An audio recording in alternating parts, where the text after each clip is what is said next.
Chapter 110. I want to talk to you alone. Yi Jioge said calmly. Okay. Wan Xiang and Bai Songling left the room immediately. Miss, you don't have to say anything.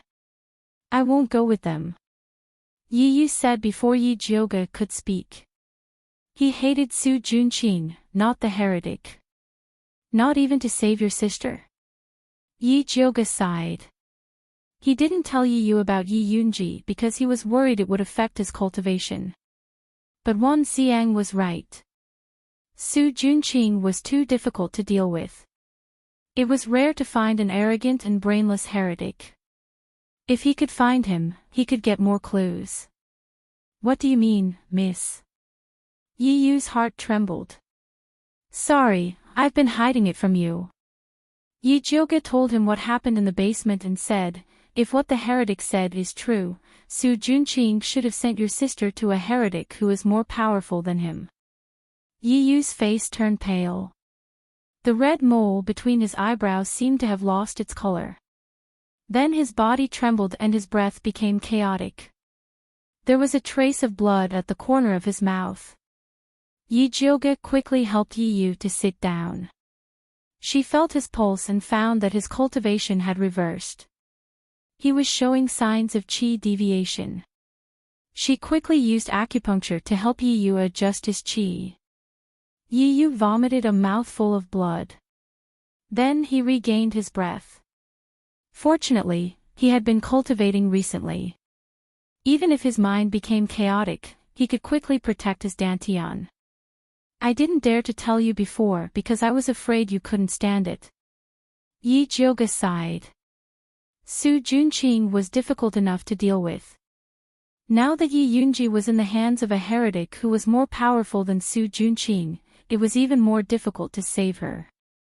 What was more difficult was that they didn't even know who the heretic was. Where was he?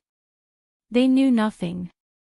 Yi Yu sat in the same place and said slowly after a while, tell Wan Xiang that I'm willing to investigate the heretic with him. His sister was his only family in this world. Even if she did something irreparable, he should be the one to punish her on behalf of the family instead of letting her fall into the hands of the heretic. So no matter how difficult it was, he had to do it. Okay. Yi Jioge knew that Yi Yu would agree, so he went out and called Wan Xiang in. Wan Xiang didn't know what Yi Jioge said to Yi Yu, but looking at his pale face and gloomy eyes, he knew that it must have been something very painful.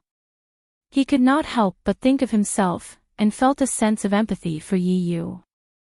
The subtle enmity between him and Yi Yu from before had dissipated quite a bit. When does Big Brother Wan plan to set off to investigate the evil cultivators? Yi Jioge asked. The sooner the better. Wan Xiang said.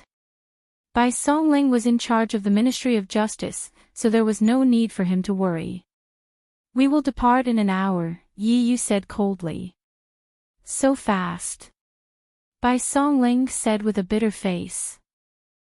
Wan Xiang was considered a pillar of the Ministry of Justice. If he suddenly left, he would be very busy. All right, we'll pack up and leave immediately. Wan Xiang nodded. He was very appreciative of Yi Yu's swift and decisive actions.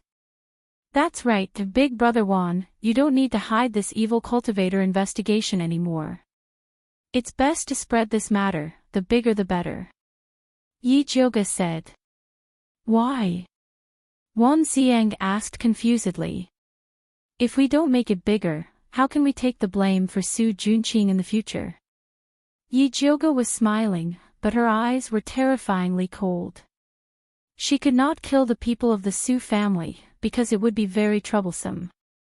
Therefore, she could only think of ways to make them suffer more than death. If old Master Su knew that his most beloved and trusted grandson, Su Junqing, was an evil cultivator whose hands were stained with blood and who sold girls in a brothel, he would probably jump up even if he was in a coma. Wan Xiang thought for a while, then nodded slowly and said, I see. They had been suppressing this matter before, because they were worried that if it was spread out, the people would panic, and some lawbreakers would take the opportunity to disturb the people or swindle and collect money. But Yi Jioge was right. If they did not make it bigger, Su Junqing was likely to escape even if they had something on him in the future. Water could carry a boat, but it could also capsize it. If they wanted to completely destroy the Su family, they had to make use of public opinion. Wan Xiang and Yi Yu had to hurry to Hepu County to investigate, so they planned to leave first and let Bai Songling take Yi Jioge back. Before they left, Yi Yu told them one thing. Great-grandfather Su hadn't suddenly fainted when he was drunk, but when he went to the toilet.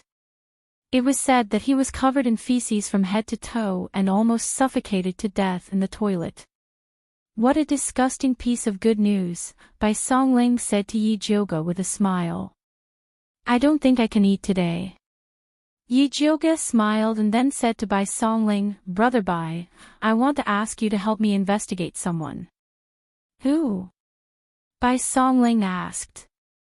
The seventh concubine of the Yi family, Mu Xianglan, 20 years old, a beginner-stage wood spirit practitioner. Yi Jioge carefully told him the information about the seventh concubine.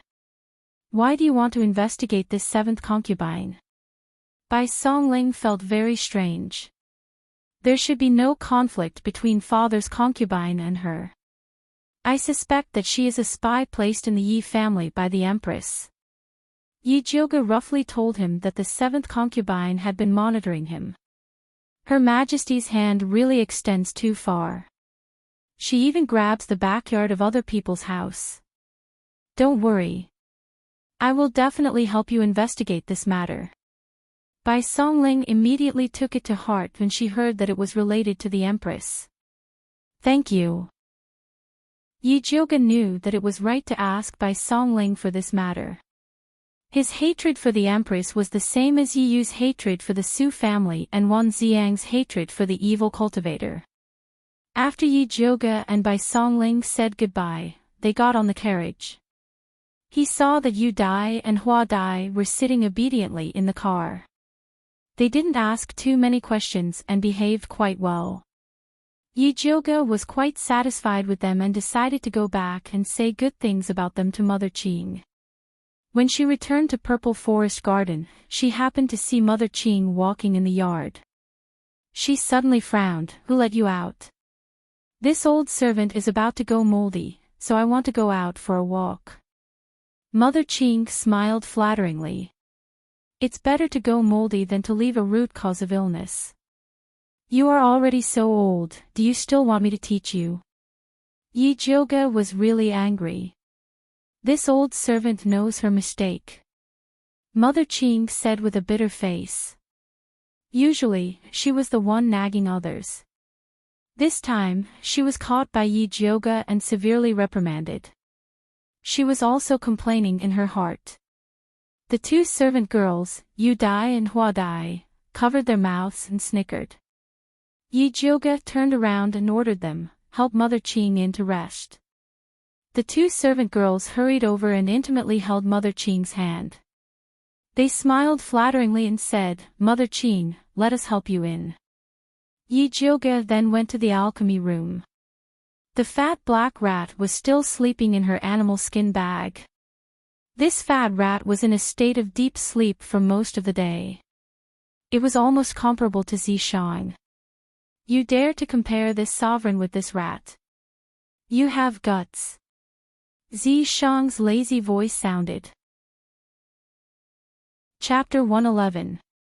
Yi Jioge didn't expect Zishang to wake up at this time.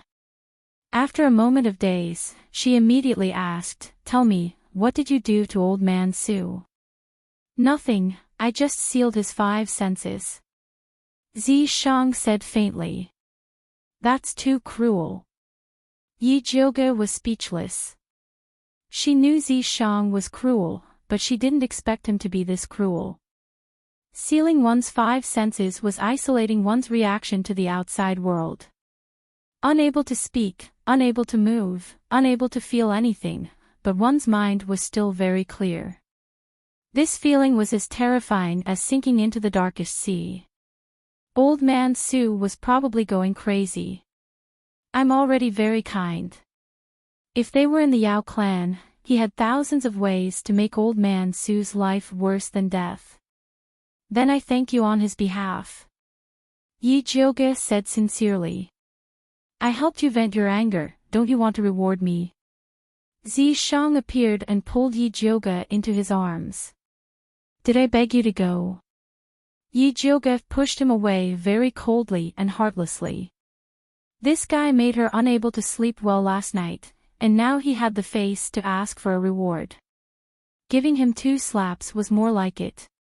Little Jioge. Zishang's slender eyebrows slightly raised.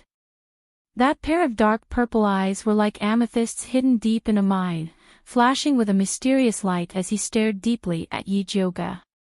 Yi Jioge saw that Zishang's beautiful face was now a little pale, and she couldn't help but feel a trace of guilt. Zishang had to sleep for a few days to pass his power to her. This time, dealing with Old Man Su must have consumed even more Yao energy. No matter what, he was trying to help her, and it wasn't right for her to be so heartless to him. Take the reward. Yi Jioge extended his index finger and said very generously, suck as much as you want.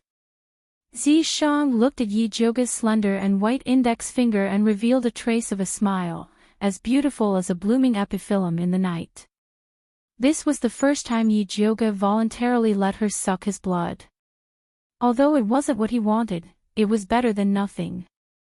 Zishang put Yi Jioge's finger in his mouth, bit it with his sharp snake teeth, and gently sucked. Yi Jioge was originally worried that he would cause trouble again. Seeing that he was obediently sucking blood, he felt a little uncomfortable, so he tried to find a topic to talk about. Do you have any way to make me stronger?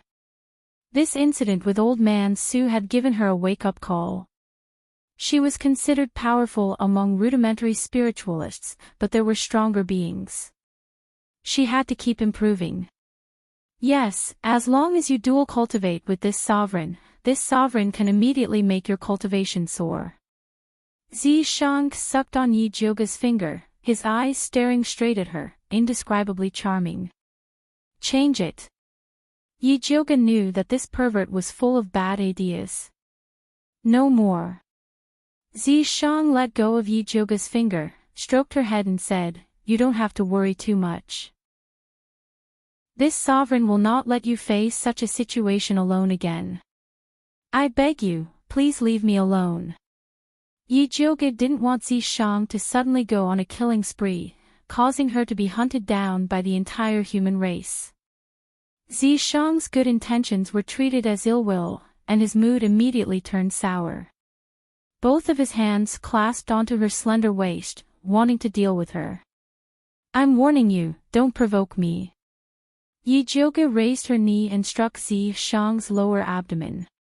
She definitely wouldn't let this guy get his way so easily like last time. Just when the two of them were confronting each other, sparks flew in all directions. A tender voice came from under their feet. Pippi. Yi Jioge looked down, and met with a pair of big watery eyes. The fat black rat took out 2 red fruits from its small bag, and looked at Zishang with a fawning look, as if it was offering a sacrifice to a god. What is this? Yi Jioge looked at the fruits that were emitting a faint fragrance, and instinctively knew that it was something good. Sacred origin fruit, it can quickly recover all of one's origin energy. He needed this thing right now, and this little thing was quite filial. Pippi. The fat black rat pushed the red fruit towards Zishang. That fawning look made Yi Jioge really unhappy. Zishang stretched out his finger and pointed. The 2 red fruits rose up and flew into his hand. The fat black rat heaved a sigh of relief at first, then immediately puffed out its fat chest, and glanced at Yi Jioge with a contemptuous and a little proud look. It looked as if the boss had found a backer, and little brother had to follow him. I really want to hit it, what should I do? Yi Jioge felt his hands itch. She had been raising it for the past few days, and it went to fawn over Zishang without even paying the food expenses. Did it know who its master was? Whatever. Zishang threw the fruit into its mouth. The fat black rat suddenly looked like it was struck by lightning. You said that you would protect me after receiving the fruit. What happened to the most basic trust between beasts? Fat black rat, have you figured out who's the boss? Yijioga grabbed the fat black rat by the back of its neck and brought it in front of him. Pippi! The fat black rat cried out aggrievedly, and covered its small bag with a pained expression. It couldn't bear to take anything out for a long time. Forget it, I don't want your protection fee. When I refine pills later, just help me purify the pill poison like yesterday. Yijioga felt that it was better for him to be more realistic. Pippi sauce. The fat black rat puffed out its fat chest, indicating that it still had a lot of saliva. Scram. Yijioga let go. The fat black rat immediately ran away. Where did you get this rank 5 spirit rat? Zishang asked. Rank 5 spirit rat, you mean that fat black rat just now? Yijioga expressed his doubt. How could that stupid look be a rank 5 spirit rat? Spirit beasts were much rarer than demonic beasts, and beasts that had awakened their spirit were all very intelligent. Rank 1 to 3 spirit beasts were very rare. Rank 4 to 6 spirit beasts would have their own innate abilities. Rank 7 powerful spirit beasts could even transform into a human and crush demonic beasts and humans of the same rank. And, although it doesn't look like one, it is indeed a high-rank spirit beast. Zishang only read about Old Master Su last night before he got angry, so he didn't know the origins of the fat black rat and the small bronze cauldron. It brought a small broken cauldron and came to rely on me. Yijioga told him what happened in the demonic beast forest. Zishang carefully studied the small bronze cauldron, but unfortunately, he couldn't see anything special about it. The material used to refine this medicine is something that I have never seen before in this continent, so it shouldn't be an ordinary material. However, it's damaged too much, so if I find a way to repair it, I should be able to guess its origin. Zishang said. Who cares about its origin, it's fine as long as it's useful. Yijioga was very busy, and he really didn't have time to investigate the origin of a rat and a small broken cauldron. These were, after all, worldly possessions. As long as they didn't pose any threat to Yijioga, Zishang was too lazy to care about them. I'm going to refine pills, go away. Yijioga pushed Zishang away and prepared to start refining Noble Consort Shi's detoxification pill. Chapter 112. Yijioga took out the 1,000 silk grass that he had prepared beforehand. The 1,000 silk grass that had been soaked in the silk was green and glistening, emitting a faint glow. Not only did this spirit herb have a strong detoxifying effect, but it could also remove all kinds of waste from the human body. It was a very good spirit herb. However, it needed to be activated by another spiritual herb called the blackberry fruit in order to exert its detoxifying effect, so there weren't many alchemists who knew that the 1,000 silk grass could detoxify and remove stasis. They preferred to use the green algae flower to refine the detoxifying pill. Yijioga took out the blackberry fruit and 1,000 silk grass and placed them in the medicine bowl. He used his spirit force to create a large bowl of dark green solution. Then, he used other supplementary spirit herbs to process them. Zishang sat on the mahogany chair next to him. He supported his forehead with one hand and his long black hair draped behind his head. His purple eyes stared unblinkingly at Yijioga. The snake tail swam around Yijioga, the tip of its coquettish tail unconsciously teasing the hem of her light green dress embroidered with jasper flowers, as if it wanted to seduce her. Honestly speaking, Yijioga's pill refining process was very dull and boring, but Zishang watched with relish. He found that he liked Yijioga more and more. She was a little willful, a little barbaric, a little venomous, but a little self-reliant. Sigh, if I had known earlier, I wouldn't have restored her original appearance. In the past, there were people who liked her even though she was ugly. Now that she was beautiful, wouldn't it be even more dangerous? Looks like I have to work harder to recover my demon power, lest I can't defeat more and more rivals in love in the future. Zishang seemed to have thought of something.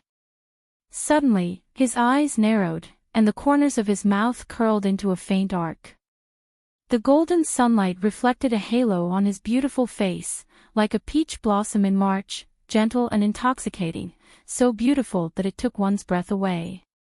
It was a pity that no one could appreciate such a beautiful scene. Once Yi Jioge entered alchemy mode, he would exclude everything from the outside world. She strictly calculated the amount of spirit herbs needed and meticulously placed them into the alchemy furnace.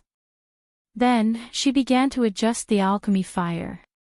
She was now going to customize a beautiful detoxification elixir for noble consort Shi, so it was very important to control the elixir fire. Apart from that, she also had to use her soul power to closely observe the changes in the medicinal ingredients in the pill furnace, ensuring that all the medicinal ingredients could perfectly fuse together again. The blazing pill flame made Yi Jioge's face red. Her limpid eyes stared intently at the pill furnace, as if she was looking at some kind of treasure. The black fat rat squatted beside Yi Jioge and looked at the pill furnace with a serious expression. Time ticked by. Zishang was finally tired of watching. His figure flashed and he returned to the mark in Yi Jioge's hand. Yi Jioge didn't notice it at all. He had been paying close attention to the situation of the pill furnace. He saw that the medicinal liquid inside had completely dissolved, turning into a crystal-clear light green solution. The pale green liquid became more and more viscous, and its color turned dark green, and it began to fuse into the shape of a pill. Black Fatty, go! Yi Jioge shouted and opened the pill furnace. The fat black rat darted over like a bolt of lightning, puffed up its cheeks, and spat a mouthful of colorless, odorless saliva towards the furnace. After the dark green liquid absorbed the fat black rat's saliva, it instantly split into two and condensed into two pills. The other pill was slightly bigger, about the size of a thumb. It was green and lustrous. It was the illusory beauty detoxification pill. The other one was only the size of a red bean. The dark red one was the pill poison. Yi Jioge gave the red pill poison to the fat black rat and stored the beauty illusion detoxification pill in a jade bottle. She glanced at the darkening sky outside the window. Although it was a bit late to go to the Dongling Prince's residence, the pill had just been refined and she wanted to quickly give it to noble consort Shi. Yi Jioge thought about it and decided to detoxify the poison as soon as possible. She believed that Dongfang Ke and noble consort Shi would be happy to see the detoxification pill. Yi Jioge went to find Bai Songling as usual, wanting him to secretly take her into the prince's residence. When Bai Songling learned that Yi Jioge had already refined noble consort Shi's detoxification pill, he said happily, "Your pill refining is really timely." "What do you mean?" Yi Jioge didn't understand. When she went to see noble consort Shi, she had recovered very well and didn't need to take the detoxification pill immediately. "You don't know, but the Empress is starting to cause trouble again," Bai Songling said. It turned out that after Nurse Su disappeared, the Empress was gloomy for a period of time, and suddenly said that she wanted to help the Emperor select a female. She also said that the harem hadn't had a new person for many years, and that there was no new royal bloodline, so she wanted to open a harem selection. Those who didn't know the truth would really think that the Empress was really thinking for the Emperor. However, they didn't know that there were no less than 10 concubines in the palace who had a miscarriage in the past few years, and there were countless palace maids who had been forced to give birth. Some palace maids were forced to give birth just because they were beautiful, and they hadn't even slept with the Empress yet. Under such circumstances, no one would believe that the Empress would help the Emperor reproduce. What did the Emperor say? Yi Jioge frowned and asked. She also felt that the Empress's actions were very strange. The Emperor said that there will be a pill refining competition in a month, and we will discuss it after the competition. But what man doesn't like the harem? Bai Songling's face flashed with undisguised contempt. It seemed that he had a lot of opinions about Emperor Xian Wu. What does the Emperor's selection have to do with noble consort Xi's detoxification? Yi Jioge couldn't understand. If noble consort Xi returns to the harem, the Emperor will definitely not select a concubine, Bai Songling said with certainty. You already said that men like the harem, and noble consort Xi returning to the harem doesn't conflict with the Emperor's selection. Yi Jioge felt that Bai Songling valued noble consort Xi too much. If Emperor Xian Wu really loved noble consort Xi that much, how could he allow her to be outside for more than 10 years? That's because you don't know what noble consort Xi means to the Emperor. Bai Songling smiled and said very meaningfully. In the past, when there were imperial concubines and noble consort Xi, Emperor Xian Wu never selected a concubine. It was enough for him to have 2 concubines accompanying him. Later, when imperial concubine died of illness and noble consort Xi left the palace, Emperor Xian Wu started a large-scale selection. Now that noble consort Xi had returned, Emperor Xian Wu would definitely not select a concubine to protect his face. Okay, you're right. Then let's go to Dongling Wangfu and help noble consort Xi detoxification now. No matter what, as long as he could make the Empress unhappy, Yi Jioge was happy. When Bai Songling brought Yi Jioge to Dongling Wangfu through the secret passage of Yuwu Tea House, Dong Fangke had just returned from the palace. Knowing that Yi Jioge had already refined the detoxification pill, he said very happily, Her Highness shouldn't be asleep yet, it's the right time for you to go. Although the rotten flesh on noble consort Xi's face was much better, she still refused to see guests. Other than Nanny Zhou, only Yi Jioge could enter her courtyard at will. Then I'll go first. After Yi Jioge said goodbye to Dong Fangke and Bai Songling, he walked towards noble consort Xi's courtyard with familiarity. Chapter 113. Nanny Zhou had already known in advance that Yi Jioge was coming and was waiting outside the house. As soon as she saw Yi Jioge, she asked excitedly, Miss Yi, you came so late. Is the antidote pill already refined? Yes. Yi Jioge took out the small jade bottle and shook it. Thank God. Nanny Zhou's eyes moved involuntarily. Then she put her palms together and bowed to the sky. Then she bent her knees and was about to kneel to thank Yi Jioge. Nanny, what are you doing? Get up. Yi Jioge quickly pulled Nanny Zhou up. Eldest Miss Yi, you saved her ladyship's life. This old servant doesn't have anything to repay you. Let this old servant kowtow to you 3 times. Nanny Zhou was really grateful to Yi Jioge. If she didn't do something, she wouldn't be able to express her excitement. Nanny Zhou, in terms of age, you can be my grandmother. Isn't kneeling to me too much? Don't ever mention such words again. Otherwise, I won't dare to come here in the future. Yi Jioge pretended to be angry. Nanny Zhou and Mother Qing were the same kind of people. They both treated their masters like their own daughters. No matter what they did, they would do it from the master's point of view. No matter how tired they were willing to endure it. Yi Jioge respected such people. Okay, just pretend that this old servant didn't say anything like that. Nanny Zhou could see that Yi Jioge was sincere. She felt indescribably comfortable. She had been a servant all her life. Although others treated her with courtesy out of respect for noble consort Xi, no one had ever been like Yi Jioge, comparing her to his grandmother. She felt like drinking a cup of hot tea in winter. Her heart was warm. No wonder everyone liked such a good girl. Nanny Zhou put her gratitude in the bottom of her heart and quickly brought Yi Jioge into the house. Noble consort, she was walking around the house. She was so nervous that her palms were sweating.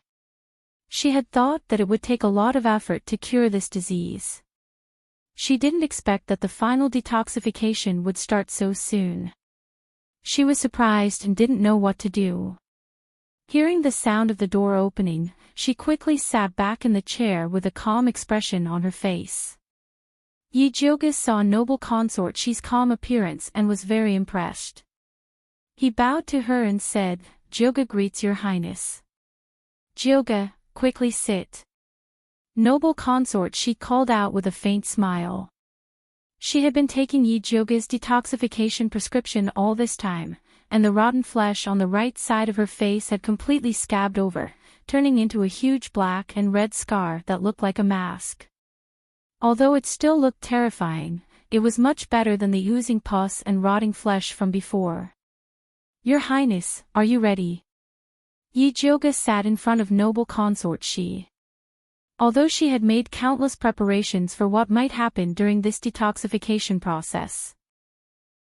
However, they couldn't rule out some unexpected situations. Noble consort Shi nodded slowly. Previously, when Yi Jioge said that the final detoxification would be as painful as death by 1,000 cuts, she wasn't afraid. Now that Yi Jioge had found a way to relieve her pain, she was even less afraid. "Okay, then let's get ready," Yi Jioge said straightforwardly. "Eldest Miss Yi, should we detoxify here or find another place?" Nanny Zhou asked in a low voice. If she wanted to change places, then she had to make early preparations. "After I feed the detoxification pill to your highness, I still need to use needles to help her detoxify. At that time, your highness may expel a lot of black toxins, so it's best to do it in the bathroom. This way, it would also be convenient to scrub. There is an independent bathing pool behind this small courtyard. Please wait for a moment, your highness and eldest Mississippi. This old servant will prepare it now," Nanny Zhou said immediately. "Okay." Noble consort Shi nodded. After Nanny Zhou quickly prepared clean towels, clothes, honey locust and other things, she came to invite Yi Jioge and noble consort Shi over. The bathing pool was steaming. Yi Jioge stood on the soft couch beside the bathing pool and said to noble consort Shi, "Your highness, please take off your clothes and lie on it." She was going to do acupuncture later, and noble consort Shi definitely couldn't wear clothes. "Okay." Noble consort Shi took off her clothes. Nanny Zhou took out a white silk bathrobe and helped noble consort Shi change into it. She then untied her hair and loosely tied it behind her. After noble consort Shi was ready, Yi Jioge took out a big jade bottle. "What is this?" Noble consort Shi asked curiously. "This contains the blue jade seaweed I got in the demonic beast forest. Eat this blue jade seaweed first." Yi Jioge opened the big jade bottle and poured out a ball of seaweed that emitted a blue light. This ball of blue jade seaweed was 1/2 gram, which was according to noble consort Shi's weight. Taking it before this detoxification pill could achieve the effect of anesthesia. Noble consort Shi swallowed the blue jade seaweed without hesitation. After eating it, she felt a cold feeling rising from her dantian. The blood in her limbs seemed to start to stagnate. She lay on the soft couch powerlessly. Seeing that the blue jade seaweed was effective, Yi Jioge handed the detoxification pill to her. When noble consort Shi took the detoxification pill, a complicated expression flashed across her face. As long as she took this pill, she would be able to expel the poison in her body and restore her appearance. The thing she had been thinking about for more than 10 years was right in front of her, but she was a little worried. She was afraid that the effect of the detoxification wasn't ideal. Her life would be ruined just like that, and it would probably be even more difficult than it was now. "Your Highness, feel free to take it," I'm here, Yi Jioge said slowly. Yi Jioge didn't say anything to guarantee, nor did he make an expression that said you have to believe me, but noble consort, she inexplicably felt at ease. Noble consort, she pinched the dark green pill and put it into her mouth. She didn't know if it was the reflection of the candlelight or something else. Noble consort, she's bright red nails suddenly flashed with a dark green light, but it quickly disappeared. Yi Jioge's heart jumped, and a message seemed to flash through his mind. But after thinking about it carefully, he couldn't think of what it was. He could only stare at noble consort she and observe her every move. After noble consort she'd swallowed the pill, she only felt that the illusory beauty detoxification pill dissolved in her mouth. It turned into a sweet warm current that entered her stomach and began to expel the remaining illusory beauty poison in her body. The detoxification process was like a small shovel eradicating the garbage stuck to her meridians. Although it was very painful, under the cold anesthetic effect of the blue jade seaweed, it was still bearable. Noble consort, she could clearly feel the small shovel following her meridians to her fingertips. After the illusory beauty detoxification pill touched her fingertips, it suddenly exploded with a bang. It was like a spark falling into an oil barrel. The rolling heat spread wildly along her fingertips, and she couldn't help but scream in pain. At this time, noble consort, she truly realized what the pain of 1,000 cuts that Yi Jioge mentioned felt like. Chapter 114. Yi Jioge looked at noble consort she's skin, which instantly turned as red as a cooked shrimp, and finally knew what the thought that had just flashed through his mind was. There was something wrong with noble consort she's nails. At this time, imperial concubine she's nails had already turned from bright red to a strange dark green color, but they still emitted a faint fishy smell. It was the unique smell of green toads. Needless to say, it must be the spirit doctor who gave imperial consort she the fake medicine. He made the green toad's poison into henna and painted it on noble consort she's fingernails. The green toad's poison and noble consort she's beauty illusion antidote were perfectly compatible. As long as noble consort she takes Huan Mei's antidote, the poison will immediately take effect. Because the green toad's poison was too small and it was mixed with the henna, even she had overlooked it. Yi Jioge opened his spiritual eye and observed noble consort she's body. The meridians in her body were all blocked by the green toad's poison. If she didn't clear it, the green toad's poison would break through her body and she would die. Your Highness, you endured it.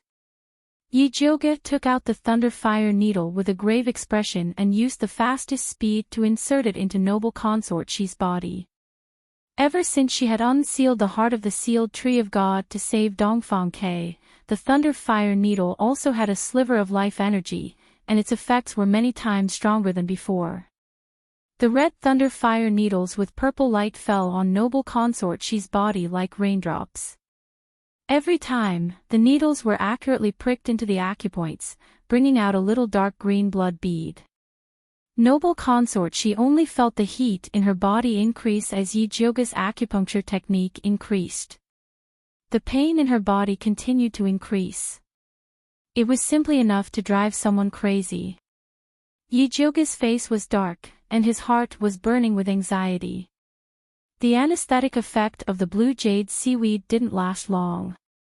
If she couldn't force out the green toad's poison before then, noble consort she wouldn't be able to hold on. In this situation, the blue jade seaweed couldn't play a role. Everything could only depend on noble consort she's will. Yi Jioge madly circulated the spiritual power in his body. The thunder fire needle in her hand flashed like a shadow, and in the blink of an eye, 81 needles fell on imperial consort she's body. Imperial consort she's entire body was covered in dark green blood beads. She looked like a bloody person. The poisonous blood soaked the hem of Yi Jioge's dress, and the stench filled the bathroom. Nanny Zhou had been watching them nervously. She instinctively sensed that something was wrong with the situation. In particular, the Empress's expression was becoming more and more abnormal. She had never seen the Empress in such pain and confusion, as if she had already given up on living. Nanny Zhou's guess was right. Noble consort, she had already given up the will to live under the torture of pain. What was the point of persevering like this? She had failed to detoxify the poison, so she had to return to her previous days of being neither human nor ghost. If that was the case, then she might as well die. Nanny Zhou was shocked. She quickly knelt beside Imperial Consort Shi and shouted anxiously, "Your Highness, you must not give up." Noble Consort Shi shook her head unconsciously, as if saying that she could not hold on any longer. "Nanny Zhou, think of a way to help the Empress hold on," Yi Jiuge quickly ordered. She was so close to forcing the green toad's poison out of Noble Consort Shi's body. Nanny Zhou immediately raised her voice and shouted miserably, "Your Highness, have you forgotten how the Empress hurt you? How can you abandon me before you take revenge?" Noble Consort Shi was still shaking her head. She couldn't take revenge, so she could only let do it. Nanny Zhou's face turned pale. She hesitated for a moment and finally shouted with a trembling voice, "Your Highness, even if you don't do it for yourself, you have to avenge the little master. She was killed by the Empress before she grew up in your belly. If you go like this, how can you face the little master in the underworld?" "What? What little master?"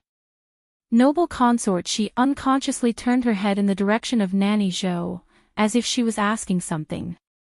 "When the Imperial Consort died, weren't you dizzy and nauseous, and couldn't eat anything? Miss Yi said that you were pregnant.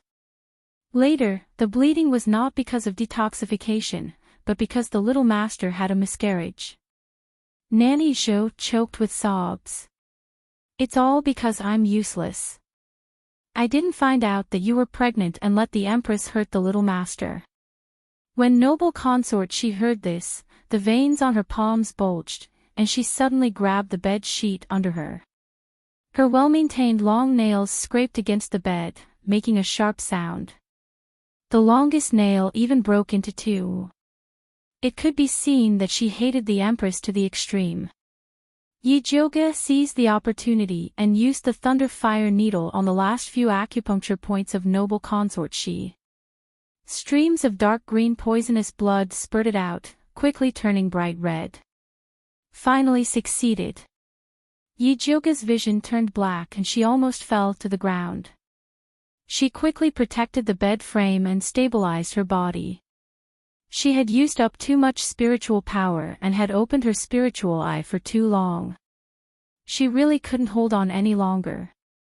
Your Highness, are you all right?" Nanny Zhou wanted to help the Empress wipe her body, but she didn't know where to start. She was afraid of touching the wounds on her body. "The Empress is fine.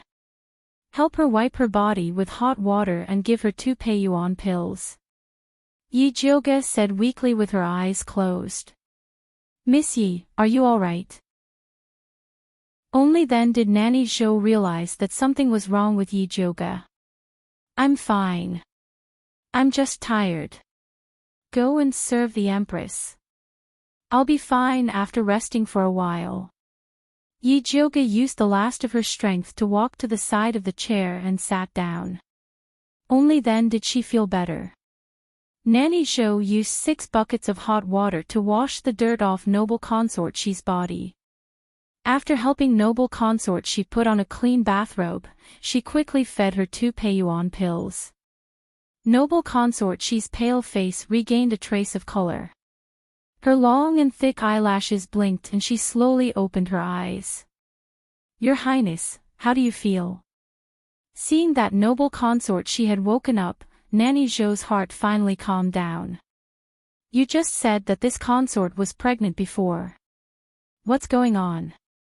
Noble Consort Shi's gaze was like a sharp sword as she stared at Nanny Zhou. Nanny Zhou's face paled, as if someone had poured a bucket of cold water on her head. She looked at Noble Consort Shi's slightly red eyes and said with trembling lips, when the imperial consort passed away, you felt nauseous and vomited because you were pregnant. Before Nanny Zhou could finish speaking, noble consort she suddenly sat up straight and raised her hand to slap Nanny Zhou. There was a loud smack. Nanny Zhou's wrinkled face was slapped to the side. Nanny Zhou, who was slapped, was fine, but noble consort she, who hit her, fell heavily on the bed. She was like a fish that had jumped onto the shore. After its death struggle, there was only pain left. Your Highness, you can hit me and scold me, but don't hold it in. Nanny Zhou knelt beside noble consort she's bed and cried. Chapter 115. My child, my child. Imperial consort she's face was covered in tears. Her throat was choking with pain, and her entire body was trembling.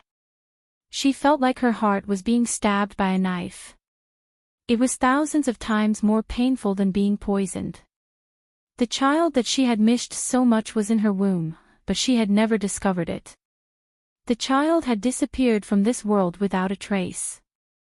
There was no name, no memorial tablet, no one even shed tears for him, no one was grieving for him, no one was grieving for him. She had only discovered it 16 years later. How could she face her child in the underworld in the future? Nanny Zhou was sobbing at the side, and her sadness filled the entire bathroom. Yi Jiuge couldn't help but sigh. She didn't know how to comfort the master and servant. She glanced around the bathroom and found that Nanny Zhou had prepared a mirror in the corner. She probably wanted to show it to Imperial Consort Shi after the detoxification was over. The mirror was very exquisite. The back was made of red sandalwood with lotus flowers and branches carved on it. The surface of the mirror was polished from crystal. It was so bright that it could reflect one's reflection. Yi Jiuge picked up the crystal mirror and came in front of Imperial Consort Shi. He said softly, Your Highness, you can't make up for the past anymore. You can only look forward. Fortunately, no matter what you want to do now, you have the ability to do it. After saying that, he placed the mirror in front of Imperial Consort Shi. Imperial Consort Shi looked up and saw a beautiful woman reflected in the crystal mirror. Her skin was as white as jade, and her eyes were filled with pain and tears, but she was indescribably gentle and moving. Not only had she recovered her appearance, but she was even more beautiful than 16 years ago. The beauty illusion poison has such an effect. As long as one can endure the pain of being dismembered, they can obtain a new life. Yi Jiuge believed that when the Empress saw the current Imperial Consort she would definitely hate her to the core. A new life. Imperial Consort she muttered to herself. The beauty in the mirror's expression slowly became firm, and her eyes were burning with hatred. Her beautiful face was covered with a resentful expression, like a scorpion with a poisonous needle, ready to devour people at any time. Yi Jiuge was shocked. He was really afraid that Imperial Consort she wouldn't be able to suppress her emotions and enter the palace to fight with the Empress. However, Imperial Consort she quickly recovered her normal expression. Her full lips were red like a pill, and she smiled beautifully. Dongfang Yan, Xuemingzhu, I'm back. After saying that, he closed his eyes and fainted. Your Highness, what's wrong? Nanny Zhou hurriedly straightened her body and looked towards Yi Jiuge in panic. Eldest Miss, quickly take a look at her ladyship. Yi Jiuge stepped forward to take her pulse. Seeing that she was only unconscious due to exhaustion, he said, Nyang Nyang is fine. She will be fine after a nap. Nanny Zhou breathed a sigh of relief. Her body went limp and she sat on the ground. Nanny, stop kneeling. Yi Jiuge helped Nanny Zhou up and advised, Nyang Nyang still needs you to serve her. If you fall, she will have no one to rely on. Eldest Miss is right. Nanny Zhou wiped her eyes and took a deep breath. She hid all the sadness, pain, and exhaustion in her heart. If it wasn't for the fact that she had been cultivating all these years and her body was still considered strong, she probably wouldn't have been able to withstand the emotional ups and downs. Nanny, send noble consort she back to rest first. I'll go out and tell His Highness, the Prince of Dongling, lest he worries, said Yi Jioge. Noble consort she's poison had been completely expelled. The next step was to quietly recuperate. Okay, eldest miss, there is hot water and new clothes over there. You should also change your clothes. Nanny Zhou looked at Yi Jioge, who was covered in blood. Yi Jioge's figure was about the same as noble consort Shi's, so he should be able to wear her clothes. Okay, I'll change later. Only then did Yi Jioge discover that his body was covered in the smell of noble consort Shi's poison. Then this old servant will leave first. Nanny Zhou used a blanket to wrap noble consort Shi up and carried her back to the room.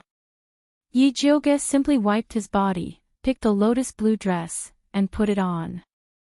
Then, he walked out of the courtyard. Dongfang Ke and Bai Songling were waiting outside the courtyard. Seeing Yi Jioge come out with a change of clothes and a face full of exhaustion, Dongfang Ke immediately asked worriedly, did something happen? And, something went wrong when I was detoxifying the poison. I almost failed at the last moment. It's all my fault for not checking clearly before. Yi Jioge told him about the green toad's poison. These days, she had placed all her attention on noble consort Shi's injuries and the poison of beauty illusion. She had indeed been negligent. The Empress is vicious and meticulous, and the poison she uses is very strange. It's normal that you didn't discover it. Dongfang Ke wasn't comforting Yi Jioge. He had been poisoned by the Empress before, so he understood her methods very well. Often, after you thought you had detoxified the poison in your body, you would discover that another poison had just started. That's right. Miss Yi, it's a good thing that you came to detoxify Her Highness. If it was someone else, they probably wouldn't even have the chance to save her. Although Yi Jioge didn't explain the detoxification process, Bai Songling could tell from her pale face and tired figure that the detoxification process was very dangerous. Just now, in order to let Her Highness persevere, I told her about her miscarriage. I'm afraid that her mood will be very bad during this period of time. You guys have to pay more attention. Yi Jioge instructed. Although the poison in noble consort Shi's body had been detoxified, it was still very important to take care of her. If she didn't take care of it well, there might be some side effects. Don't worry, I'll take good care of Her Highness. Dongfang Ke treated noble consort Shi as his own family, so he would naturally take good care of her. Alright, I'll go back first. If anything happens to noble consort Shi, you guys can come and inform me. Yi Jioge was so tired that it was hard for her to even speak. She just wanted to return to Purple Forest Park and have a good sleep. Songling, send Miss Yi back. Dongfang Ke instructed Bai Songling. Yes. Bai Songling brought Yi Jioge out of the Dongling Prince's palace and personally sent her back to the back door of the Yi residence. Only then did Yi Jioge enter through the back door. As soon as she entered the room, she fell asleep and only woke up at noon. Mother Qing came in a few times to take a look. Seeing that Yi Jioge was sleeping soundly, she couldn't bear to wake her up. She could only order Pearl to guard the door and immediately call her if Miss woke up. After Yi Jioge woke up, Mother Qing didn't ask anything and immediately prepared a table full of good dishes to serve her. Yi Jioge had just eaten halfway when Pearl walked in from outside with a black invitation in her hand. She said, "Miss, this is an invitation that Lord Wan's residence just sent over." Yi Jioge put down her bowl and chopsticks, took the invitation and looked at it. It was by Songling's handwriting, telling her to go to Yuwu Tea House in the afternoon. Could it be that something happened to noble consort Shi? Yi Jioge didn't have the mood to eat anymore, so she changed her clothes and prepared to go out. Chapter 116. Eldest Miss, no matter how important this date is, you can't ignore your health. Mother Ching couldn't help but say. She knew that Eldest Miss, Juan Darren and by Darren weren't just chatting, there were other important matters to attend to. But no matter how important those matters were, they couldn't leave early and return late like this. It's fine, I'm in good health. Yi Jioga said. She just missed 2 meals, she wouldn't starve to death. You're not a pill refiner from the Ministry of Justice, why do they come to you for everything? Mother Ching muttered with dissatisfaction.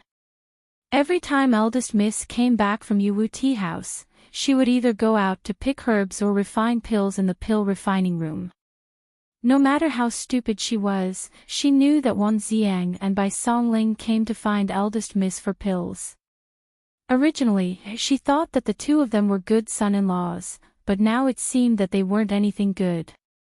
Helping them is also helping me. Alright, don't worry about it so much. Yi Jioga changed his clothes and went out alone in the carriage. Bai Songling was already waiting in the room of Yuwu Tea House. When she saw Yi Jioga, she said apologetically, Eldest Miss, sorry for troubling you. Brother Bai is too polite, did something happen to Imperial Consort Shi? Yi Jioga asked. Sigh, Bai Songling sighed heavily and said, Her Highness said that she wants to return to the palace now. Now? Yi Jioga was shocked. Imperial Consort Shi had just finished detoxifying last night and didn't even have the strength to speak. What did she want to do now? Yes, His Highness persuaded her for a long time, but she still insisted on returning to the palace immediately. His Highness really had no choice but to come to you for help. In fact, Imperial Consort Shi had already been making a fuss this morning. They dragged it out until now to find Yi Jioga because they were worried that it would affect her rest. Alright, I'll go with you now. Yi Jioga knew that the matter of the child must have stimulated Imperial Consort Shi. Right now, Imperial Consort Shi was eager for revenge and couldn't wait a second longer. It was just that with her current body, it would be extremely dangerous for her to enter the tiger's den. Yi Jioga rushed to the prince's residence. Before he could take off his cloak, he was hurriedly pulled into the courtyard by Nurse Zhou. Eldest Miss, please go and persuade her ladyship. His Highness can't hold them back any longer. Yi Jioga quickly walked towards the courtyard and saw Dongfang Ke blocking the entrance from afar. Noble consort She stood in front of Dongfeng Quebec. Her hair was combed into an auspicious cloud bun, and she wore a golden phoenix hairpin inlaid with jewels. She was dressed in a black gold embroidered robe with phoenix patterns, and she wore red phoenix wing satin shoes. She was dressed like an imperial consort, which was enough to show how determined she was to return to the palace. Although she had applied rouge on her face, it was unable to conceal her pale complexion. Her straight back was also trembling slightly. Her voice was as cold as ice as she said to Dongfang Ke, "Move aside, don't make this consort repeat myself. Your Highness, I can't let you go back and die like this." Dongfang Ke shook his head. He had been persuading her for a long time, saying all the good and bad things, but noble consort She just wouldn't listen. He could only block her at the door. You don't need to worry about my life or death. Noble consort She's expression was fierce, and her voice was filled with blood. You can stop me now, but you can't stop me forever. If this consort is determined to go out, it's useless no matter how you try to stop me. The Dongling princely residence wasn't completely united. If she was forced into a corner, all she had to do was shout and a spy would immediately send the news into the palace. At that time, even if Dongfang Ke wanted to stop her, it would be useless. Dongfang Ke also knew this, so he didn't dare to be too forceful. He only persuaded, Your Highness, even if you want to leave, you have to let young Miss Yi treat you first. There's no need. This consort will remember Jioga's kindness to this consort. If there's a chance in the future, I'll naturally repay it. Noble consort, she didn't want to see Yi Jyoga.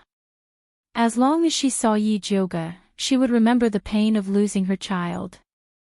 This pain deeply tormented her, and she couldn't rest for even a moment. Right now, she just wanted to immediately return to the palace and let her enemies have a taste of this feeling. Thinking of this, noble consort, she no longer hesitated. She lifted her foot and walked towards the door. She made up her mind that if Dongfang Ke still dared to stop her, then he couldn't blame her for being ruthless. Your Highness. Seeing this, Yi Jyoga hurriedly walked into the courtyard. Young Miss Yi, you've finally come. Dongfang Ke couldn't help but let out a sigh of relief. Jyoga. Noble consort, she looked at Yi Jyoga and said resolutely, you don't need to persuade me. No matter what you say, I'm going back to the palace. Your Highness, I'm not here to persuade you.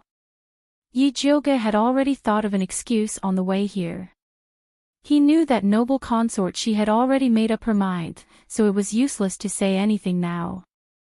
It's fine if you want to return to the palace, but the inner palace isn't like the princely residences. If the Empress poisons you again, even if I have 3 heads and 6 arms, I won't be able to rush into the inner palace to save you. So, please wait a few days. I'll think of a way to get something that can identify poison for you to bring into the palace. What do you think? That's right, Your Highness, we're going back to take revenge. We can't fall for that evil woman's tricks before we even get our revenge. Nanny Zhou also tried to persuade. She had followed the Empress for so many years and knew her personality very well. If she tried to persuade her to rest and recuperate, she definitely wouldn't listen because she had already disregarded her own life and death. But if it was under the banner of revenge, the Empress might still listen to it. Noble consort, she hesitated for a moment and said to Yi Jyoga, after you think of a way, you can tell me after you enter the palace. Your Highness, do you think I can still stay at home and think of a way if you return to the palace like this? Yi Jyoga said helplessly. She could already imagine the scene of noble consort, she being poisoned by the Empress as soon as she returned to the palace. Your Highness, sharpening the knife doesn't delay the work of cutting firewood. The arrangements in the palace aren't complete yet. It's not the best time for you to return. Dongfang Ke tried to persuade her. Noble consort, she didn't say anything. It seemed that she hadn't completely given up. Yi Jyoga thought about it and slowly said, also, Your Highness, returning to the palace like this is too degrading. In my opinion, we should have the Emperor personally go to the Imperial Temple to pick you up. We should have a 10-mile red carpet to welcome you back to the palace. Only then would we be able to slap the Empress in the face. A 10-mile red carpet was something the Empress would only have when she returned to the palace. If noble consort, she returned to the palace like this, she could indeed step on the Empress. Noble consort, she's beautiful eyes lit up and she slowly nodded, Jyoga is right. Since she was going back for revenge, she had to have a beautiful opening. In order to see the Empress' ugly face, she didn't mind waiting a few more days.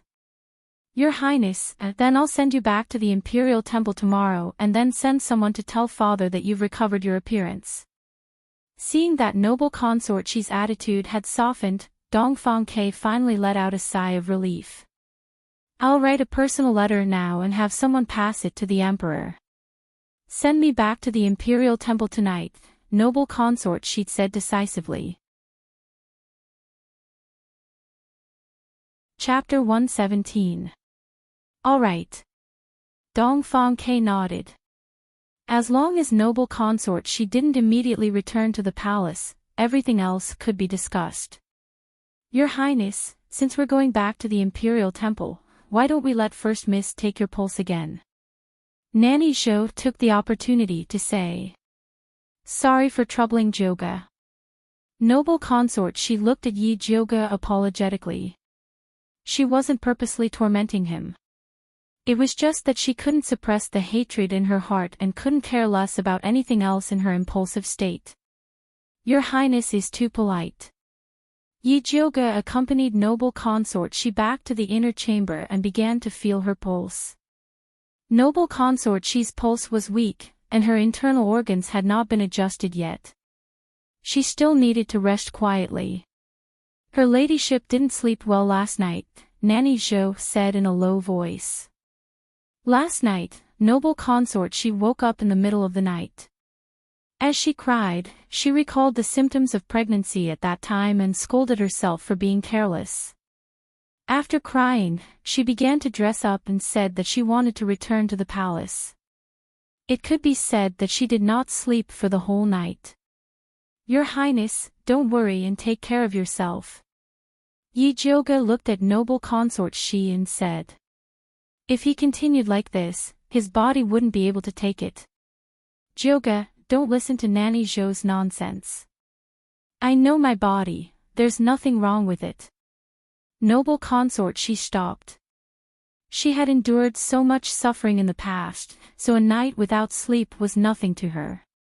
No matter what, I need to recuperate first. Yi Jioge knew that it was impossible for noble consort Shi to rest quietly. She picked up the pen and wrote a prescription for noble consort Shi to rest and then said seriously, Your Highness, don't blame me for speaking harshly. Food and sex are human nature. When you go back to the palace, you have to rely on this face to win over the emperor. If you don't sleep well at night, you will easily become old and ugly. Hearing this, imperial consort Shi couldn't help but touch her face. She immediately nodded and said, I know, I'll definitely take good care of myself. She was still waiting to meet the Empress and see her regretful face. Don't worry, Miss Yi. I will make sure her ladyship takes it on time. Nanny Zhou took the prescription and decided to make it for her ladyship as soon as she returned to the imperial temple tonight. Noble consort She still had to rush back to the imperial temple, so Yi Jioge didn't say anything else and quickly took his leave. She left the courtyard and seeing that Dongfang Ke was still waiting outside, she gave him a look. Dongfang Ke tactfully brought her to the study and asked, How does eldest Miss Yi plan to help the Empress test for poison? If it's not too troublesome, can you help me get one as well? In reality, Dongfang Ke was very wary of the Empress' strange poisons that did not have strong layers. If there was a way to prevent it, it would be for the best. I need to go back and think about it. Yi Jioge had only thought of it perfunctorily to appease noble consort Shi. He still didn't know what to do. She had never come into contact with refining weapons before, so she had to ask Zi Shang when she returned. Eldest Miss, if there's anything you need, please let me know. Dongfang Ke said sincerely. Yi Jioge saved noble consort Shi, so he really wanted to pay Yi Jioge's consultation fee. But giving him silver was too tacky, and giving him other things was worrying that Yi Jioge wouldn't like it. I really need a spirit fruit called the Sacred Origin Fruit right now. I wonder if Your Highness can help me get it. Yi Jioge wanted that Sacred Origin Fruit for Zishang. Miss Yi, please wait a moment. I'll check if there are any in the storeroom. Dongfang Ke called old He over. After carefully checking the storeroom's booklet, there really was the Sacred Origin Fruit that Yi Jioge wanted. Many thanks. Yi Jioge received the Sacred Origin Fruit and returned to Purple Forest Park. Then, he started to call Zishang. After Zishang appeared, he circled around Yi Jioge as usual. He rested his chin on her head and asked lazily, What's the matter? Yi Jioge was already numb from being hugged by him. She didn't move and asked, Do you have a way to make a spirit tool for noble consort Shi to identify the Empress poison? What are the benefits? Zi Shang asked. Don't ask for benefits so easily. Talking about money hurts feelings. Do you understand? Yi Jioge rolled her eyes. This sovereign only knows how to talk about feelings hurts money. Zishang bit Yi Jioge's small face. The little girl was still too naive to think of using psychological methods on him.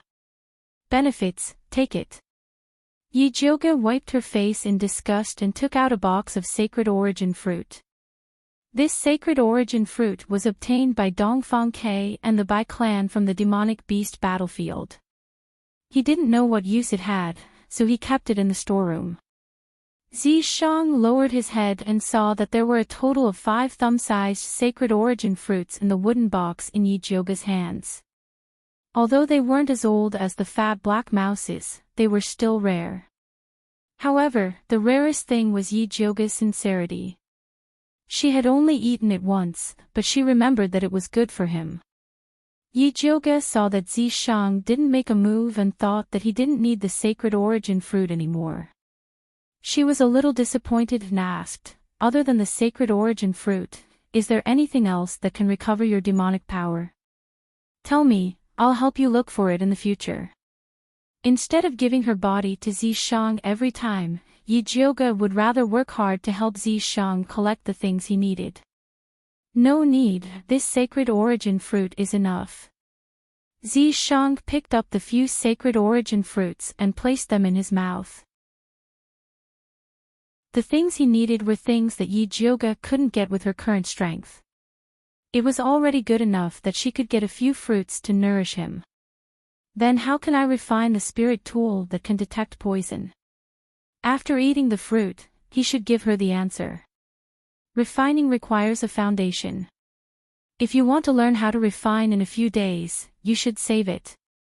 Zishang glanced at Yi Jioge. It wasn't that he looked down on Yi Jioge, but he was biting off more than he could chew. It wasn't the time for her to learn how to refine. Then other than refining, is there any other way? Yi Jioge didn't really have to refine. She was still busy concocting pills, so how could she have the time to learn how to refine? This sovereign has a way to let your imperial consort she quickly learn how to identify poison. Seeing that the sacred origin fruit was enough, Zishang gave Yi Jioge an idea. In this world, there's a kind of insect called the poison earth dragon. It's extremely sensitive to poison. As long as it sees poison, it will become scared and flee. You can try this. I'll look for it now. Yi Jioge had also heard of the poison earth dragon. Usually, it would be used to concoct pills after it was dried and ground into powder, but it was rare to see it alive. Fortunately, some pharmacies would usually keep some of them, so Yi Jioge quickly got a few poison earth dragons back. The poison earth dragon looked like a newly hatched bee larva. It was white and plump, lying motionlessly in the wooden tube. Yi Jioge poured the poison earth dragon on the table, then casually took out a leprosy grass and placed it in front of it to test. This leprosy grass grew like a wheat stalk. Although it wasn't very poisonous, it was colorless and tasteless. After eating it, it would cause the limbs to be numb. It was also a commonly used herb to concoct poison pills. The poison earth dragon raised its head and looked at the leprosy grass. Then, it slowly wriggled on the spot, and no longer had any reaction. Yi Jioge was instantly speechless. If he wanted to rely on this thing to identify poison, he was afraid that he would need someone to keep a close eye on it at all times. Wasn't this a joke? This is what you meant by, as long as it sees poison, it will become scared and flee. Yi Jioge threw the leprosy grass on the table. He felt that Zishang might have misunderstood the word flee. Chapter 118. Your poison earth dragon's rank is too low. If you can find one above rank 3, it naturally wouldn't have such a reaction. Zishang said coldly. He had already given her the method. Could she blame him if she couldn't find it? Are you sure there really is a rank 3 poison earth dragon in this world? Yi Jioge had already asked the people at the pharmacy. They said that this poison earth dragon only had 15 days of lifespan. It was impossible for it to advance. I've seen it in the monster race. Zishang said mysteriously.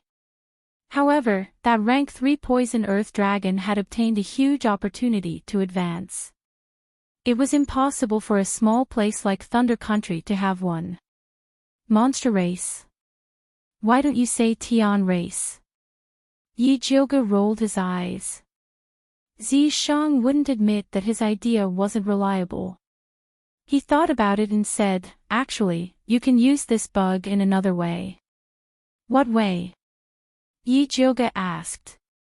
Let that Imperial consort sheet swallow the poison earth dragon. As long as she touches the poison earth dragon will wriggle in her stomach.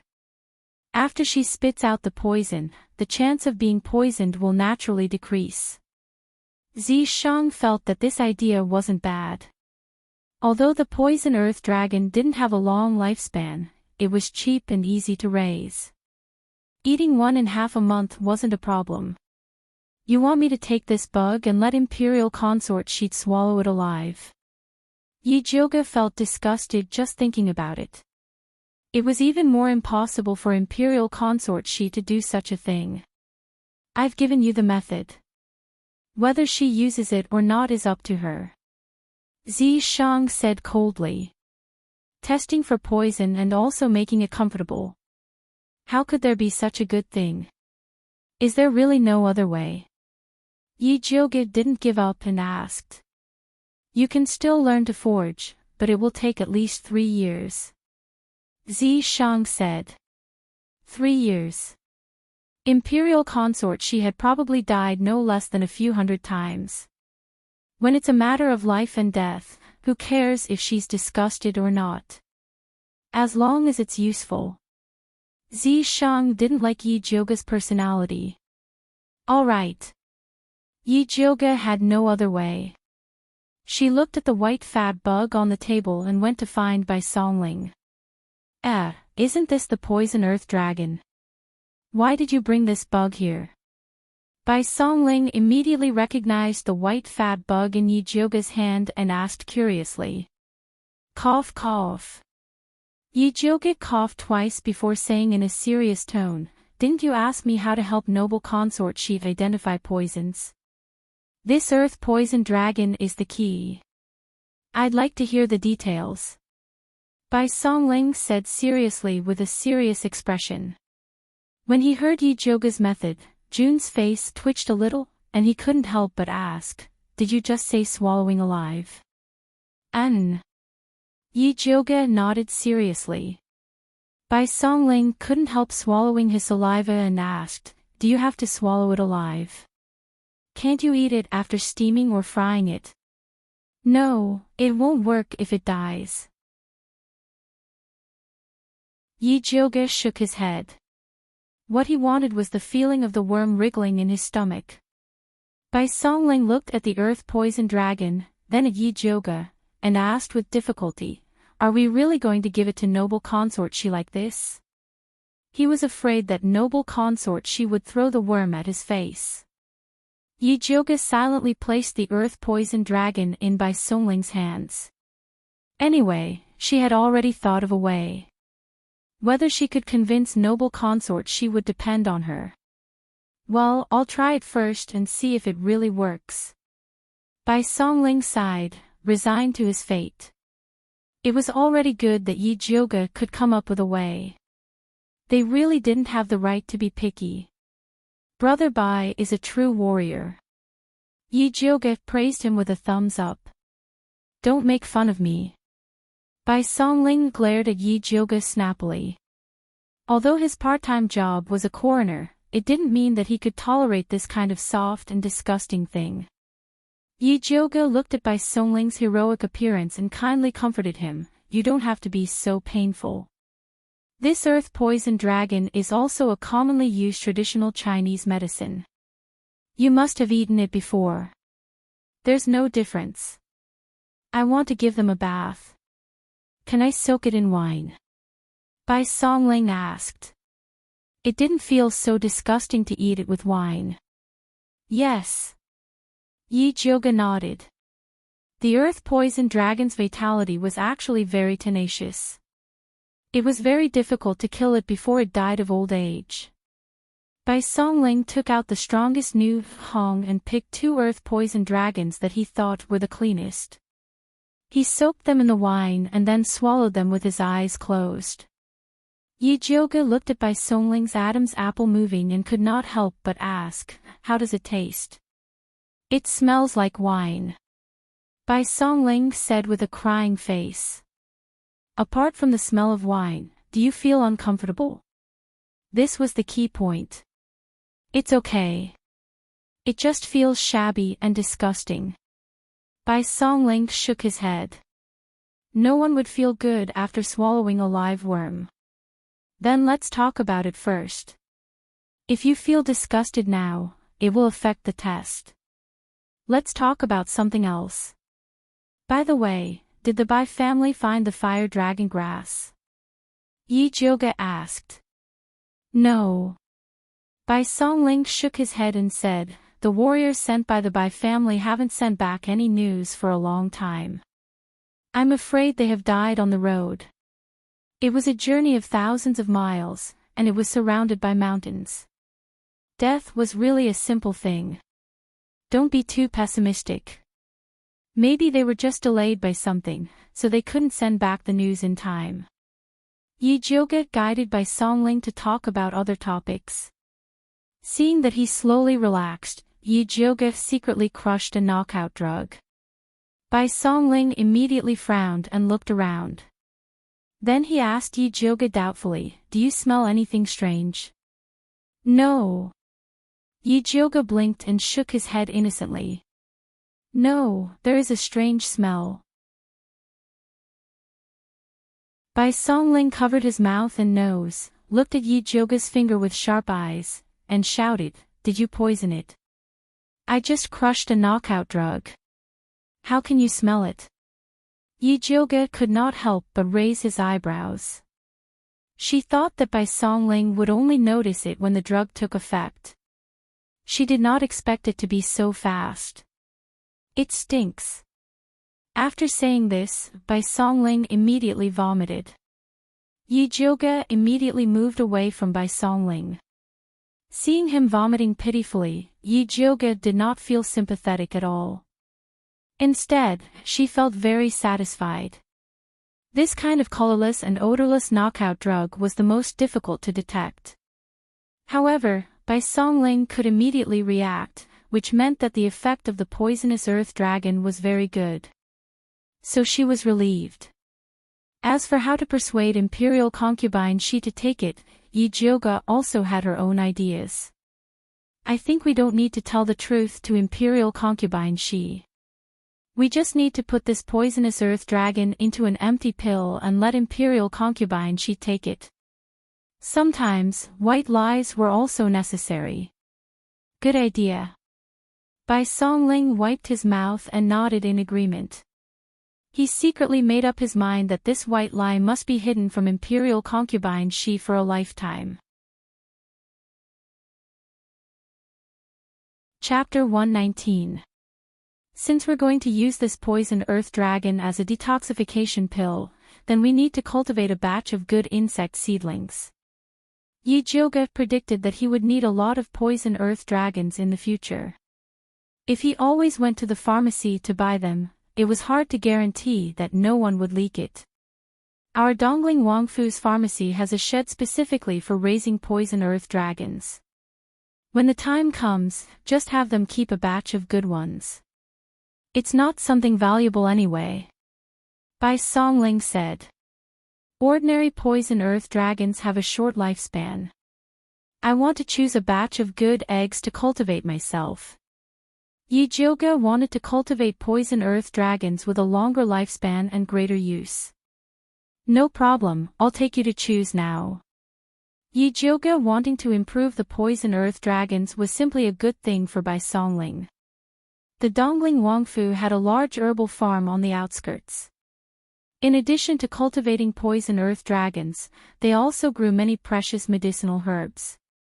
The head of the farm was surnamed Qin. Seeing that Bai Songling had brought the young miss of the Yi family over to choose some good poison earth dragons as medicinal herbs, he personally took them to the shed. The shed was filled with huge dustpans filled with white and fat poison earth dragons. 4 or 5 servants were constantly distributing poison wind leaves for them to eat. These poison wind leaves were the main food of the poison earth dragons. They had a gray surface and carried a bit of poison. After the poison earth dragons ate, they would spit out green saliva. This was the antidote for the poison wind leaves and also the medicinal herbs purchased by the pharmacy. Bai Songling looked at the densely packed white and fat insects and immediately felt his scalp go numb. He asked the head of the farm, "Is there anyone here who has studied poison earth dragons? Let them choose a batch first." Everyone had their own specialties. Letting them choose a batch first was better than Yi Jioge searching through so many insects himself. Yes. The head of the farm immediately nodded and shouted towards the shed, "Little Mute, come here." Hearing the head of the farm, a skinny boy wearing dark blue clothes walked out from the corner of the shed. He was about 11 years old and had a pair of large black eyes on his skinny face. He looked especially horrifying, like a puppet. Yi Jioge looked at this little boy and inexplicably felt that something was wrong. He asked, "Who is this?" "This is an adopted son adopted by a distant relative of mine. He doesn't have a name, so we all call him Little Mute. Although he can't speak, he's especially good at taking care of medicinal insects. It's also partly because of him that these poisonous earth dragons can be raised so well." Manager Chin was afraid that Bai Songling would accuse him of abusing his power to take care of his relative, so he quickly explained. "All right, let him pick some good worms for me," Bai Songling said indifferently. He was so young and mute. Even if he didn't have any skills, the village could still afford to raise him. After listening to Bai Songling's words, Little Mute took a dustpan and began to select the poisonous earth dragons. Soon, he had picked more than 100 of them and filled the dustpan. "Enough," Yi Jioge said.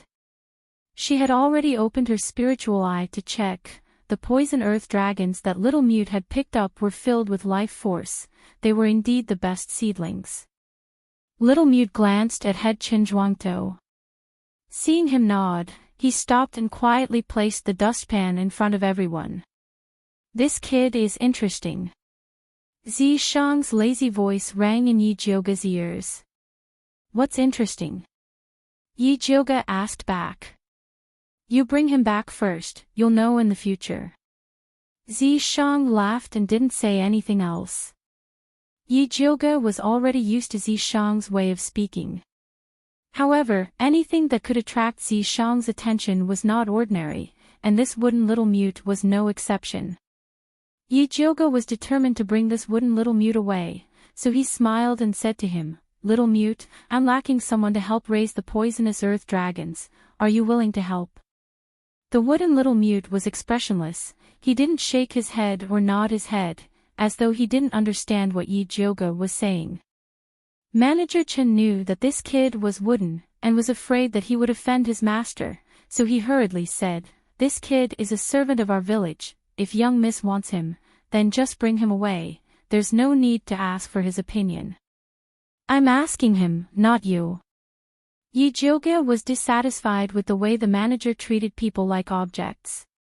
"I was too talkative, please forgive me, young miss." Manager Chen was so scared that sweat broke out all over his body, and he didn't dare say anything else. Yi Jioge looked at the wooden Little Mute and continued, "If you work at my place, food and accommodation will be provided, and you'll be paid 10 taels of silver per month, 2 days off per month, red envelopes and festive gifts during the holidays, and if you raise him well, you'll receive a monthly bonus, starting at 10 taels of silver."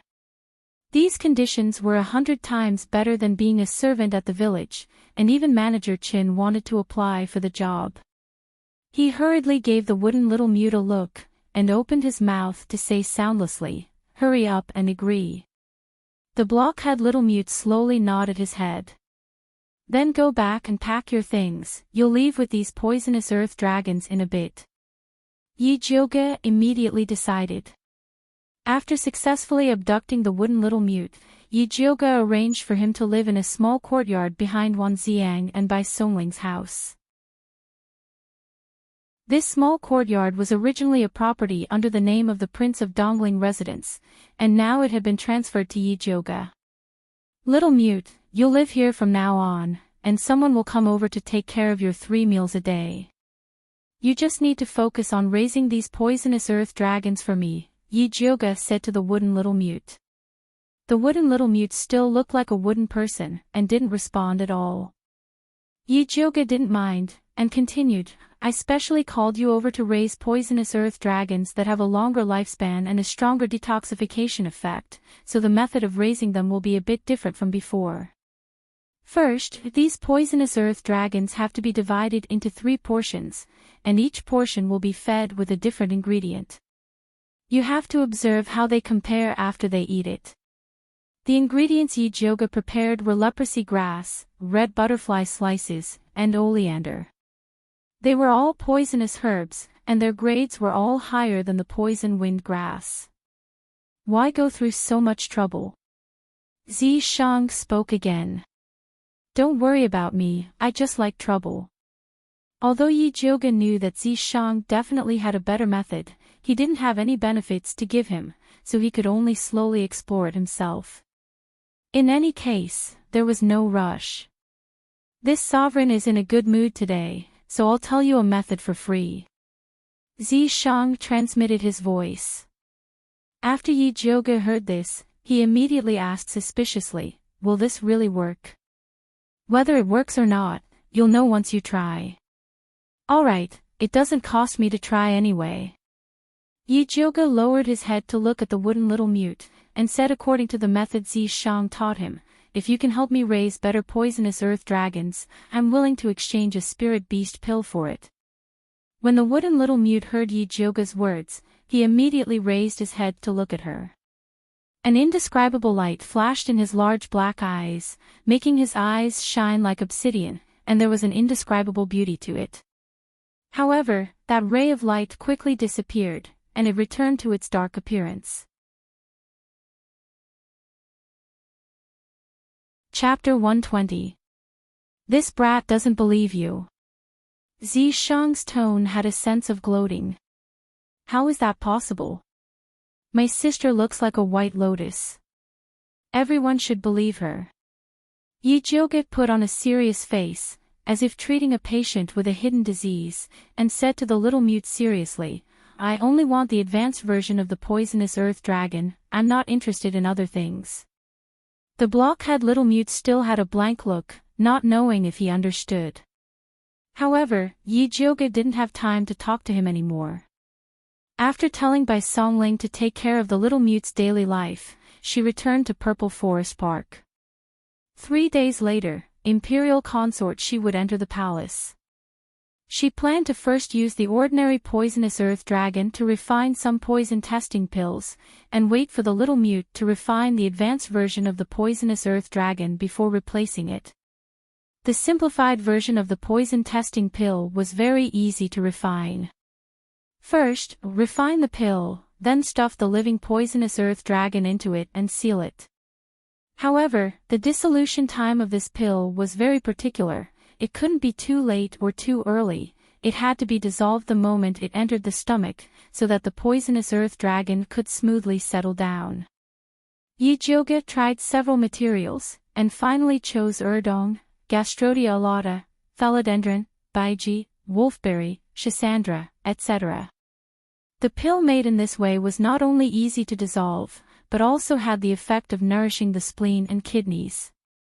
After Yi Jioge ground these medicinal materials into a fine powder, she mixed it with the walnut oil, then kneaded it into a small honey pill, and finally stuffed the poisonous earth dragon into it and sealed it. Yi Jioge stopped after making 10 honey pills, it was useless to make more anyway. Zi Shang saw that Yi Jioge wanted to sleep, so he appeared and circled her, and teased, Did you forget something? What did I forget? Why didn't she know? If you don't refine spirit beast pills, what will you use to exchange for the poisonous earth dragon with that little mute? Zishang pulled Yi Joga's earlobe with both hands, and made a fierce look. Or do you want to eat and dash? Are you sure he can really make the advanced version of the poisonous earth dragon? Yi Joga let Zishang pull her ear, and continued to put the freshly made honey pill into the bottle. Of course. Zishang pinched Yi Joga's soft earlobe and played with it happily. Yi Joga put down the jade bottle and asked politely, "Then, I will start refining now. Can you let go of my ears?" She had already discovered that compared to violent confrontation, it was better to be more docile to solve problems quickly. All right. Zishang didn't know what to do with the obedient Yi Joga. Although Zishang let go of Yi Joga's earlobe, he still hugged her tightly. He was really a boneless snake. Yi Joga was already numb from being hugged by Zishang. Dragging him along, he began to refine pills with much difficulty. Fortunately, the spirit beast pill was not difficult to refine. All he had to do was prepare the ingredients and throw them into the small bronze cauldron. Although this small bronze cauldron looked shabby, and it took a long time to refine pills, the success rate was very high. In addition, the fat black rat's saliva was 100% success rate, which saved her a lot of trouble. Why does that little mute want the spirit beast Dan? Could it be that he raised some kind of spirit beast? Yi Joga asked. The reason why she didn't kick Zishang, who was wrapped around her body, away was partly because she wanted to get some information out of him. Look at how poor he is. Does he look like he can raise a spirit beast? Zishang rested his chin on Yi Joga's head. This position was the most comfortable. Then why does he want the spirit beast Dan? Yi Joga couldn't understand. This expensive spirit beast Dan was like imported cat food. Other than cat slaves who would pay tribute to their cat masters, most people wouldn't buy it. Of course it's to eat. Zishang rubbed Yi Joga's head. He was so comfortable that his eyes narrowed. He doesn't have a spirit beast. It's impossible for him to eat it himself. Yi Joga said in disbelief. Could it be that the little mute has pica and loves to eat this spirit beast Dan? Guess. Zishang was still hanging, waiting for Yi Joga to state her conditions. If you don't want to say it, then forget it. Yi Joga wasn't going to fall for it. Other than things related to her own life, she wasn't interested in anything else. Little Joga is really not cute. It's getting harder and harder to deceive. Zishang's chin rested on top of Yi Joga's hair bun. Suddenly, he smelled a strange smell. How long has it been since you last washed your hair? Zishang asked. Not that long. At most a month. Yi Joga pretended to be stupid. Ever since she found out that Zishang especially liked to use her head as a pillow, she purposely didn't wash her hair, wanting to suffocate Zishang to death. Wash. Zishang couldn't bear the fact that his royal pillow was so dirty. This is my hair. This lady likes the sour smell. What's wrong with that? Very quickly, Yi Joga knew that going against a tyrant wouldn't end well. What do you mean by taking a bath without saying a word? Yi Joga, who was pulled into the bathtub by Zishang and drenched in cold water, deeply regretted it. At this moment, her entire body was drenched. Her thin clothes stuck to her body, revealing her slightly rising and falling graceful figure. Did you forget that you still owe me 2 kisses? Zishang sized up Yi Joga's figure with satisfaction. It wasn't in vain for him to personally help Yi Joga clear the meridians in her chest. I will return it to you after I change my clothes. Yi Joga wanted to escape. However, Zishang grabbed onto Yi Joga's hands and hugged onto her tightly, causing the two's bodies to become even closer. Let go of me. Yijioga raised her leg and wanted to kick Zishang, but Zishang's snake tail tightly wrapped around her leg. Be good. Zishang lowered his head and kissed onto Yijioga's cherry lips, then pushed Yijioga onto the ground. Zishang's fierce and passionate kiss seemed as if even Yijioga's soul was about to be sucked away. Yijioga felt the suffocating pain. Taking the opportunity when Zishang loosened his grip, Yijioga punched onto Zishang's abdomen. Zishang's muscles were definitely made of stone, they were extraordinarily hard. Naughty.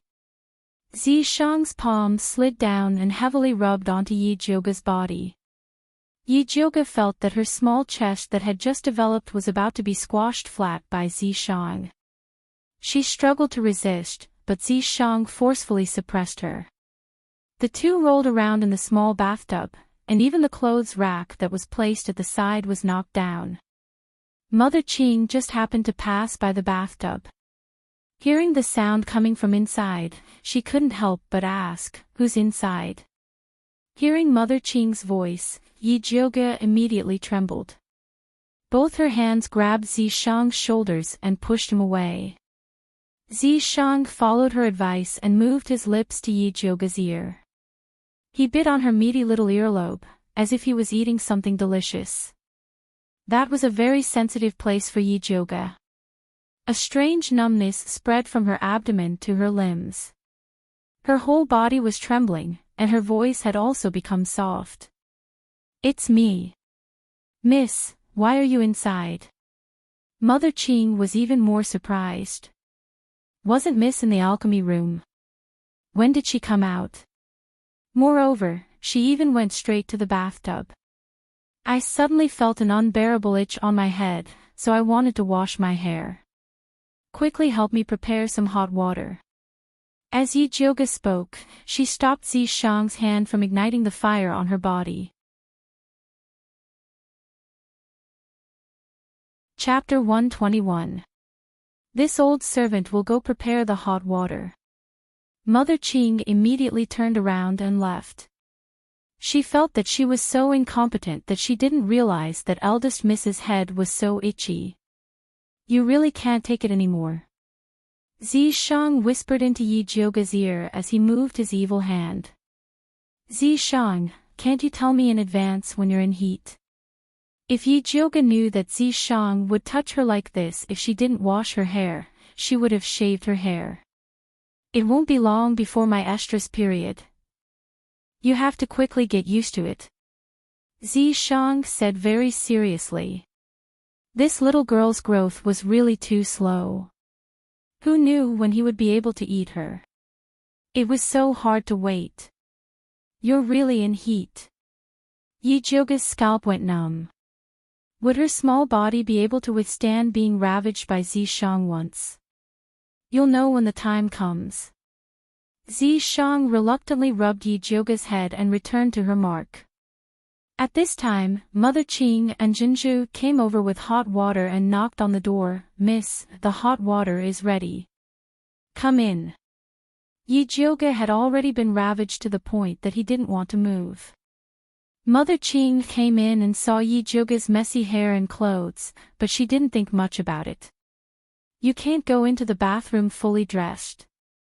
After Yijioga took a bath with the help of Mother Qing and Jinzhu, he fell on the bed and didn't move. When he woke up, it was already dawn. Yijioga stretched his body on the bed. Suddenly, he remembered that he was halfway through refining the spirit beast pill last night. He immediately jumped out of bed. It's over, it's over.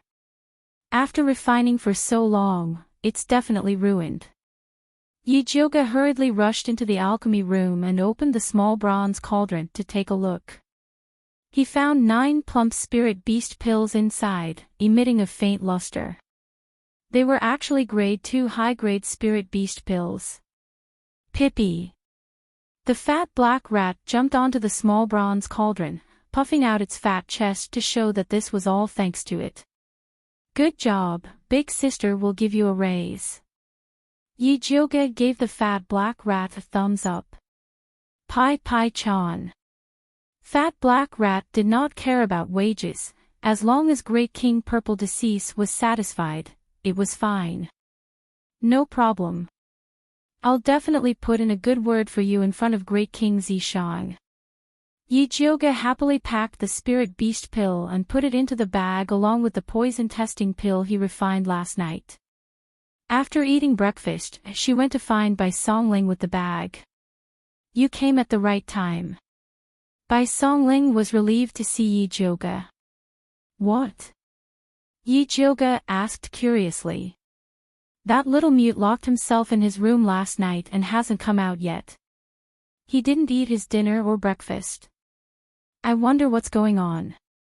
Bai Songling was worried that little mute was carrying out the secret method that Yi Jioge was teaching him, so she didn't dare to act rashly. Yi Jioge couldn't help but raise his eyebrows. Could that little mute really be cultivating an advanced version of the Earth Poison Dragon? Go and have a look when you have time. I have to go to the prince's mansion now, so I won't be able to accompany you. Bai Songling's own matters were quite urgent. Bai said. Bai Ling Bai Tian. Go. Bai Zit. Yil Bai Axti go. Bai Chin. Shao deep inside, it. See, quiet inside. Yi Jioge opened it. She found a lot of food. The staple food for breakfast was porridge, steamed buns, side dishes, corn, sweet potatoes, and other coarse grains. There were also 2 fragrant meat pies, which smelled very good. It could be seen that Bai Songling cared a lot about this little mute. Yi Jioge put the lid on the food. She coughed. What are you doing in there, little mute? The wooden door creaked open. Little Mute's snow-white face peeked out from behind the door. His lips were red, and his 2 large black eyes looked even more horrifying. Yi Jioge didn't know why. Every time she saw Little Mute, she got goosebumps. She pointed uncomfortably at the food on the table and said, "You must be hungry. Let's eat something first." Little Mute didn't look at the food. Instead, he waved at Yi Jioge and asked her to follow him inside. Yi Jioge had no choice but to follow Little Mute into the dark room. The deeper she went, the more she felt something was wrong. The tip of his nose kept smelling a strange odor. It smelled a little like blood, but not quite. She took a closer look. She found a jar in the corner of the dark room. That strange smell was coming from it. Little Mute stood next to the jar. He pointed at it, indicating Yi Jioge to see. Yi Jioge was also curious, so he lowered his head to look at the jar. Suddenly, a small black shadow shot out from the jar. It was heading straight for her. Just as she was about to make a move, Little Mute was faster than her. He reached out and pinched the black shadow. That black shadow immediately softened like a noodle. Only then did Yi Jioge realize that it was actually a black poisonous earth dragon. It was bigger than a normal earth poison dragon. It was black and exuded a strong life force. It was not an ordinary creature. But it was different from a normal earth poison dragon. Little Mute handed the black earth poison dragon to Yi Jioge. He opened his left hand. It was clear he wanted to trade with her. How did you raise this earth poison dragon?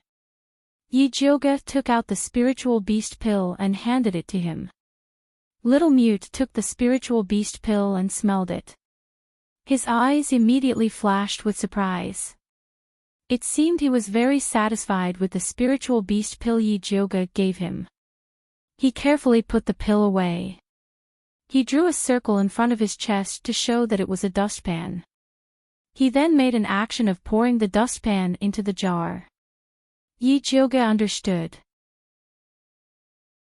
You poured the dustpan's earth poison dragons into the jar and let them kill each other. In the end, there was only this one left, right? No wonder this earth poison dragon looked so strange. It turned out it was refined using this kind of cruel method. Little Mute nodded. He then turned around and left the room. He opened the mahogany food box and began to eat.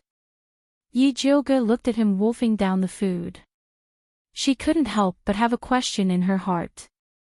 Where did this Little Mute come from? The method, he said, was the same as raising goo in Miaojiang. Only a special secret technique could do it. Moreover, looking at the way he grabbed the earth poison dragon with his bare hands, this child was definitely not as simple as an orphan. Little Mute didn't care about Yi Jioge's probing gaze. After he finished eating, he wiped his mouth with his sleeve and went back to the small dark room to rest.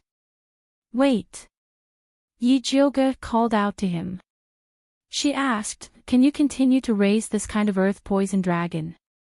Little Mute stretched out his thin fingers. He made a meatball. He meant that as long as you have the spiritual beast pill, you can come and exchange it at any time. Chapter 122. I don't want this kind of poisonous earthworm, I want the normal kind. Although the poisonous earthworm produced by this method was powerful, the side effects were too great, and it was also harmful to nature, so it was not a long-term solution. Little Mute hesitated for a moment, and made a strange gesture with his hand. Yi Jioge instantly understood, you mean that method is very slow? Little Mute nodded again. It's okay, it doesn't matter if it's slow, as long as you can cultivate a poisonous earthworm that can evolve normally, I can exchange it for 5 spirit beast pills, Yi Jioge said generously.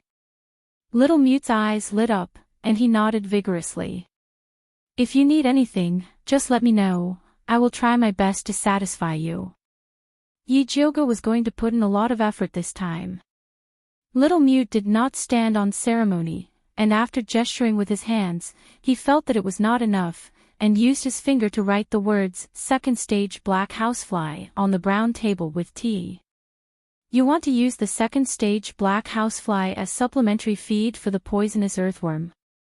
Yi Jioge asked curiously. Black housefly was a kind of spirit herb that looked like a fly, and was usually used to treat festering wounds. Although it was a spirit herb, it grew easily, and it was not expensive, so she could afford it. Little Mute nodded again. Your handwriting is not bad, who taught you? Yi Jioge pretended to ask casually. These days, very few commoners were literate, even Chen Zhuangtou could not read, let alone Little Mute, who was an orphan who was adopted. Little Mute's face flashed with vigilance, and he frowned and wrote another line of words.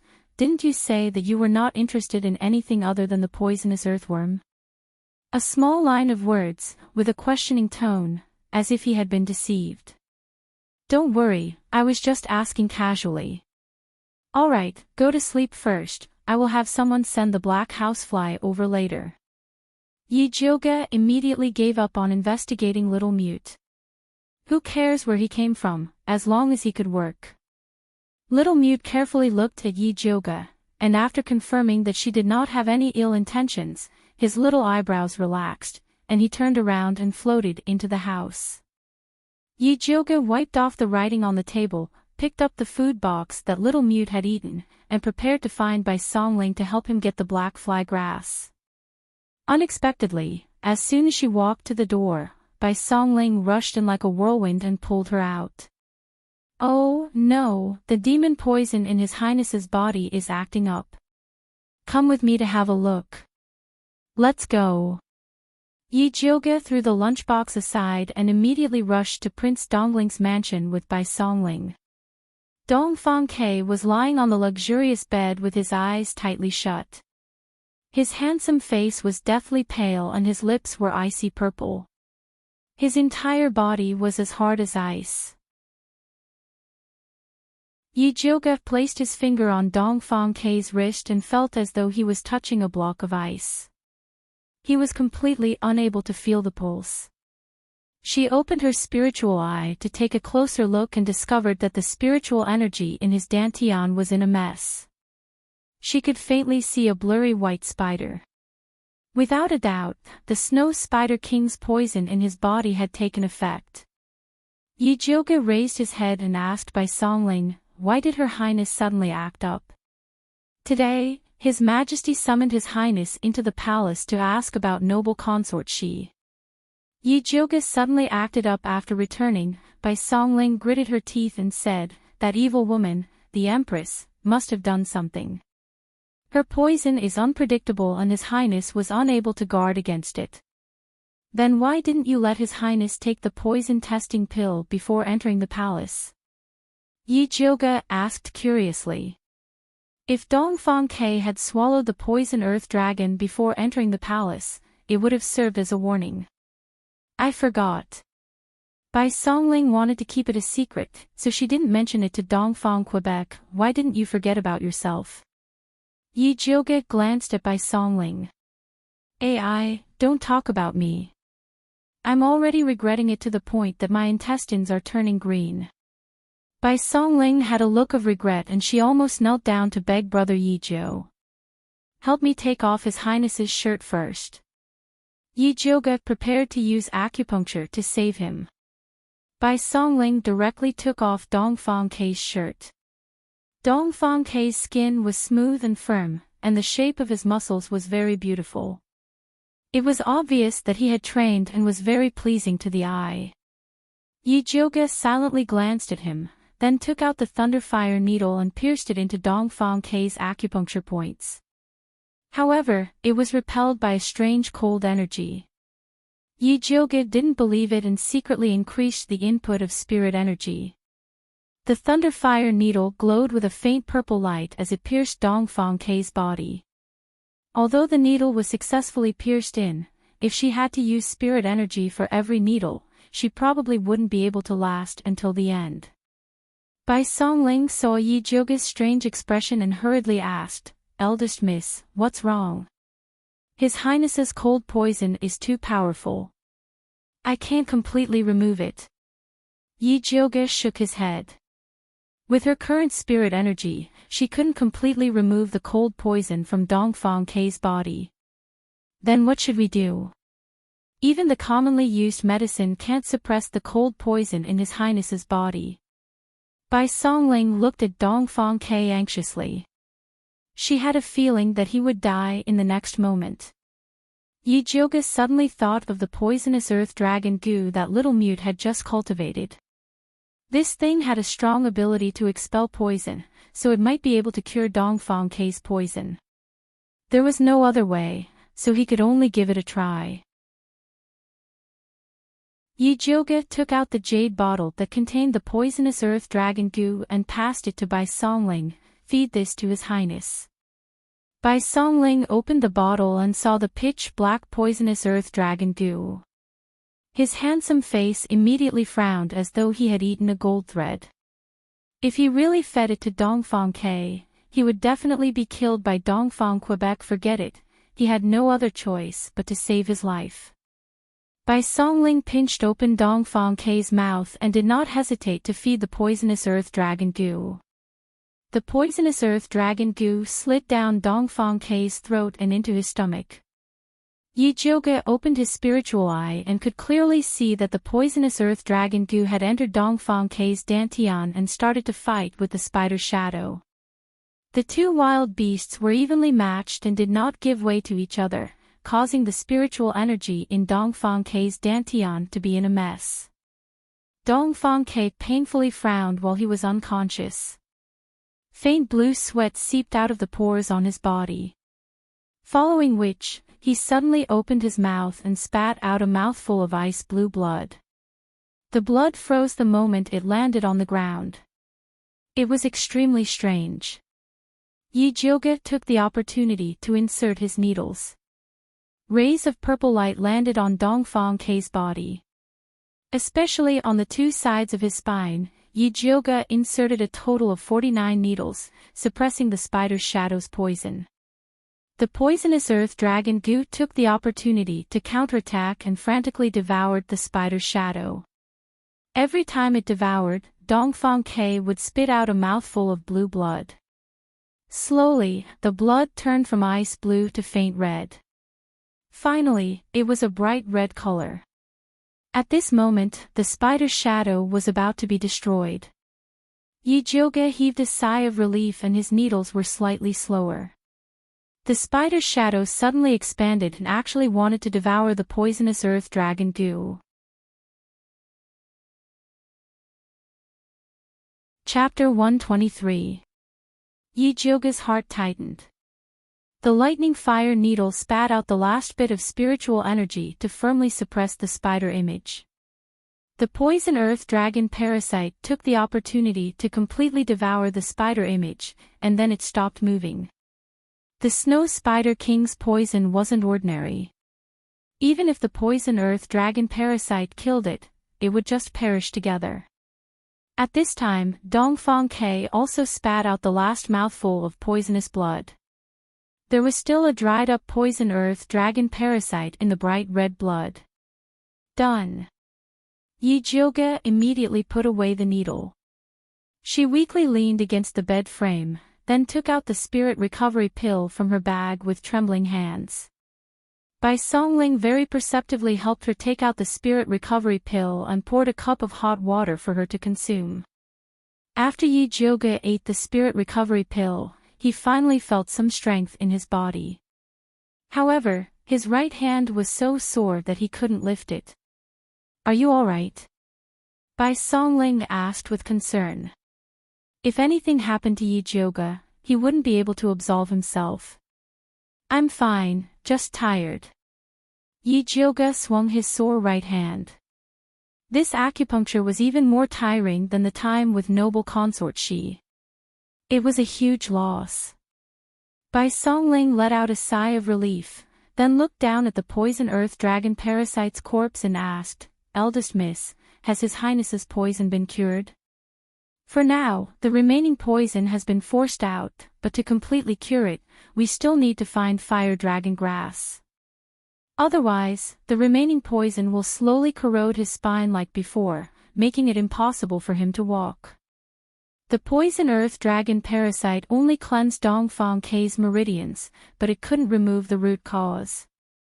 Bai Songling heard Yi Jioge's words and found a very important point. You said the remaining poison will slowly corrode his spine like before, making it impossible for him to walk.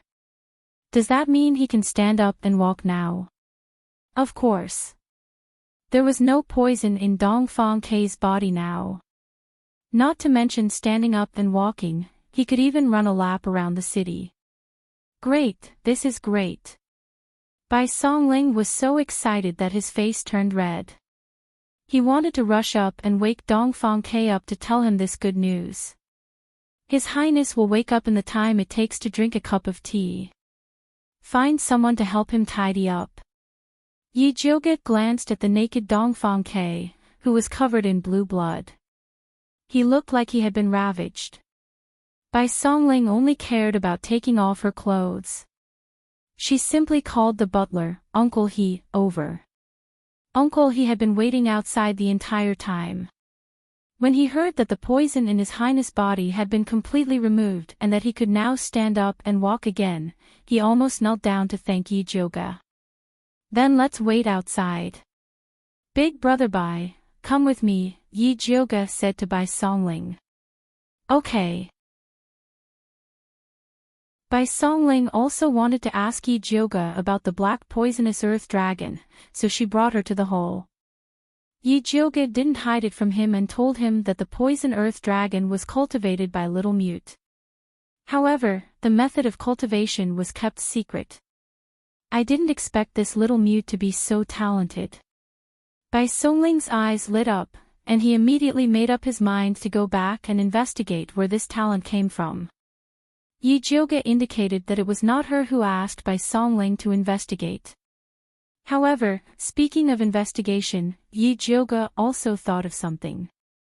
How's the investigation of 7th concubine going? I've checked. The 7th concubine in your mansion has a normal background. There's nothing wrong with her.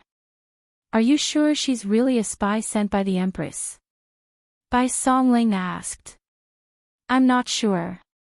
Yi Jioge was just suspicious. Recently, Seventh concubine's side was very quiet. She didn't send anyone to the watering room anymore. She had secretly investigated Yuan Yang, the maid who rummaged through the garbage, and found that she just wanted to take some things from the mansion to help her sick mother. She knew nothing about seventh concubine. By the way, are Su Yufeng and her daughter still making trouble? Bai Songling rarely gossiped. After old Master Su fell, the two of them became well-behaved. They are around my father every day and have no time to trouble me. Yi Jiuge said faintly. The Su family blamed Su Yufeng for bringing old Master Su, who had just come out of seclusion, to the Yi family to make trouble, causing trouble for them. Su Yufeng didn't have the backing of her maiden family. She could only put all her attention on the child in her belly and Yi Yuxuan. Yi Shanshan was now smart. Besides practicing alchemy every day, she went to communicate with the crown prince. Yi Mansion was unprecedentedly peaceful. Su Junqing is also very well behaved. Bai Songling said with some pity. He needs human blood to practice the bewitching skill. He won't be well behaved for long. Yi Jiuge said and thought of something. Brother Wan and Yi Yu went to Hepu County for a long time. Did they find the evil practitioner? She had been busy with imperial concubine Shi's affairs during this time and didn't have time to ask this. They have found a lot of important clues in Hepu County. It has been preliminarily confirmed that the evil practitioner is a middle-aged man. It is said that he is dressed like a scholar and looks very gentle and polite. Is there a portrait? Yi Jiuge asked. Wan Xiang and others are looking for a painter to copy, but the paintings are not very similar. Bai Songling shook her head. This kind of person without specific facial features and only temperament was the most difficult to copy. It's a pity. It would be good if the portrait could be posted on the imperial notice. These days, people still had to rely on the imperial notice if they wanted to know anything. Xiang has informed all the county governments to post the imperial notice. Let the people be careful of this evil practitioner and watch their daughters well.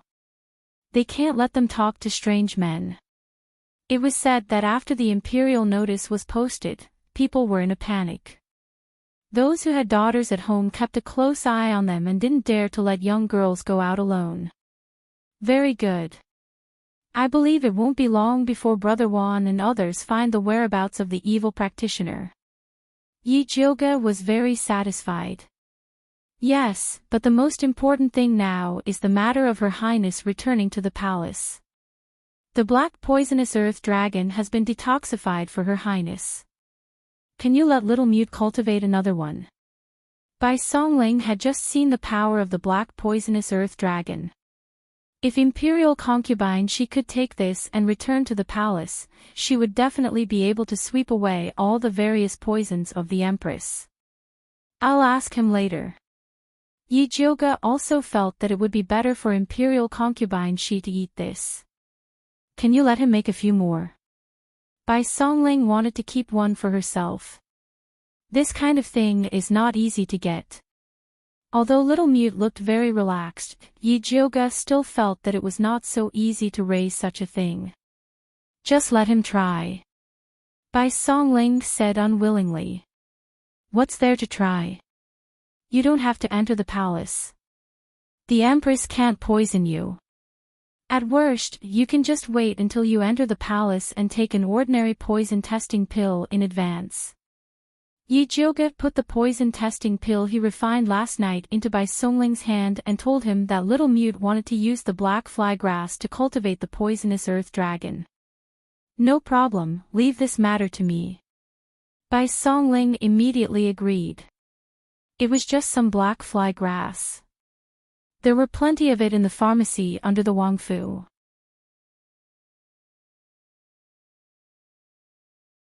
Chapter 124. His Highness should be waking up soon, let's go back.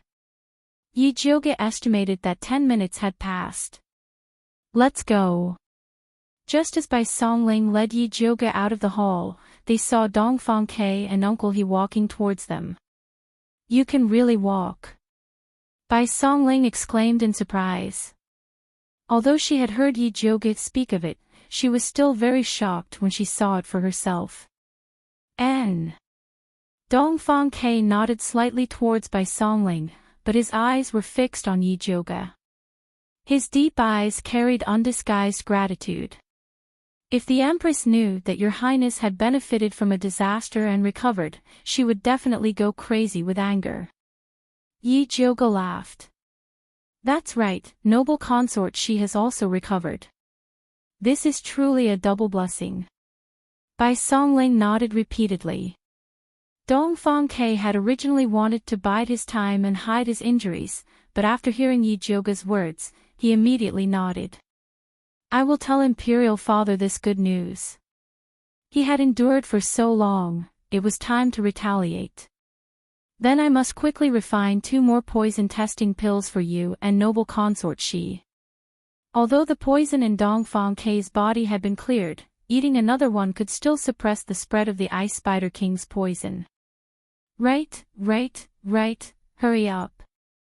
This matter cannot be delayed." Bai Songling nodded repeatedly. "What poison testing pill?" Dongfang Ke asked suspiciously. Yi Zhuge and Bai Songling glanced at each other, both deciding to keep this matter a secret. As a result, Yi Zhuge said, "It's the kind of spiritual pill that I told noble consort Shi about last time that can help her detect poison."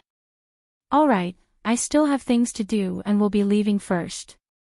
If you have anything else, come find me." Yi Zhuge was afraid that Dongfang Ke would pursue the matter further and quickly ran back to the courtyard to order 2 poisonous earth dragon parasites from Little Mute. Little Mute was extremely enthusiastic about this order and immediately had Yi Zhuge bring him back to the previous manor to choose another batch of ordinary poisonous earth dragon parasites. The next morning, he gave the 2 poisonous earth dragon parasites to Yi Zhuge and obtained 2 spiritual beast pills.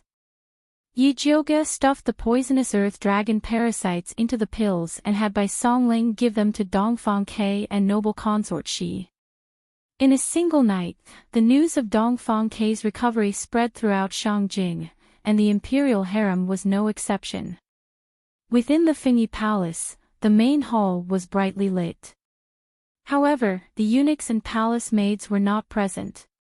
Only a black-clothed and masked man was kneeling in the center of the main hall.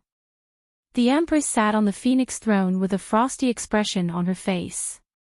She stared coldly at her secret guard and asked, "How did that bastard Dongfang Ke suddenly walk?"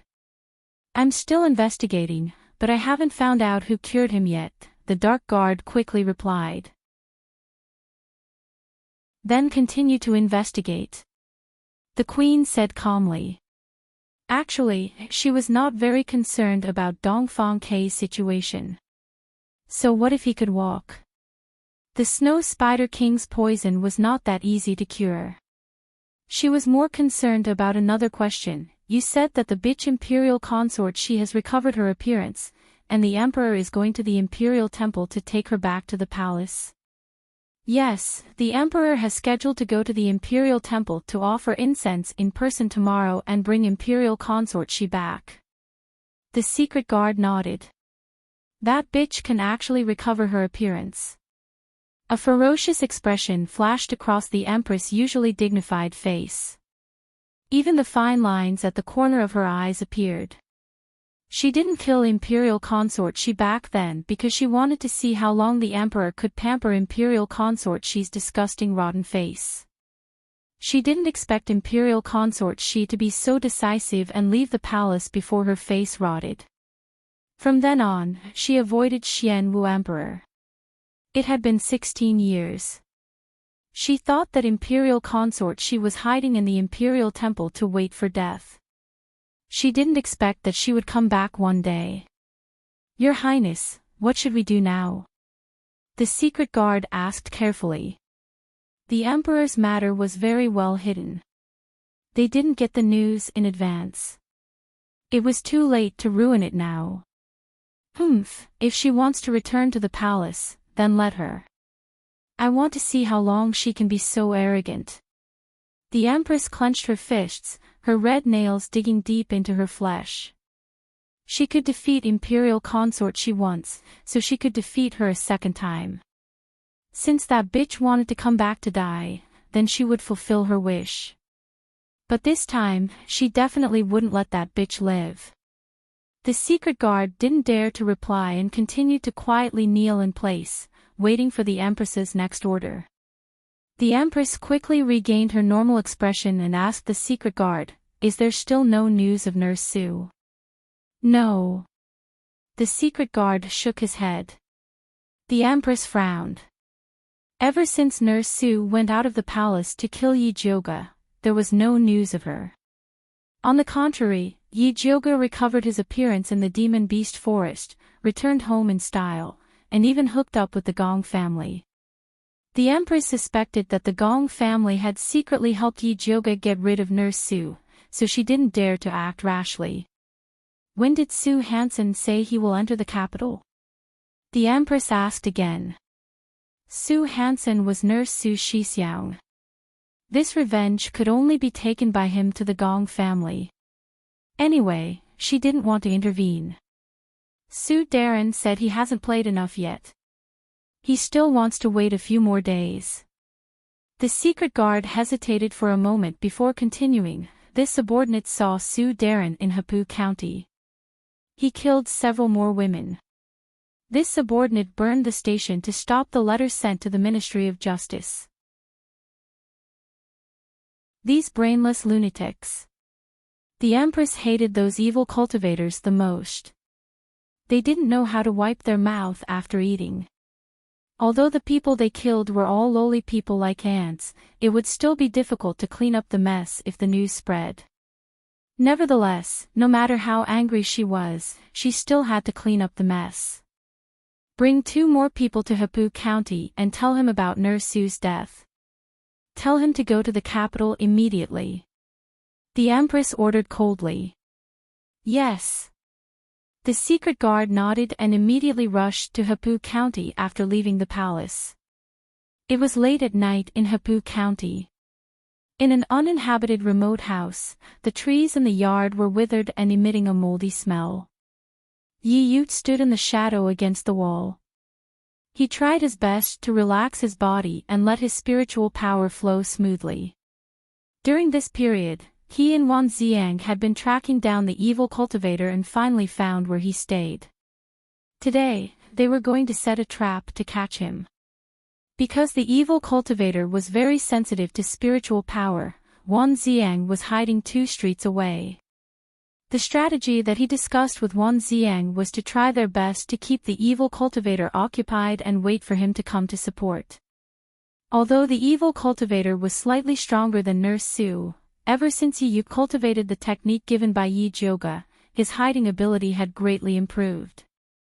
Especially after refining the yin qi that was unique to evil cultivators, he could even become one with the shadows.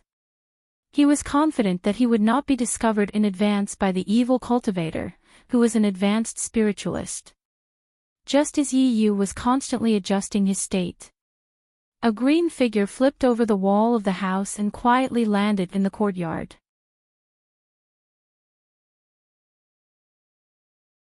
Chapter 125. Yi Yu squinted his eyes and saw a man in a cyan robe. He had a pale face and no beard. He looked like a scholar, and he walked into the room with a black cloth bag. Without lighting up the lamp, the man poured the contents of the bag onto the bed. It was a 12-year-old girl. The little girl was chubby, and her skin was fair and tender. She was wearing a pink jacket with a small golden lock on it. It was obvious that she was from a rich family. "Humph, you stupid mortals. Do you think you can stop me from cultivating by posting the imperial list? That's ridiculous." The man sneered. His fair and gentle face became very distorted in the moonlight, and his eyes were glowing with a faint red light. He roughly tore the little girl's clothes apart and lowered his head to bite her neck. At this time, a cold light full of killing intent suddenly attacked him from behind. The man was shocked and instinctively mobilized his spiritual power to protect himself. Unfortunately, it was too late. The fierce attack pierced through his back before his protective spiritual light appeared, and blood splashed out.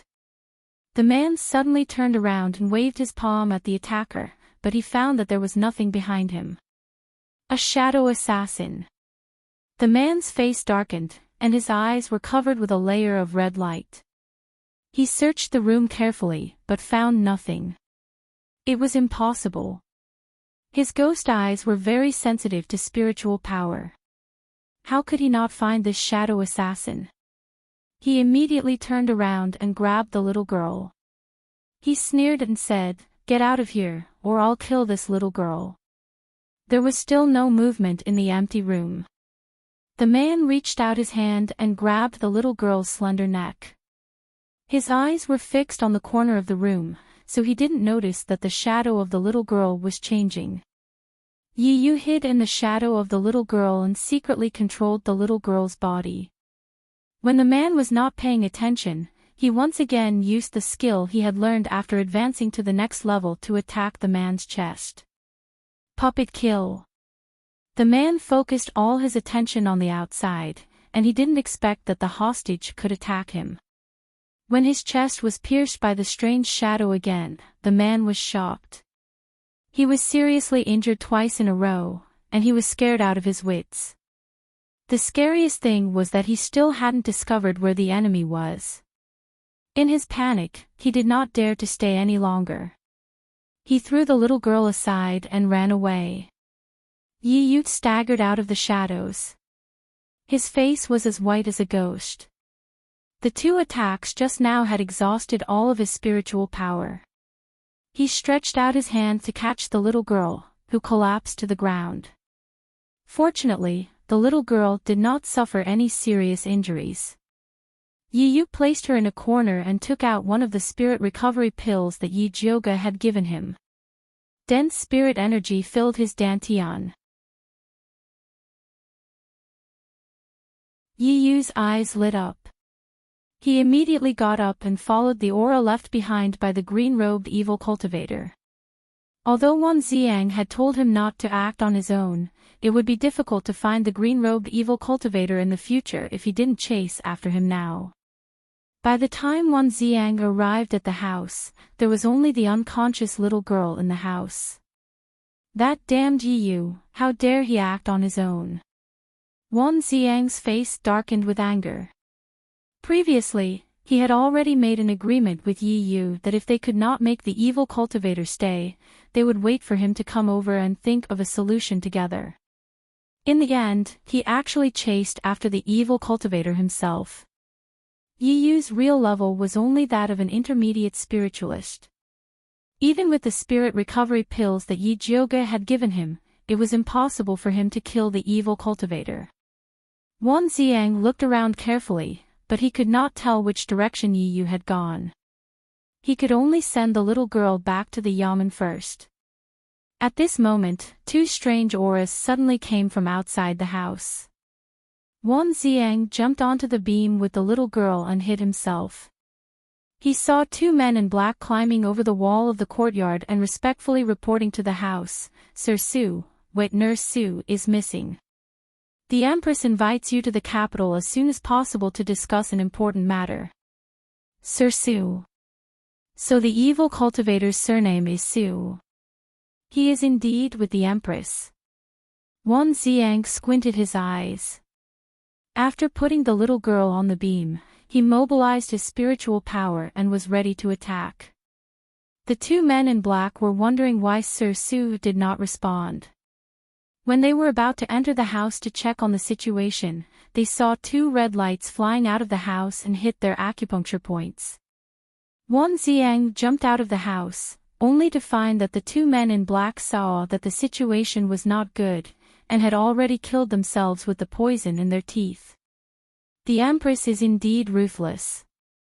Wan Xiang carefully examined the two men in black. Although he didn't find any clues on them. But from what they said just now, he could infer that the evil cultivator surnamed Su must have gone to Shangjing. After Wan Xiang hurriedly sent the little girl to the yamen, he immediately rushed to the capital to find Yi Jiuge. At this moment, Yi Jiuge was in the Violet Forest Park concocting a bone-nourishing pill for Yi Rui. During this period of time, the little lass's body was growing and she often felt that her bones were aching. Yi Jiuge planned to refine some bone-nourishing pills for her. He didn't expect to receive an urgent message from Wan Xiang right after he finished refining the elixir, saying that Yi Yu had disappeared. Yi Jiuge didn't even have time to change his clothes and hurriedly went to the Yu Wu tea house. He saw Wan Xiang sitting on a chair. He was travel-worn, his face was full of fatigue, and there were dark circles under his eyes. It seemed that he had just rushed over from Hepu County. Bai Songling, who was sitting next to him, also looked solemn. "Why is Yi Yu missing?" Yi Jiuge sat down and asked. "After we found the evil cultivator's place, we agreed to deal with him together. I didn't expect that Yi Yu would chase after him without permission." Wan Xiang frowned. Could he have been taken away by the evil cultivator? Yi Jiuge was most worried about this. No, there was only the evil cultivator's blood in the house, not Yi Yu's. Yi Yu must have used the secret skill on the evil cultivator twice, then ate the spirit recovery pill and forced himself to chase after him. Wan Xiang recounted the scene, including the 2 men of sacrifice sent by the Empress. Why is the Empress in such a hurry to find this evil cultivator surnamed Su? Yi Jiuge thought of another question when he heard that Yi Yu was fine. What else can he do besides harm people? No, logically speaking, Yi Yu should have exhausted his spiritual power after using the secret skill twice. How can he still have the strength to chase after that evil cultivator Su? Bai Songling asked doubtfully. A normal spirit recovery pill could only restore 30% of spiritual power at most. Could it be that the spirit recovery pill that Yi Yu ate was especially powerful? Although the spirit recovery pill made by Miss Yi is only a level 2 elixir, its efficacy is comparable to a high level 3 elixir. Wan Xiang nodded. However, no matter how powerful the spirit recovery pill was, it could only quickly restore spiritual power. It could not do anything about the essence, qi, and spirit. That was why he was so worried about Yi Yu.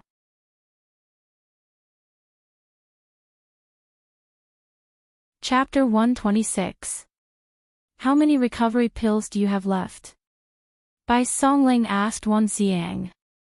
He remembered that Yi Jiuge had given him 2 bottles of this pill, but Wan Xiang had taken it all for himself. Is this the time to talk about this? Wan Xiang glared at Bai Songling. Yi Yu's life and death were unknown, but this money grubber only remembered to ask about the spirit recovery pill. What did this make Yi Jiuge think? Bai Songling smiled awkwardly and said, I'm just worried that Yi Yu's spirit recovery pill isn't strong enough, so I asked you to take one to study. You don't have to worry about that. There's absolutely no problem with the pills I've refined. Yi Jiuge waved his hand and said, since Yi Yu isn't injured, then he should be fine. I'll use the secret signal to contact him later. She was very confident in Yi Yu's ability to protect himself. That's good. In addition to worrying about Yi Yu's safety, Wan Xiang was also worried that Yi Jiuge would blame him. After all, he was the one who borrowed Yi Yu. He felt very guilty for not being able to return him to Yi Jiuge in one piece. If there's nothing else, I'll be heading back first. Yi Jiuge spoke straightforwardly, but he was still very worried about Yi Yu. We're done here. You can go back. If you find Yi Yu, let us know. Although Bai Songling still had a lot of questions to ask Yi Jiuge, she didn't dare to waste her time when she saw her anxious look. After Yi Jiuge left the Misty Rain tea house, he returned to the Purple Forest Park and changed into his nocturnal clothes. Then, he went out to look for Yi Yu. According to Wan Xiang, the evil cultivator with the surname Su should have escaped back to Shangjing and was likely to find the Empress. Yi Jiuge searched around the palace but did not find the Yi family's secret signal. Finally, he found a clue at the city gate. Following the signal that Yi Yu left behind, she finally arrived near the entrance of the Su family mansion. Why did Yi Yu come here? Was he chasing after the evil cultivator with the surname Su, or did he come to find Su Junqing? Yi Jiuge looked up and saw red lanterns hanging in the Su family mansion. The bright candlelight illuminated the entrance very brightly. Although it was already dark, there were still many carriages parked in front of the gate. They were all here to visit Old Master Su. Although Old Master Su fell into a coma after coming out of seclusion, his spirit master cultivation was still there. Those who wanted to suck up to the Su clan still came in an endless stream. There were people who gave him elixirs, folk prescriptions, and wandering doctors.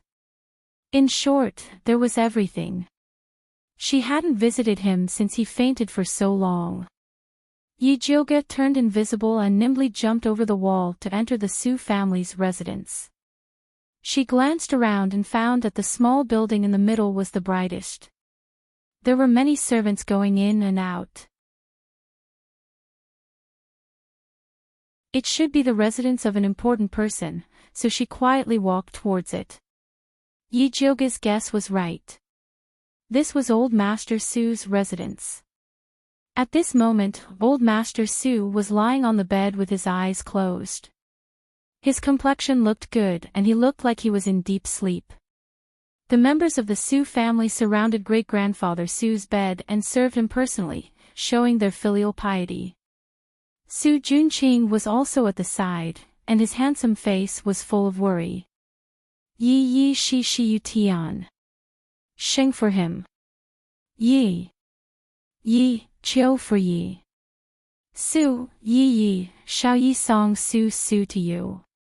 Why? Do you feel sorry for him? Zi Shang asked. Why would I feel sorry for him?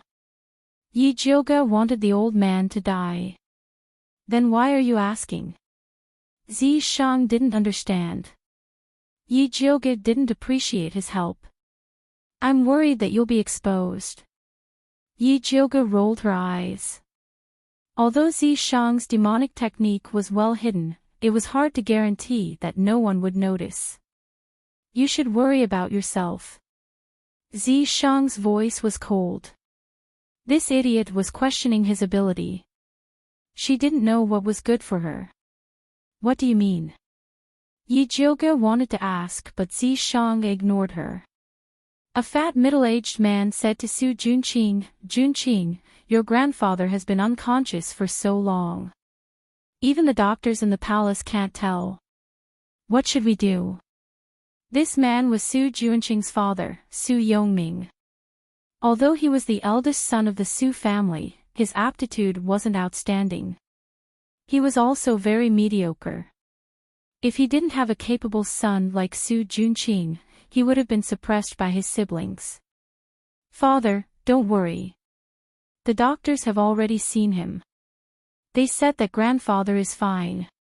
He will wake up after a while. Su Junqing still had the appearance of a modest young master. I hope so.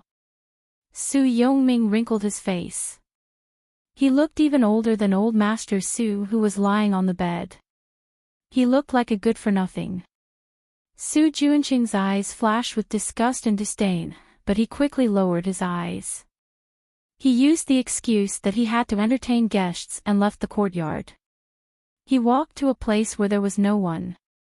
His refined and handsome face immediately became very ugly. He punched the rock on the rockery and shattered it.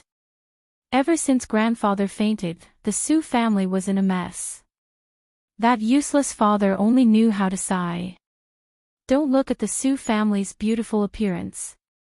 In fact, it was already very dangerous. The people outside used the excuse of visiting to find out about Old Master Su's condition. If the Su family showed the slightest weakness, they would immediately rush up and bite the Su family into pieces. Although he told the outside world that his grandfather had advanced too quickly and was in a deep sleep, Dongfang Ke was secretly manipulating the public opinion. He said that the Su family coveted Yun Tianwei's wealth and wanted to kill Yi Jiuge. That was why they provoked Yun Tianwei's friends to attack his grandfather. Now, many people were secretly saying that the Su family deserved it and were waiting to see them become a joke. Su Junqing thought of those cold words and his chest started to heave up and down. But he quickly calmed himself down. There was no use thinking about it now. He had to quickly become stronger, to the point where no one would dare to offend his Su family. Su Junqing thought of this and hurriedly arrived at a remote house in the Su family. Yi Jiuge secretly followed behind him. She jumped onto the roof and lifted the tiles to look down. She discovered that it was a very simple house. After Su Junqing entered the house, he lifted up a lotus painting on the wall and pressed down on a brick behind it. The wall flipped backwards, revealing a dark room. A faint light was revealed, causing Su Junqing's shadow to grow. Yi Jiuge squinted her eyes. She discovered that Su Junqing's shadow was a little strange. She immediately opened her spiritual eye to take a look and almost cursed it out loud. Yi Yu, that extremely daring fellow, was actually hiding in Su Junqing's shadow. He was simply playing with fire. Su Junqing did not expect that there would be someone hiding in his shadow. As long as he looked carefully, he would immediately discover it.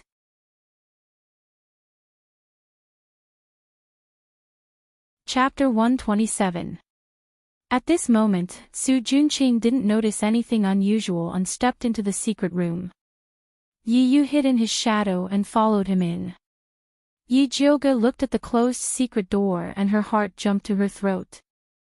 That evil practitioner was probably in the secret room. If Su Junqing talked to him about the process of getting injured, he might guess Yi Yu's special ability and Yi Yu would be in danger. But if she barged in now, she might miss some secret. She swayed left and right and couldn't decide what to do. Forget it, she would give Yi Yu the time it takes for a joss stick to burn. That was also the longest time Yi Yu could stay invisible. If Yi Yu didn't come out by then, she would think of a way to barge in and save him. But it wasn't wise to fight Su Junqing head-on now, she had to use some tricks. Yi Jiuge sneaked into old Master Su's courtyard to make some arrangements before returning to that room. The 30 minutes was getting closer and closer. Yi Jiuge was considering whether to go in and save him now when the door of the secret room opened. Su Junqing walked out with a faint smell of blood. Yi Yu was still in his shadow, but it didn't look good. Yi Jiuge could feel that Yi Yu's invisibility ability was about to disappear and he was in danger of being discovered at any time. Su Junqing seemed to have noticed something and his footsteps started to slow down. Although there was no expression on his face, his eyes showed that he was in a state of alertness. At this moment, there was a sudden commotion in the Su family. Fire, fire. Following that, a pillar of fire shot into the sky from old Master Su's residence. It looked especially terrifying. Su Junqing's expression changed and immediately rushed towards old Master Su's residence, fearing that the last life-saving charm of the Su family would be harmed. Yi Yu took the opportunity to escape from his shadow. Let's go. Yi Jiuge jumped down from the house and rushed out of the Su family as fast as she could while holding Yi Yu's hand. Su Junqing rushed to old Master Su's courtyard. He found that the flame was just a bluff. It was just a corner ignited by kerosene and had been extinguished by the servants. He secretly cursed and immediately returned to that remote house. He carefully checked the inside and outside of the house but didn't find anything unusual. He pondered for a moment and then took out a small porcelain bottle, opened it, and blew on the ground. A layer of red powder fell to the ground, revealing 2 footprints, one big and one small. It was obvious that a man and a woman had stopped here just now. Su Juanqing's expression was solemn as he sprinkled the red powder on the floor of the darkroom. This time, there were 2 footprints of slightly different sizes. One after the other, it was simply a matter of time. One of them was his, the other, doubtless, lurked in his shadow. Shadow assassin. Su Juanqing narrowed his eyes and muttered to himself, I didn't expect that kid Yi to advance so quickly. I've underestimated him. However, this kid actually dared to come looking for trouble with me. He's courting death. Yi had already seen the scene in the secret room, so he had to kill him to silence him. Also, the woman who took him away must be his accomplice. He had to find her too. After Yi Zhuge brought Yi away from the Su family, he originally wanted to bring him back to Purple Forest Park, but Yi refused. Eldest miss, it's not convenient to go to your place. Let's go to my place. Yi bought a small courtyard on the North Street, and only he lived there. It was indeed more convenient than the Yi residence. Yi Zhuge and Yi returned to his courtyard. You're going to die. You actually dared to sneak into the Su family. What if Su Juanqing found out? Yi Zhuge fiercely scolded. Su Juanqing had an intimate relationship with Sister Yi before, so he might have already learned about the Yi family's cultivation technique from her. As long as he thought about it carefully, it would not be difficult to discover the secret of Yi advancing into a shadow assassin. I'll be careful next time. Yi weakly said. His face was pale, and his eyes were black as if he had been beaten. His body was on the verge of collapse, and it was obvious that his spirit had been overdrawn. Seeing him like this, Yi Zhuge could not bear to continue scolding him. He took out a bottle of Peiyuan Dan and stuffed it into Yi's hands. Quickly eat it. After Yi swallowed the Dan, he immediately felt his whole body relax, and the exhaustion he felt began to subside. He silently put the jade bottle into his clothes. The eldest Mrs. pills were all good, and he must cherish them. Seeing that Yi had recovered, Yi Zhuge asked, What did you see when you followed Su Juanqing into the secret room? Yi's face was solemn, and he slowly said, I saw the corpse of that evil cultivator called Su Hansen. Corpse? What do you mean? That evil cultivator was killed by you. Yi Zhuge raised his eyebrows and asked. Didn't they say that the evil cultivator was an advanced spiritualist? Even if Yi's sneak attack was successful, he would not have killed him. I didn't kill him, it was Su Juanqing. Yi said word by word. Su Juanqing. Yi Zhuge was shocked, and he asked, why did he kill that Su Hansen? Weren't they together? They were indeed together. That Su Hansen was Su Juanqing's senior brother, but when Su Juanqing saw that his senior brother was injured, he did not want to save him. Instead, he killed him to cultivate. Yi recalled how Su Juanqing sucked his blood just now, and his stomach began to churn. Who would have thought that such a handsome man would turn out to be a cruel, heartless, and insane pervert?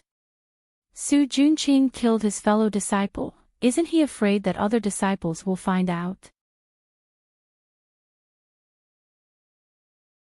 Yi Zhuge felt that it was a little unbelievable. No matter how evil a cultivator was, he would not kill his fellow disciple like that. From the looks of it, Su Juanqing is planning to push this crime onto someone else. Needless to say, this someone was naturally Wan Xiang. Su Juanqing's wishful thinking is very good. Not only can he increase his cultivation, but he can also get rid of Wan Xiang, the thorn in his side. Yi Zhuge had a deeper understanding of Su Juanqing's shamelessness. We must not let Su Juanqing succeed. Yi gritted his teeth. Unfortunately, that Su Hansen is already dead, and there is no evidence now. This is really difficult. Yi Zhuge shook his head.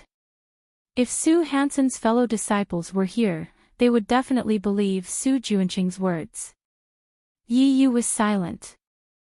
He suddenly felt that him and Wan Ziang ambushing Su Hansen was simply a joke. They did not get anything out of him, and instead, they gave Su Junqing a big meal. Don't think too much, this is not your fault. Who knew that Su Junqing would be so abnormal? Yi Jioge saw that Yi Yu was depressed, so he comforted him. No matter what, Su Hansen is dead, and there is one less evil person. Yi Yu nodded his head. He could only comfort himself like this. Compared to Su Junqing, who did things in secret, Su Hansen, who had no taboo, was more lethal, and indeed could not be left alive.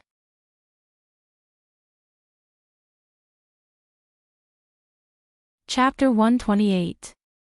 Brother Wan is very angry that you left the group and went after him on your own. Find a time to apologize to him and don't act on your own again. Yi Jioge didn't want to leave a knot between them because of this. I'll go find Wan Ziang later. Yi Yu also knew that it was wrong of him to act on his own. Putting himself in Wan Ziang's shoes, if Wan Ziang went after him without saying a word, he would be worried too. Also, stay away from Su Junqing during this period of time. You can't get close to him, understand? Yi Jioge warned him seriously. After Su Junqing killed his senior brother, his cultivation would definitely increase greatly. It would be dangerous for Yi Yu to follow him. Yi Yu lowered his long eyelashes and didn't say anything. The clue to find his sister was still on that pervert Su Junqing. It was impossible for him to stay away from Su Junqing. Seeing Yi Yu like this, Yi Jioge didn't ask anymore. Instead, she brought up another matter, right? Where is your Yi clan's treasure map? Although she had made a deal with Yi Yu to get the treasure map after helping him eliminate the Su clan. But judging from the current situation, the Su clan, the Empress, and the evil cultivators behind them were all here for the treasure map. It wouldn't be suitable for Yi Yu to keep it. Anyway, she would definitely deal with the Su clan, so it was reasonable for her to get paid in advance. It's on me. Yi Yu pulled out a red rope from his neck without hesitation. There was a black cloth bag hanging from it. He knew that he couldn't keep this treasure map. Rather than the Su clan and the Crown Prince taking it away, it was better to give it to Yi Jioge. Even if Yi Jioge couldn't help him eliminate the Su clan, she was worthy of this treasure map based on the help she had given him. Yi Jioge took the red rope and opened the bag. There was a key made of bronze inside. There were some exquisite carvings on the key. It looked like an ornament. Yi Jioge held the key and twisted it left and right. With a click, it was split into two. The head of the key was connected to a thin blade that shone with a cold light. The bottom was hollow, and there was a ball of silk that was as thin as a cicada's wing. Yi Jioge took out the silk and looked at it. There were mountains and rivers on it. It was obviously a map. At this time, Zishang said faintly, "It's fake." How could it be fake? No matter how Yi Jioge looked at it, he felt that Yi Yu's treasure map was exactly the same as the Crown Prince's in terms of material, ink, and other aspects. Do you think that I am lying to you? Zishang's voice was somewhat cold. You wouldn't lie to me, Yi Jioge immediately said. However, she did not think that Yi Yu would lie to her. It was very likely that Yi Yu did not know that this treasure map was fake. Yi Jioge thought as he looked up at Yi Yu. This treasure map is fake, Yi Yu said in a low voice. Why did you give me a fake map?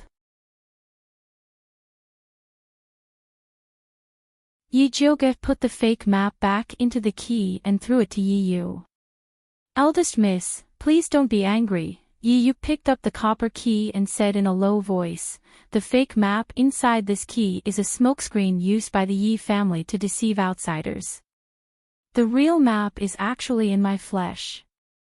If it's dangerous to take it out, then forget it. Yi Jioge felt uncomfortable when he heard the word flesh. To her, the assassin Yi Yu was much more important than the treasure map. It's not dangerous. Yi Yu smiled and twisted the key again. Then, he used the thin sharp blade on the head of the key to cut the inside of his arm. Then, he picked out a long strip of beeswax from his flesh and handed it to Yi Jioge. Yi Jioge did not take it. Instead, he lowered his head to look at Yi Yu's wound. It's just a small wound. It's not a big deal. Yi Jioge's cutting speed was very fast and precise, so there was not much blood. Only then did Yi Jioge accept the beeswax. After crushing it, he took out the silk inside. This time, Zishang did not say anything. It seemed that this was the real deal. In fact, this map was very similar to the fake one from before. The only difference was that the silk used was not the same. The fake map was slightly darker in color, but it was hard to tell if they were not placed side by side. Actually, our Yi family has a total of 2 copies of the treasure map. One is with me and the other is with my sister. Only by using the cold copper plate on this key can we pick out the beeswax. Using any other method will cause the beeswax to dissolve and destroy the treasure map, Yi Yu said. This was what his father told him on the night of the family's extermination. Before this, the two of them did not know that the family's treasure map was hidden in their flesh. If Su Junqing knew that the treasure map he yearned for was with Yi Yunji, I wonder if he would regret sending her away. Yi Jioge could not help but reveal a sarcastic smile. I believe that my sister will want to tell him personally. A dark light flashed in Yi Yu's eyes. Don't worry, your sister will definitely have the chance. Yi Jioge patted Yi Yu's shoulder and put away the map. Emichim, Yi Yu nodded. He put the fake map back into the bronze key and prepared to hang it around his neck. At this time, Yi Jioge suddenly reached out and took the fake map. He said, "Wait a minute, I have a good idea." What good idea? Yi Yu asked. Later, bring this fake map to Wan Xiang and tell him that it was taken from the heretic cultivator Su Hansen. Then, have him offer it to the emperor. Yi Jioge moved closer to Yi Yu's ear and instructed. Yi Yu's eyes immediately lit up when he heard Yi Jioge's words. Using Xianwu Emperor to deal with the heretic cultivator was a good idea. Remember what I said. Stay away from Su Junqing so that you don't alert the enemy. Yi Jioge warned Yi Yu again. I know. Yi Yu nodded. It's good that you know. It's getting late. I'll go back first. You rest well before you go find Wan Xiang. Yi Jioge said as he stood up. Eldest miss, be careful on the road. Yi Yu wanted to send Yi Jioge back but was refused. I have hands and feet. I don't need you to send me back. You just need to rest well. After that, he left at an extremely fast speed. Yi Yu returned to his room but did not sleep immediately. Instead, he sat at the table and pondered. The dim yellow light shone on his smooth and beautiful face. The red mole between his eyebrows shone even more brightly. In fact, he had heard some things about Su Junqing and Su Hansen in the secret room. They both came from a heretic sect called the Bloodthirsty Sect. The heretic sect was located in a mountain 3,000 miles to the west. Su Junqing had offered his sister to the sect as a tribute. Yi Yu looked up at the dark sky palace and made up his mind. After helping Yi Jioge settle the matters here, he would go there to find clues about his sister. At this time, in the Blood Cloud Peak, 3,000 miles away from Shangjing, there was a gloomy cave filled with small black lamps. There was no oil in the small lamps. Dark red candlelight floated on the lamps. At this time, a small lamp suddenly went out. The name under the lamp was Su Hansen.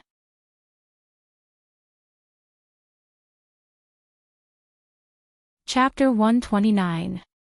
Madhav asterisk Kur, even old Sue died. A short man's expression changed when he saw Sue Hansen's extinguished soul lamp. He immediately carried the soul lamp through one dark tunnel after another until he arrived at the door of a large cave. There were 2 guards at the door. When they saw him rush over, they smiled and said, "Skinny monkey, why are you in such a rush?" "Not good, old Sue's soul lamp extinguished," Skinny Monkey said anxiously. The 2 guards glanced at each other, their expressions somewhat solemn. One of the guards said to Skinny Monkey, "Wait here, I'll go in and report to the ancestor." "Okay." Skinny Monkey obediently waited where he was.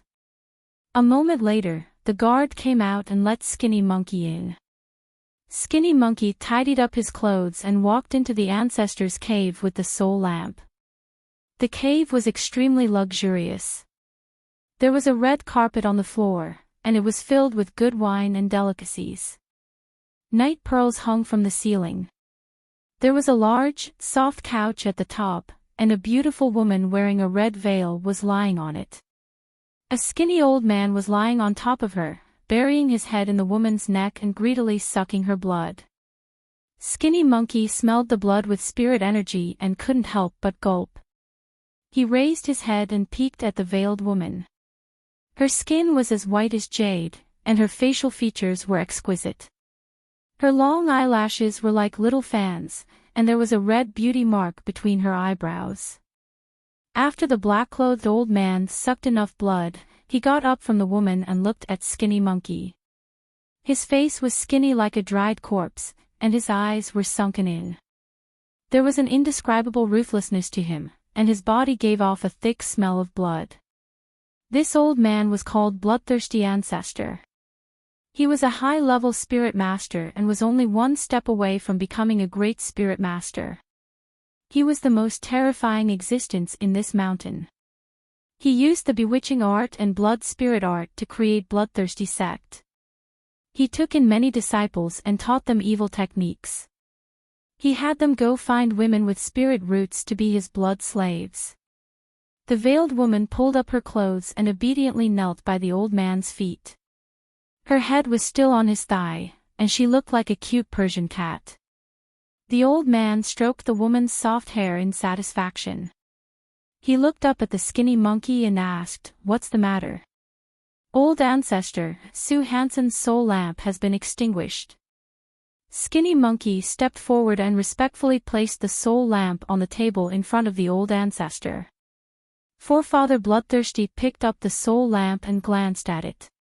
His wizened face beamed a sinister smile as he said coldly, "Shangjing is really a place with crouching tigers and hidden dragons. 2 of my disciples died."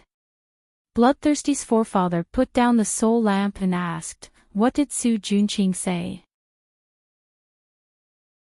"Ancestor, Su Junqing has sent a letter saying that a few spiritualists from the Ministry of Justice have discovered that he is collecting young girls. They have been pestering him and saying that Yun Tianwei's granddaughter, Yi Jioga, is always opposing him.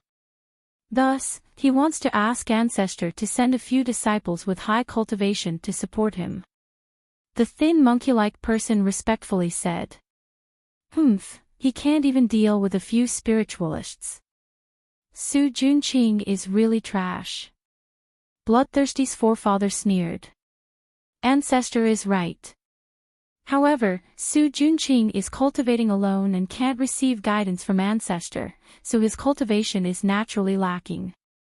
Ancestor, please forgive him this time for the sake of his filial piety. After all, his status in the Su family is quite beneficial to our bloodthirsty sect." The thin monkey-like person flattered. Although the spiritual ladies that Su Junqing sent back were all enjoyed by the forefather, the taste of the other girls was not bad. Speaking of Su Junqing's filial piety, Bloodthirsty's forefather couldn't help but look down at the veiled beauty with a satisfied expression. He then ordered, "All right, call Lu Yunfei over. Ancestor, you want to send senior sister Lu Yunfei out?" The thin monkey-like person was shocked. Although that woman's cultivation was the same as his, an advanced spiritualist, she was not someone to be trifled with. Most of the people in bloodthirsty sect were men, so they usually used women's blood to cultivate. Women with spiritual roots were their favorite. For a woman like Lu Yunfei to be able to gain a foothold in bloodthirsty sect, it went without saying how powerful she was. That's right. Didn't Su Junqing want to find someone with a high cultivation? There is no one more suitable than Lu Yunfei. Bloodthirsty's forefather waved his hand and said, "Go quickly." Yes. The thin monkey-like person quickly retreated. Not long after, a girl wearing a pink dress walked in. She looked to be around 16 years old and had a cute appearance. When she smiled, there were 2 dimples on her face. When she walked, she bounced up and down like an innocent girl. What orders does Ancestor have for Lu Yunfei? Lu Yunfei blinked her big eyes and asked Bloodthirsty's forefather. Su Hansen and Nanny Su's soul lamps are extinguished. Go to Shangjing and refine the people who killed them. Then, help Su Junqing finish the task I gave him. Also, bring back that girl called Yi Jioga. She is Yun Tianwei's granddaughter. She must taste good. Bloodthirsty's forefather revealed a gloomy expression. He couldn't help but rub the veiled woman's hair a little harder. Meow. The veiled woman suddenly let out a meow. Then, she hit Bloodthirsty's forefather unhappily and turned her head away. Little treasure, it's my fault. I was too engrossed in my thoughts and accidentally hurt my little treasure. Bloodthirsty's forefather wasn't angry when she hit him. Instead, he smiled and coaxed the veiled woman. The veiled woman slowly turned around and rested her head on Bloodthirsty's forefather's thigh. Her watery eyes met Lu Yunfei's. Lu Yunfei looked at the red mole between the veiled woman's eyebrows. She suddenly pointed at her and said to Bloodthirsty's forefather, "Forefather, after I bring back the Yi Jioga, can you give her to me?" You want her? Bloodthirsty's forefather asked curiously. Yes, I like her face and that red mole. I want to peel off her skin for my collection. Lu Yunfei revealed an innocent smile. You just like to collect the skin of beauties. Bloodthirsty's forefather smiled lovingly. Then, he nodded and said, when you finish your mission and come back, I should have sucked dry her spirit blood. Then, you can have her. No, if you suck dry her spirit blood, she'll become trash. Why would I need to peel her skin? Lu Yunfei pouted and moved her feet. She looked like she didn't want to wear anything. Okay. I won't suck anymore. You can have it all. Bloodthirsty's forefather was very lenient to his capable subordinates. Okay, then it's settled. Lu Yunfei bowed slightly and winked at the veiled beauty. She smiled and said, "Be good and wait for me to come back." The veiled woman didn't react from beginning to end. It was as if she didn't understand what they were saying. Her misty eyes didn't have any light at all. Lu Yunfei didn't care. She waved at the veiled woman and skipped out of the room. She looked in the direction of Thunder Country and revealed a bloodthirsty smile. She said darkly, "Yi Jioga, right? I want to see what you can do." Then, her figure flashed and disappeared.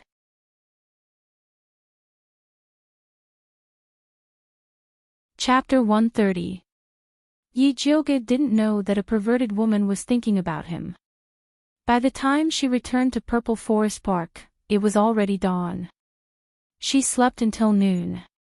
When Mother Qing came in to serve, she couldn't help but mutter, "Miss, why do you have to go out at night to do something?" Of course it's something important. Don't ask. Yi Jioga doesn't want to bring outside matters into Purple Forest Garden. Mother Qing only needs to help her manage the courtyard. All right. Mother Qing saw that eldest young miss didn't want to talk about it, so she changed the topic and said, "Eldest young miss, Yudi and Hua Dai's aptitude is pretty good. This old servant intends to let them officially cultivate. What grade of bone-opening medicine do you think is better? Bone-opening medicine was the first step of cultivation. A good bone-opening medicine could stabilize a cultivator's meridians, and in the future, cultivation would be twice the result with half the effort. However, good bone-opening medicines were not cheap. Normally, it would be good if a large family could buy a set of middle-grade medicine to nurture their own subordinates. There's no need to buy them. I'll concoct the bone-opening medicine for them. Yi Jioge had a pretty good impression of these two maidservants. Although she doesn't have a spiritual root, she can still be a good helper to Mother Qing if she cultivates well. After all, Mama Qing was old, and Yi Jioge wanted her to enjoy her old age in peace. Then this old servant will thank you on behalf of the two young maidservants. Mother Qing said with a smile. In her heart, eldest young miss was an even better alchemist than master. To be able to have the eldest miss personally concoct the bone-opening medicine, it was truly a great fortune. Call Hua Dai and Yu Dai in. I'll check their bones first. Yi Jioge had to examine them properly before he could concoct the bone-opening medicine. Yes, this old servant will go and call them in. Mother Qing happily went out and called Hua Dai and Yu Dai in. When the two maidservants found out that the eldest young miss was going to personally concoct the bone-opening medicine for them, their faces were filled with unconcealable excitement. Yi Jioge helped them to check and he knew what was going on. In fact, the materials needed for the bone-opening medicine were very simple. They were all medicinal herbs used to temper the muscles and bones. The difference was in the dosage and the combination of certain medicinal herbs. For example, Hua Dai had a small frame but a lot of muscles. The amount of atractylodes macrocephala needed was relatively small, and some peony skin was also needed to increase bone density.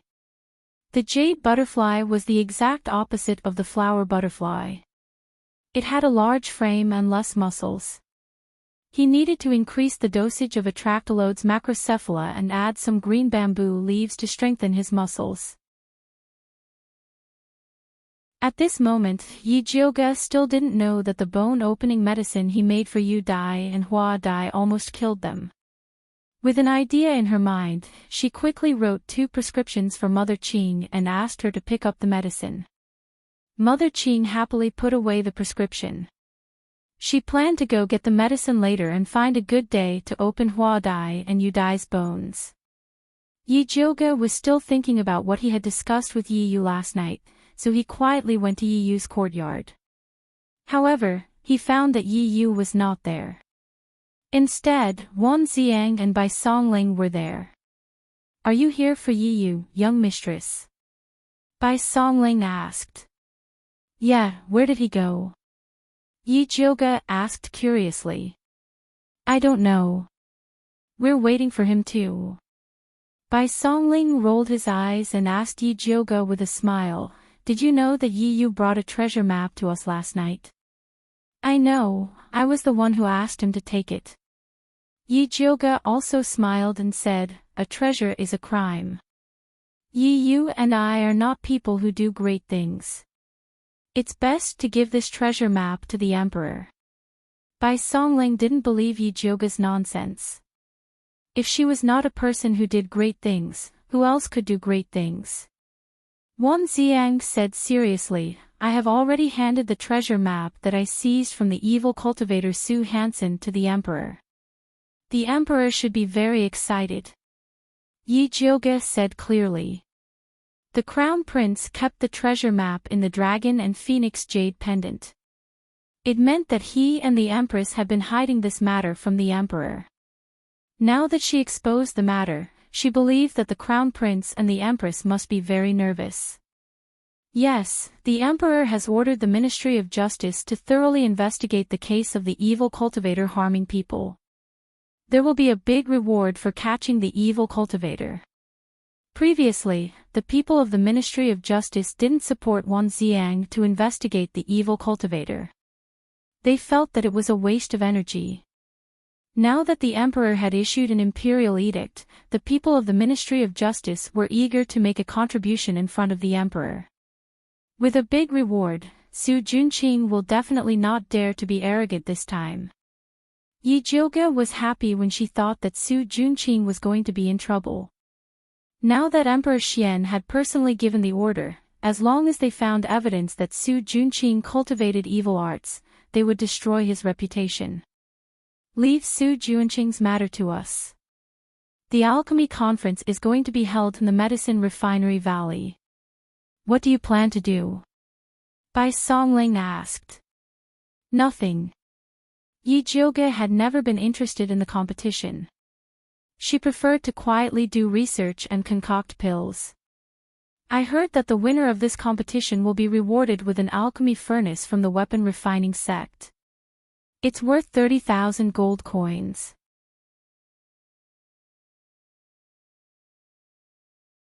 Bai Songling felt that it was a pity that Yi Jioge didn't participate.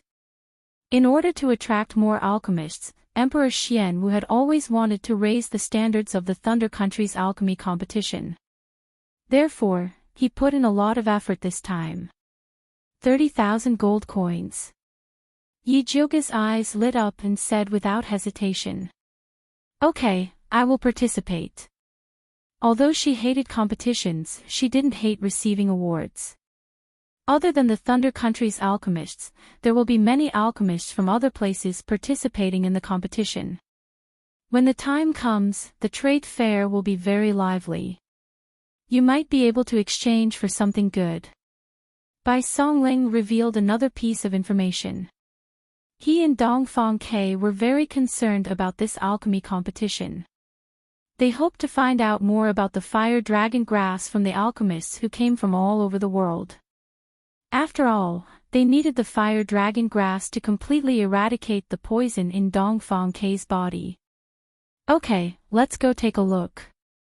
Yi Jioge was very interested in the trade fair. She could sell the blue jade seaweed that she had collected at the bottom of the lake. Oh right, your father, Grandmaster Yi, is one of the judges for this alchemy competition. He has a spot that can be guaranteed to the last round. Do you want to ask him? Although Bai Songling was very confident in Yi Jioge's alchemy skills, it would save a lot of effort if he could be guaranteed a spot in the last round. There's nothing to ask. He will definitely give the spot to Yi Shanshan. This was a definite thing. Yi Jioge didn't care about that spot. As long as Yi Yuxuan didn't bother her, she would be happy. Do you want to ask the Prince of Dongling to help you get a spot? Bai Songling asked. Although it was difficult to get a spot in the alchemy competition, it wasn't impossible as long as one worked hard. There's no need to go through so much trouble. I'll just kill my way in. Yi Jioge waved her hand. If she couldn't even pass the first few rounds, how could she bring the 30,000 gold cauldron home?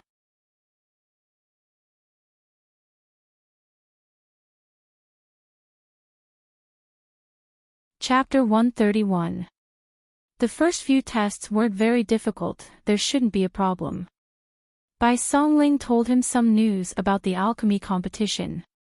Yi Jioge remembered it very carefully. After talking about the alchemy competition, Bai Songling thought of something else. By the way, Imperial Consort, she wants to invite you to the palace in 3 days. Why does she have time to see me? Yi Jioge raised his eyebrows and asked. Ever since Emperor Xian Wu welcomed Imperial Consort Shi back with a 10-mile red carpet, he spoiled her to the core and even wanted to build a new palace for her. However, Imperial Consort Shi insisted on living in Jinqiu Palace, so Emperor Xian Wu had the Ministry of Works work day and night to repair Jinqiu Palace. During this period, he arranged for Imperial Consort Shi to live in the side hall of his palace. This kind of love was unprecedented. Now people in Shangjing were talking about it. Her Highness misses you very much.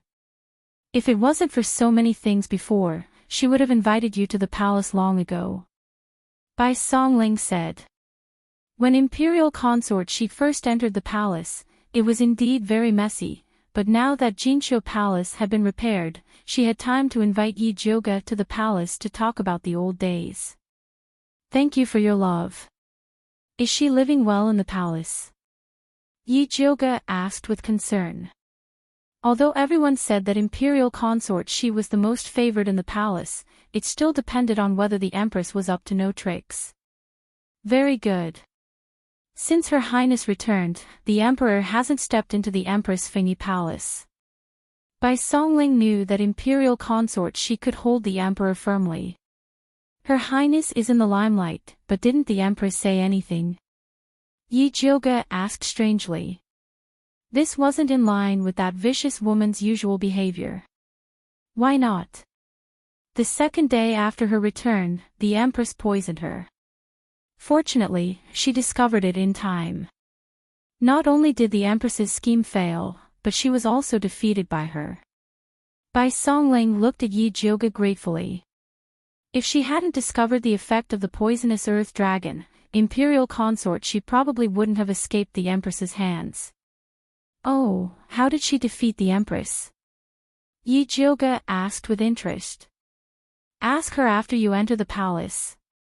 Bai Songling smiled mysteriously. She believed that the empress would want to tell Yi Jioge this good news personally. All right. Yi Jioge knew that Bai Songling was tight-lipped. He would never ask about things that he didn't want to say. Wan Xiang quietly listened to their conversation. Suddenly, his expression changed. He waved his hand toward the left corner and shot out a red spirit light. He shouted, "Who is it?" "I should be the one asking who you are," Yi Yu said in an annoyed tone as he revealed himself. These fellows had occupied his courtyard and even wanted to kill him. Was there any justice in this world? Where did you go? Yi Jioge saw that Yi Yu was still wearing night clothes and couldn't help but frown as he asked, "You couldn't have gone to find Su Junqing, right?" "I didn't go to the Su family. I just went to the Crown Prince's residence to see if he colluded with Su Junqing recently," Yi Yu said. The Crown Prince rarely stayed in the Eastern Palace. He usually stayed in the Crown Prince's manor outside. "What did you discover?" Yi Jioge asked. "The Crown Prince is in charge of the alchemy competition this time. He has been very close to Yi Shanshan recently. If you participate in the alchemy competition, you have to be careful of those two." When Yi Yu came in, he heard Yi Jioge talking about the alchemy competition. "Even if I don't participate in the alchemy competition, I will still be careful of those two. If the Crown Prince dared to make a move, Yi Jioge would definitely make him lose a mouthful of teeth." Yi Yu also knew Yi Jioge's ability, so he didn't say anything more. He looked at Wan Xiang and Bai Songling. "Why did you come to find me?" "I originally wanted to ask you about the treasure map, but there's no need for that now." Yi Jioge had already told Wan Xiang what he wanted to know. He was still worried about the Ministry of Justice, so he pulled Bai Songling to leave. Before leaving, Bai Songling repeatedly reminded Yi Jioge not to forget to go to the palace to see Imperial Consort Shi. Yi Jioge said that he would definitely go to the palace on time. After Wan Xiang and Bai Songling left, Yi Yu said to Yi Jioge, "According to my investigation, the alchemy competition has always been held in Shangjing. This time, it has been held in the medicine refining valley. Furthermore, the Crown Prince volunteered to do it. I always feel that it's strange." "It is indeed a bit strange." Yi Jioge frowned slightly. The Crown Prince had always thought highly of himself and had never personally arranged such things. "Keep an eye on the Crown Prince. If there are any abnormalities, report to me immediately." In any case, the danger of keeping an eye on the Crown Prince was much lower than that of keeping an eye on Su Junqing. "All right." Yi Yu nodded. After sending Yi Jioge off, he snuck into the Crown Prince's residence. At this time, the Crown Prince was in the Fengyi Palace reporting to the Empress about the preparations for the alchemy competition. Mother, everything in the medicine refining valley has been prepared. We just need to wait for the alchemy competition to start, the Crown Prince respectfully replied. He had been busy with this matter during this period of time. He had only hurried back when he heard that Dongfang Ke, that bastard, had actually recovered from his injuries.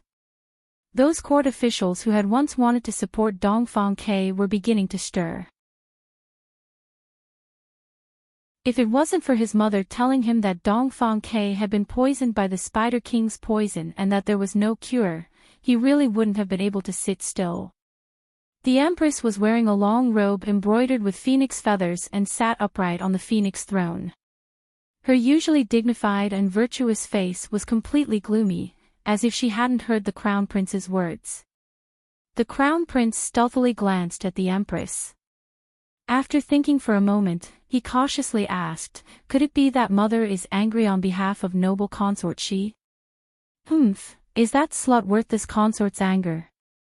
The Empress's thin eyebrows jumped, her killing intent overflowing. Mother is right. She's just a slut. So what if she has temporarily obtained Imperial Father's favor?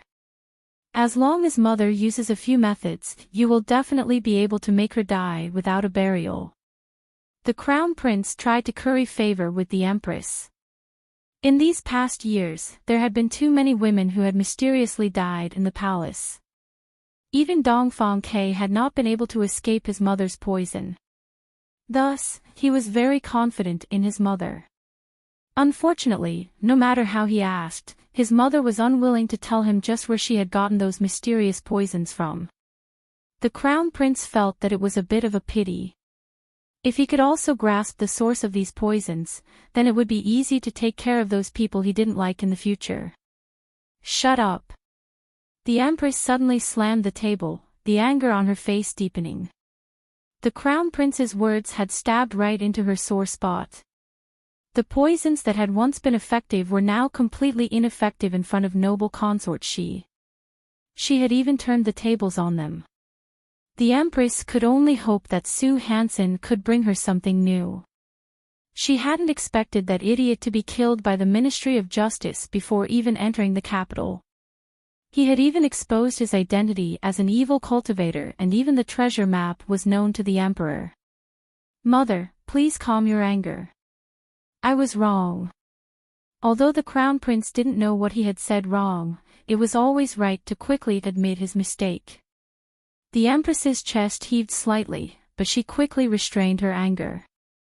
She looked down at the Crown Prince and said, bring Su Junqing into the palace tomorrow. This consort has something to ask him. She could only rely on Su Junqing to contact the bloodthirsty sect.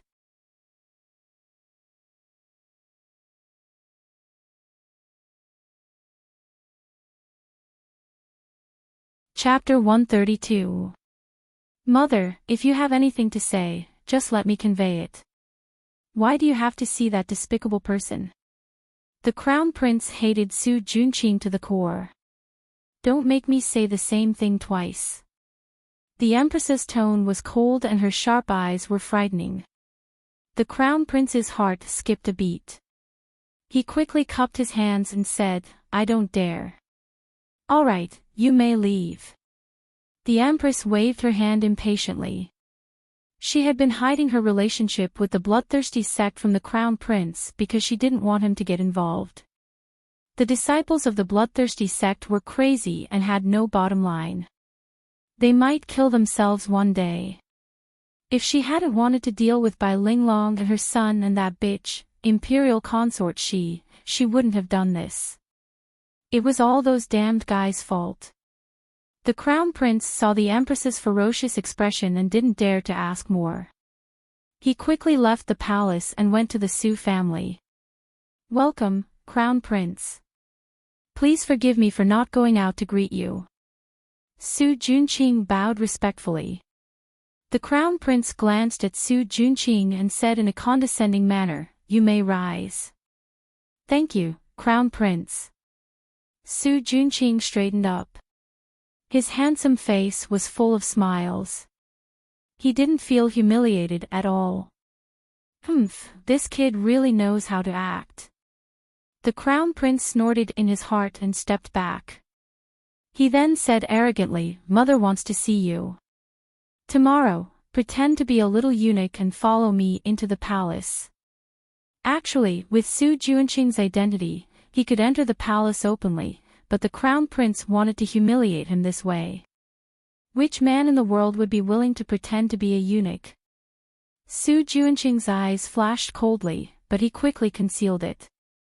He continued to ask respectfully, "May I ask why the empress summoned me into the palace?" "Enter the palace when I tell you to." "Why do you ask so many questions?" The crown prince narrowed his eyes. His sharp gaze was quite similar to the empress's. "I overstepped my bounds. Please forgive me, crown prince."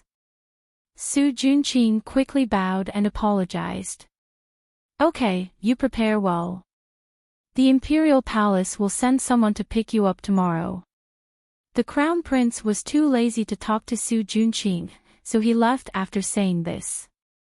After Su Juanqing saw the crown prince off, his handsome face immediately darkened. The empress must have summoned him because of Su Hansen and the exposure of the treasure map. The situation in Shangjing had been complicated recently. The Ministry of Justice was arresting heretics everywhere. Since they couldn't catch the evil cultivator, they just randomly grabbed people to be their scapegoats, causing him to be unable to continue his business of selling virgin girls. Seeing that the delivery time was approaching, he began to worry. On the surface, he was the disciple of bloodthirsty ancestors' disciple. He was only a disciple of the bloodthirsty ancestors' disciple. Su Juanqing didn't just want to cultivate. He also wanted to create a tense atmosphere in Shangjing so that forefather Bloodthirsty would send more disciples with higher cultivation bases. This way, he could not only complete the ancestor's task, but he could also use to eliminate Wan Lord. He didn't know that the ancestor. If it was a useless idiot like Su Hansen, then don't blame me for using it to practice. Unless, those people of Su, the same, his senior brothers and sisters and couldn't. Unless, unless ancestor, then. Ancestor not. Su, either. The next day, the crown prince sent someone to pick up Su Juanqing, but he didn't let him be a eunuch. The next day, the crown prince sent someone to pick up Su Juanqing, but he didn't let him disguise himself as a eunuch. No matter how much the crown prince wanted to humiliate Su Juanqing, he didn't dare to do so in front of the empress. The empress didn't sleep the entire night. Her face was gloomy as she sat on her throne like a statue. The palace maids and eunuchs of Fingy Palace were so scared that they didn't even dare to breathe. The entire palace was as quiet as a tomb. It was only when the crown prince brought Su Juanqing into the palace that it became lively. The empress saw that Su Juanqing's expression was much better. She found an excuse and had the crown prince, the palace maids and eunuchs leave, leaving only Su Juanqing for questioning. The crown prince didn't expect that the empress wouldn't even let him stay. Although he was unwilling, he didn't dare to disobey the empress's orders. He could only blame this on Su Juanqing. This subordinate greets the empress. Su Juanqing respectfully bowed to the empress. At ease. The empress raised her hand and went straight to the point. This consort needs a poison that can kill noble consort Shi in Dongfang, Quebec. What does the empress mean? Didn't Su Mommy give you a lot of poisons? Su Juanqing asked curiously. Su Mommy was an expert in poisons. After following the empress for so many years, she should have a lot of poisons in her hands.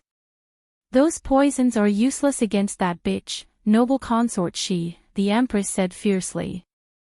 She had tried all the poisons in her hands in the past few days. Not to mention noble consort Shi couldn't even poison Zhou Mommy and Hong Shou to death. She used to control the entire harem with these poisons, and everyone's life and death was in her hands.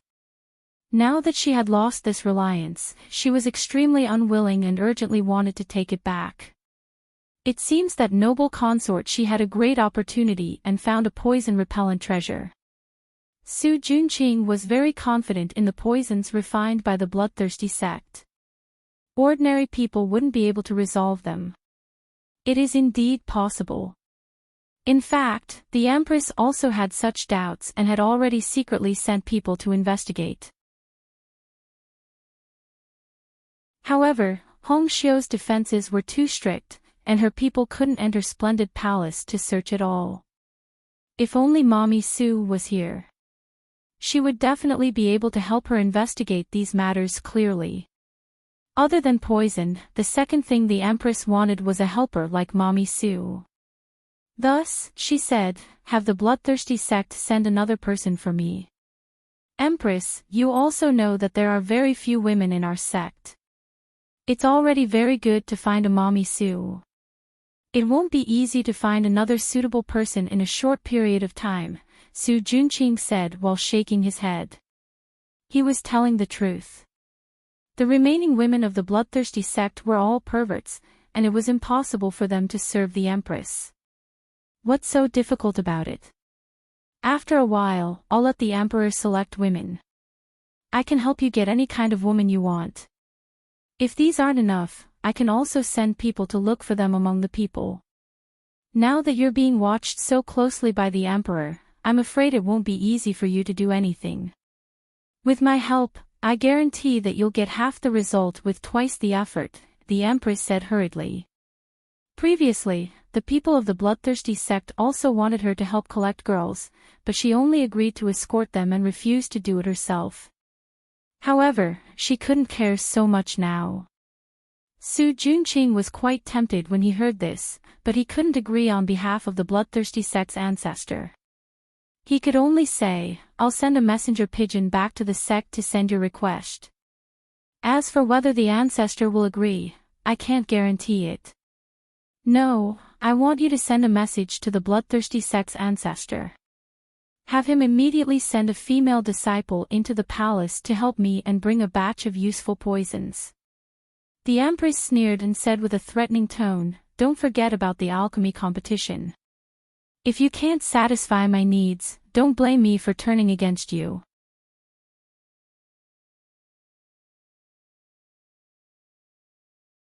Chapter 133. Is the Empress threatening our bloodthirsty sect? Su Junqing's face darkened and his aura became sharp. You were the ones who violated the agreement first. The Empress didn't back down. Back then, your bloodthirsty sect promised me this land. Now that it's going to fall into Dongfang K's hands, you still have the face to say this. Let me tell you, if you can't satisfy my demands, I'll announce what you've done to the world. I'd like to see how your Su family can survive in Thunder Country. The Empress's face was ferocious and her eyes were filled with madness. Empress, please calm down. Su Junqing cupped his hands and hid the killing intent in his eyes.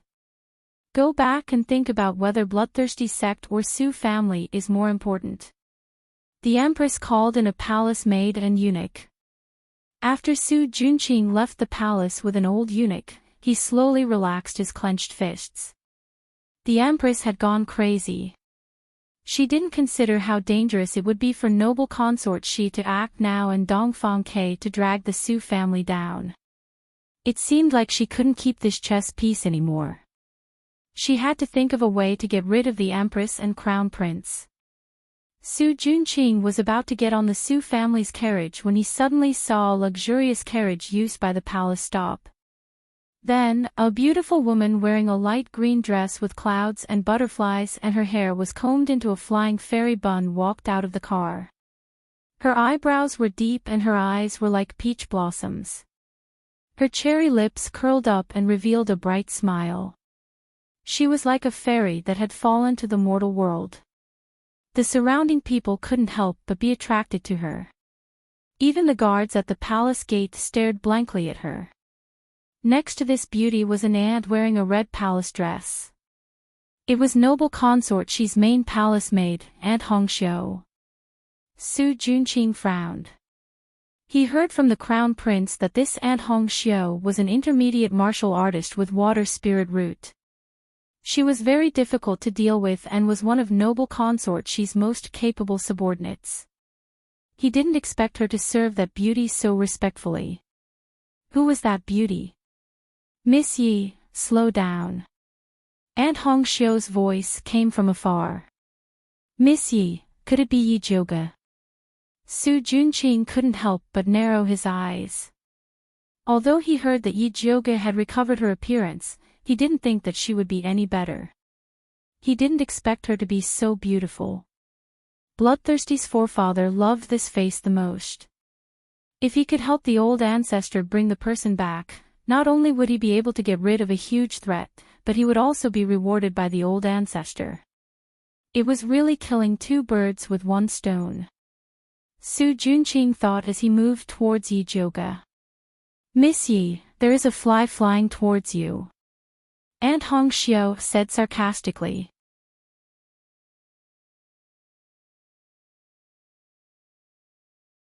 Yi Zhuge raised his head in surprise and saw a handsome young man wearing a white robe embroidered with gold edges walking towards him with a warm and friendly smile on his face.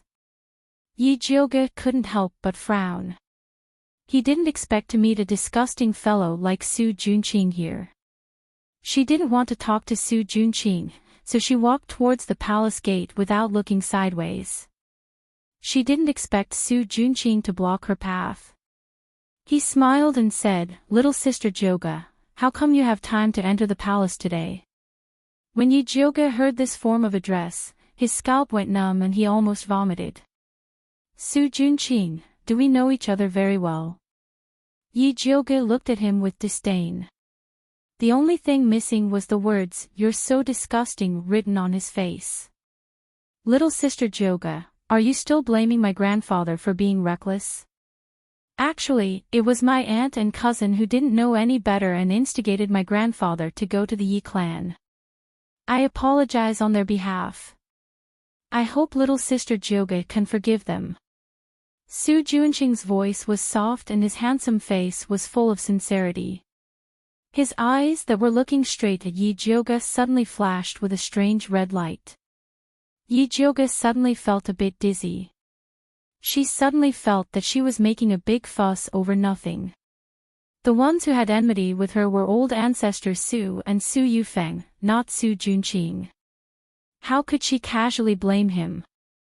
Little sister Zhuge, you look so beautiful dressed like this. You're like a fairy descending to the mortal world.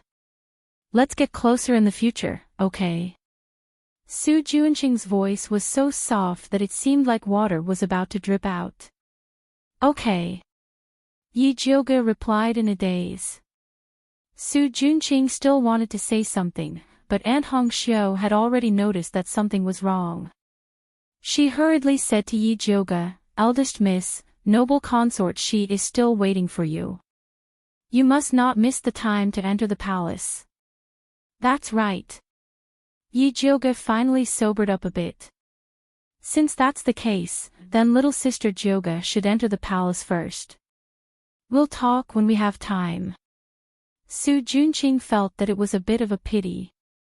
If they met somewhere else, he could spend more time consolidating the effects of the bewitching technique. Okay.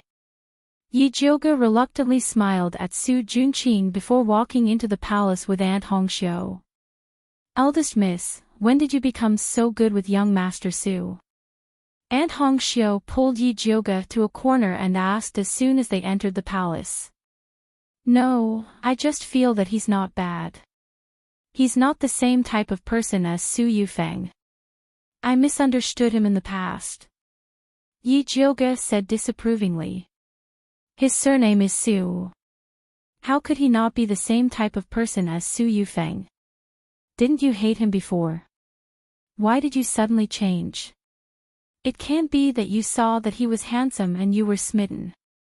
Aunt Hongxiu could understand the feelings of young girls who loved handsome men, but the cute Su Junqing absolutely could not.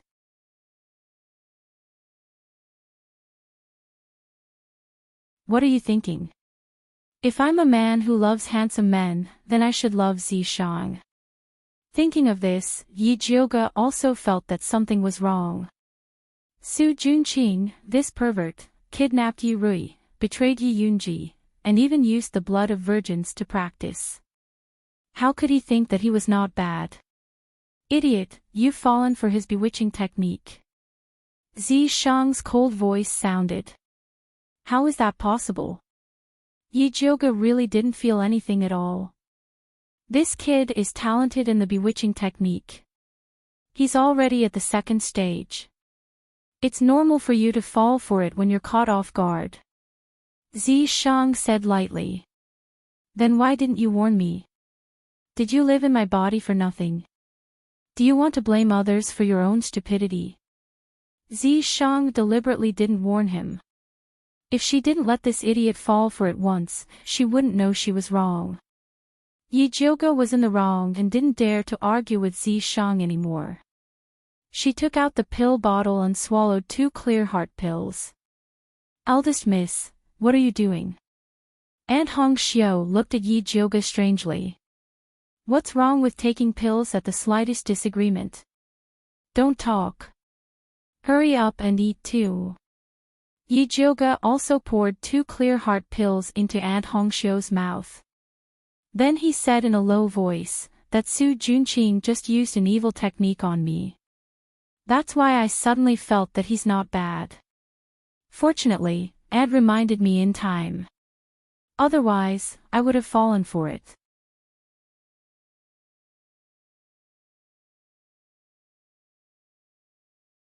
Chapter 134. I see. Eldest miss, you have to be more careful in the future. Aunt Hong Xiu was terrified when she thought of the little girls in the capital who would die for Su Junqing.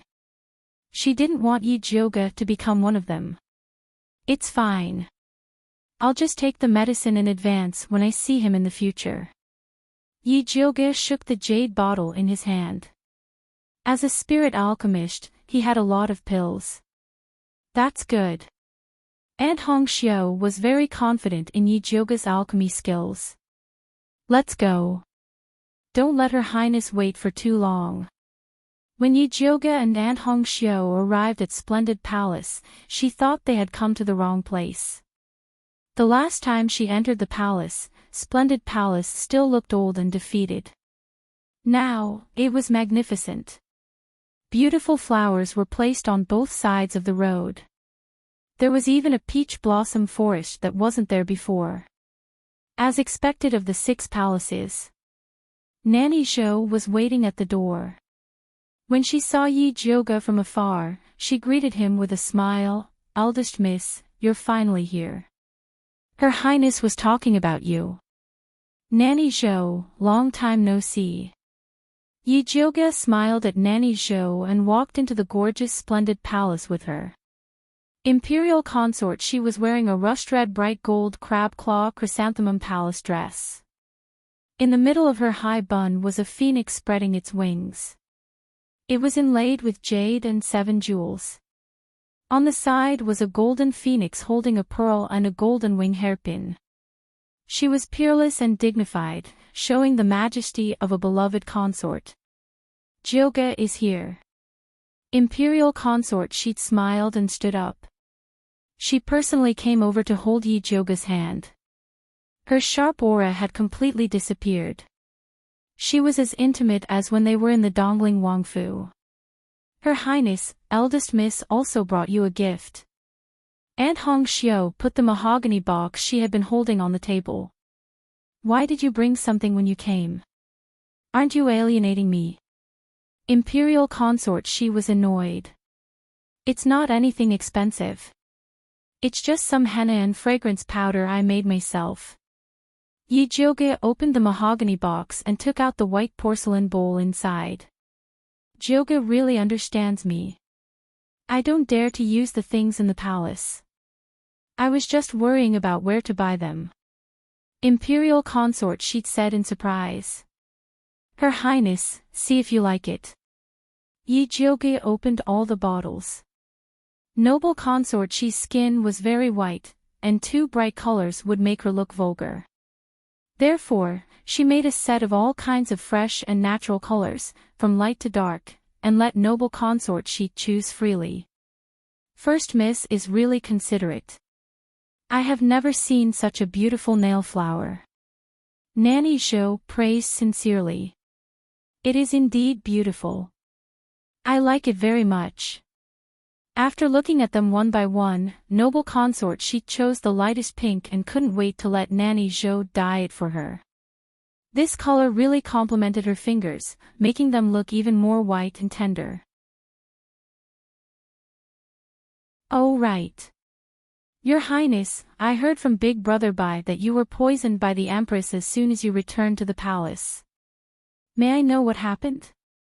Not only did I humiliate that evil woman, but I also cut off her arm. Imperial consort she proudly recounted what happened. It turned out that on the second day after she returned to the palace, the emperor held a banquet in the inner palace to welcome her. She had been eating well before, but she suddenly felt nauseous and wanted to vomit.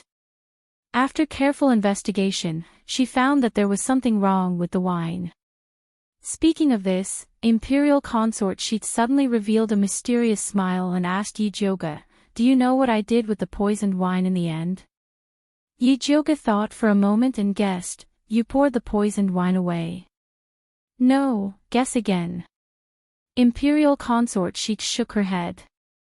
Yi Zhouge guessed a few times but didn't get it right, so he said helplessly, "Your Highness, don't keep me in suspense."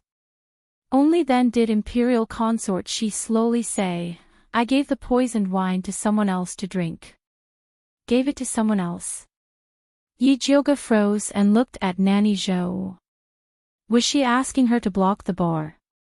Speaking of which, the situation that day really scared this old servant to death. Nanny Zhou sighed and looked at Imperial consort she, "Your Highness, you are too bold. You actually gave the poisoned wine to the emperor to drink." "What? Gave the emperor the poisoned wine to drink?" Yi Zhouge looked at Imperial consort she in shock. For a moment, he wondered if Imperial consort she was crazy. "I'm not crazy." Imperial consort she smiled and said, "I wasn't the one who poisoned him. If anything happens to the emperor, it's naturally the one who poisoned him." When the palace maid who poisoned him saw that Imperial consort she actually gave the poisoned wine to the emperor to drink, she was so scared that she immediately broke the wine pot. Imperial consort she provoked a few words from the side, and the emperor angrily interrogated all the people in charge of the banquet.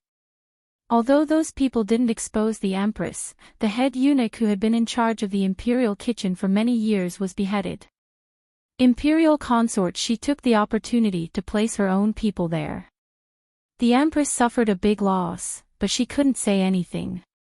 She almost died of anger. "Your Highness is amazing," Yi Zhouge said with admiration. When this woman became ruthless, she was really willing to do anything. "Speaking of which, it's all thanks to the poison testing pill you gave me. Otherwise, let alone the empress, I'm afraid I wouldn't even be able to keep my life." Imperial consort she looked at Yi Zhouge gratefully. Yes, this servant and Nanny Zhou also escaped the empress's evil hands thanks to eldest Mississippi. The reason why Aunt Hongxiu was so respectful to Yi Zhouge was because of this. "It's okay. If you guys eat well, I'll go back and ask Brother Bai to send a few more bottles. You can give it to whoever you want, but you must watch them eat it. Don't let this pill fall into the Empress's hands. Otherwise, it will be troublesome." Yi Zhouge said cautiously. Those poison testing pills contained live poisonous earthworms. As long as you pinched it, you would know the truth. "Don't worry, other than Nanny Zhou and Hongxiu, I won't give it to anyone else." Imperial consort she smiled faintly. This poison testing pill was her life-saving item. Only Nanny Zhou and Aunt Hongxiu, who had followed her for most of her life, were qualified to use it. Your Highness, when we entered the palace, we met Su Junqing at the entrance. Why did he enter the palace? Yi Jioge asked again. It's because that evil woman, the Empress, called him in. She probably wants to find him to harm us. With the poison testing pill, Imperial Consort, she didn't put the Empress in her eyes anymore. Your Highness, it's better to be careful. That Su Junqing's evil arts are quite powerful. Even I almost fell for it just now. Yi Jioge said solemnly. When you see him in the future, you must take the clear heart pill in advance. Don't worry, Su Junqing won't be able to jump around for long. The Emperor is very concerned about the evil cultivator. In addition to letting the Ministry of Justice handle it, he has also sent many secret guards to investigate. Su Junqing will reveal himself sooner or later. Also, I mentioned the Empress and the Crown Prince in front of the Emperor once, and he became suspicious of them. Imperial Consort, she smiled. She couldn't wait for the Empress and Su Junqing to get closer. When Su Junqing's identity as an evil cultivator was exposed, the Empress and the Crown Prince would die without a burial place.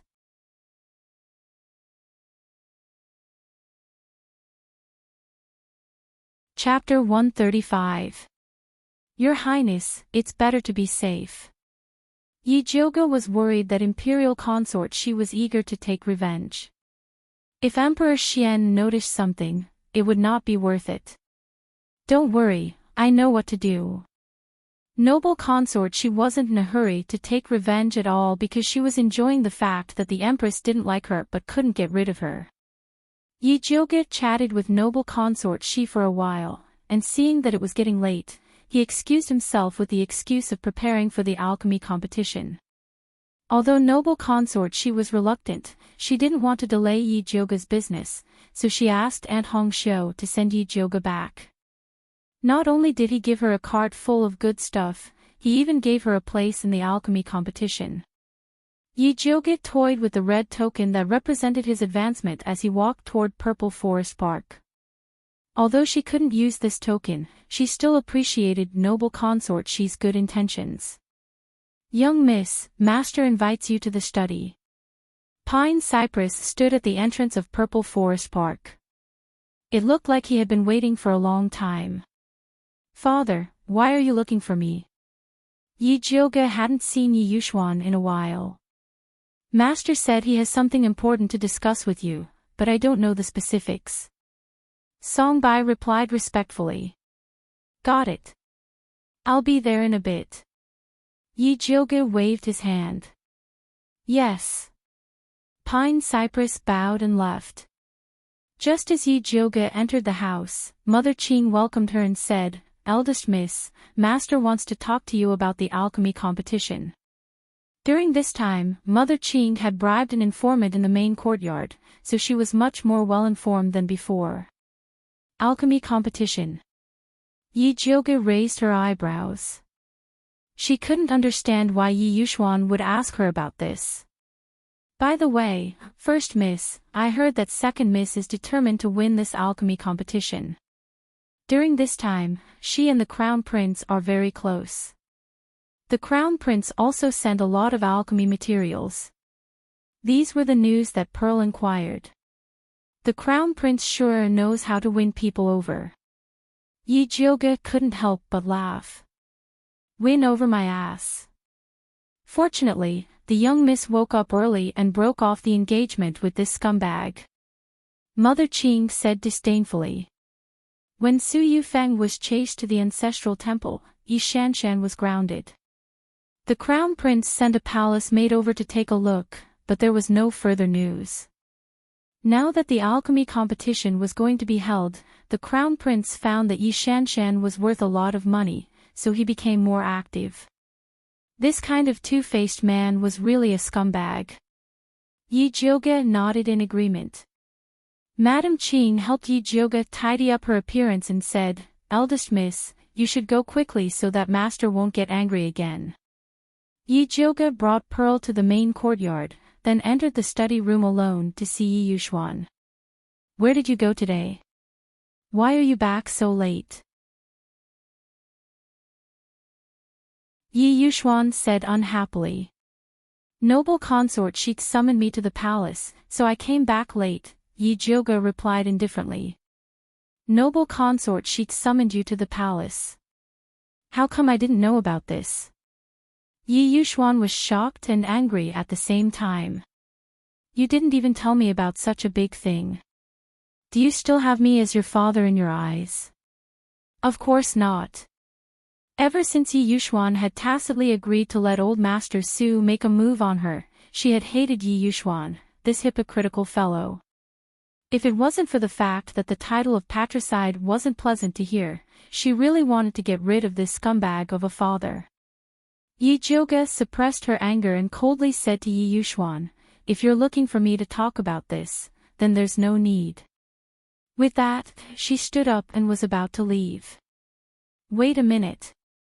Yi Yuxuan shouted at Yi Jioge and quickly said, this pill refining competition will be held in the medicine refining valley. You three sisters must help each other when you go out. You are the eldest sister, so you must take good care of your two younger sisters. I will naturally take care of fourth sister, but second sister, you should find someone else. Asking her to take care of Yi Shanshan, what kind of joke was this? It was already kind enough that she didn't find a ditch to drown Yi Shanshan. What kind of attitude is this? Yi Yuxuan slammed the table and scolded, I know you are unhappy because of the Su family, but when you go out, you sisters represent the Yi family's face. I don't care what conflicts you have at home, but when you go out, you must unite and help each other. Puchi. Yi Jioge suddenly laughed. What are you laughing at? Yi Yuxuan asked angrily. So father also knows that when we go out, we represent the Yi family's face. I thought that we represent the Su family's face. Yi Jioge laughed. What nonsense are you talking about? The Su family is the Su family, and the Yi family is the Yi family. How can you talk about them together? Yi Yuxuan said with a black face. Father says one thing, but he does another. At that time, old man Su brought the Su family's guards and aggressively shouted at her to kill. He wanted to kneel down and slap her. Yi Yuxuan, just watched from the side, as if he respected old man Su. Now, he still had the face to tell her that the Su family was the Su family, and the Yi family was the Yi family. This face was really disgusting. Yi Yuxuan's face couldn't hold it anymore, and said angrily, Old man Su is your elder. He's already so old, so what if you let him have a little? Let him beat me to death. Yi Jioge's tone was as cold as ice. He's just saying it, he won't really make a move. On the other hand, you're so young, but your temper is so fierce. You actually killed all the Su family's guards in one move, angering old man Su so much that he fainted when he got back. He still hasn't woken up yet. If I didn't speak up for you, the Su family would have taken him to the Ministry of Justice. As Yi Yuxuan finished speaking, he became more and more confident. He looked as if the reason why you can sit here and talk to me is because I'm protecting you. Is that so? If you have the ability, then let the Su family come and take me to the Ministry of Justice. I want to see who will be punished. Yi Jioge sneered. Did he think that she was scared? So what if she killed the Su family's guards? Who told them to come to the Yi family to commit murder? No matter what, she was the one in the right. All right, I've only said a few words, and you're acting like you're in deep hatred again. Yi Yuxuan looked at Yi Jioge's face and said impatiently. Although this face was similar to Yun Zhaojiao's, her personality was the complete opposite. Yun Zhaojiao had a gentle personality and was obedient to him. She never disobeyed his wishes. Yi Jioge's personality was unyielding, like a raging fire. She could jump out with 10 sentences when he said one sentence. Every sentence was like a spark that could burn a scar on a person's body. Father, if there's nothing else, I'll go back first. Yi Jioge didn't want to listen to Yi Yuxuan's nonsense anymore. What about the alchemy competition? Yi Yuxuan asked, unwilling to give up. Father, don't worry. I'll definitely take good care of second sister. A trace of killing intent flashed across Yi Jioge's face.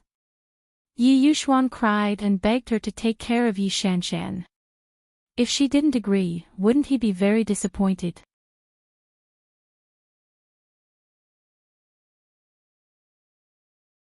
Chapter 136. Yi Jioge, I'll say it again. No matter how you fight at home, you're all surnamed Yi. Go out and give me. Before Yi Yuxuan could finish speaking, Yi Jioge had already left. He was so angry that he threw the teacup on the table to the ground. This rebellious girl really angered him to death. Yi Yuxuan took a few heavy breaths before he went to the ink garden. When Su Yufeng saw Yi Yuxuan, she immediately asked, Master, what did Jioge say? What else can I say? Of course I don't want to, Yi Yuxuan said snappily. He knew that with Yi Jioge's bad temper, he wouldn't agree. However, Su Yufeng did not believe him and insisted that he give it a try. Jioge, that child, why doesn't she know that lips and teeth depend on each other? Which family doesn't have conflicts with each other? But when you go out, others will think that you are a family. If a family doesn't help each other, how can others look up to you? Su Yufeng said resentfully. Ever since Gong Shifan stood up for Yi Jioge, she had always wanted to rope in the Gong family. But by the time she inquired about Gong Shifan's address, he had already left. She heard that the Gong family would be sending people over for the alchemy competition, so she wanted Yi Jioge to bring her daughter to visit the Gong family. With his daughter's character, appearance, and aptitude, she would definitely impress the Gong family. Alright, what's the use of saying this now? You should keep Shan away from that rebellious girl, so as not to be harmed by her. Yi Yuxuan thought of Yi Jioge's gaze just now and felt a bit stifled in his heart. Yes. Su Yufeng nodded her head perfunctorily. Since Yi Jioge's path wasn't going to work, she could only start with Yi Rui. It seemed that he would have to let Shanshan visit Yao Guang Garden some other day and properly rope in Yi Rui, that little maid. At this time, Yi Jioge was talking to Yi Rui about the pill refining competition. This time, when we go to the alchemy competition together, Yi Shanshan will definitely try to rope you in. This mother and daughter pair are extremely thick-skinned, you have to be careful. To be honest, Yi Jioge admired Su Yufeng and her daughter. There were such strange people in this world. I stabbed you a few times but you didn't die. Yet you still have the cheek to say that I spared your life on purpose. You should be grateful that you didn't die. I don't want to talk to her. Yi Rui pulled a long face and her eyes were filled with hatred. Rui, she is your second sister after all. If you don't give her face in front of outsiders, I'm afraid that others will say that you are wrong. Fifth Yin Yang knew that gossip was a fearful thing. I don't care what others say. Yi Rui's face was taut with anger. She would rather be criticized to death than be close to Yi Shanshan. Don't be afraid, I'm here. No matter who he was in front of, Yi Jioge didn't plan to give Yi Shanshan face.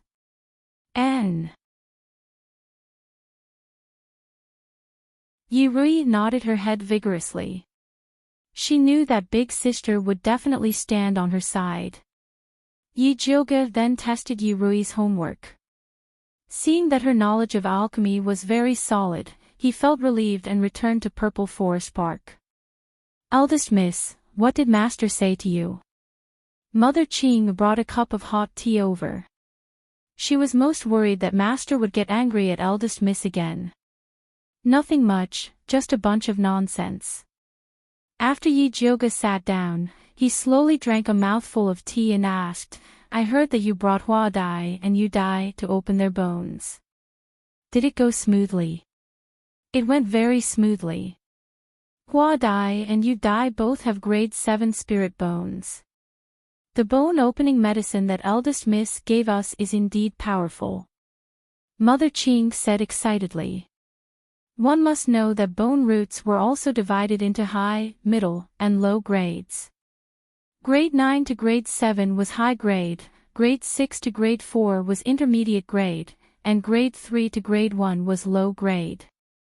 With Hua Dai and Yu Dai's aptitude, if they were to use normal bone-opening medicine, they would at most be intermediate grade. Not bad, a grade 7 spirit bone's cultivation speed is very fast. If they encounter some great opportunity, they might even be able to improve further. When Yi Jioge touched the bones, he already knew the result. Eldest miss can just bring them to participate in the alchemy competition. Although the two servant girls' bone roots were not bad, they were not spirit practitioners after all, so they couldn't reach the style that she wanted. Sigh, if the old master was still here, he would definitely be able to find servant girls with spirit roots to serve eldest Mississippi. Hua Dai and Yu Dai are already very good. Yi Jioge didn't think that having spiritualists as maids would make them superior. After she put down the teacup, she walked towards the alchemy room, preparing to refine some higher-grade tranquil heart pills, lest she fell into Su Juanqing's trap again. Your ordinary clear heart pills are useless against Su Juanqing's bewitching art. The purple deceased sword gradually revealed itself. It wrapped its tail tightly around Yi Jioge and said coldly, "Today, Su Juanqing made a move at the last minute to awaken you. If he had made his move after making his move, it would not have been so easy for you to escape. Then what pill is useful?" Yi Jioge frowned.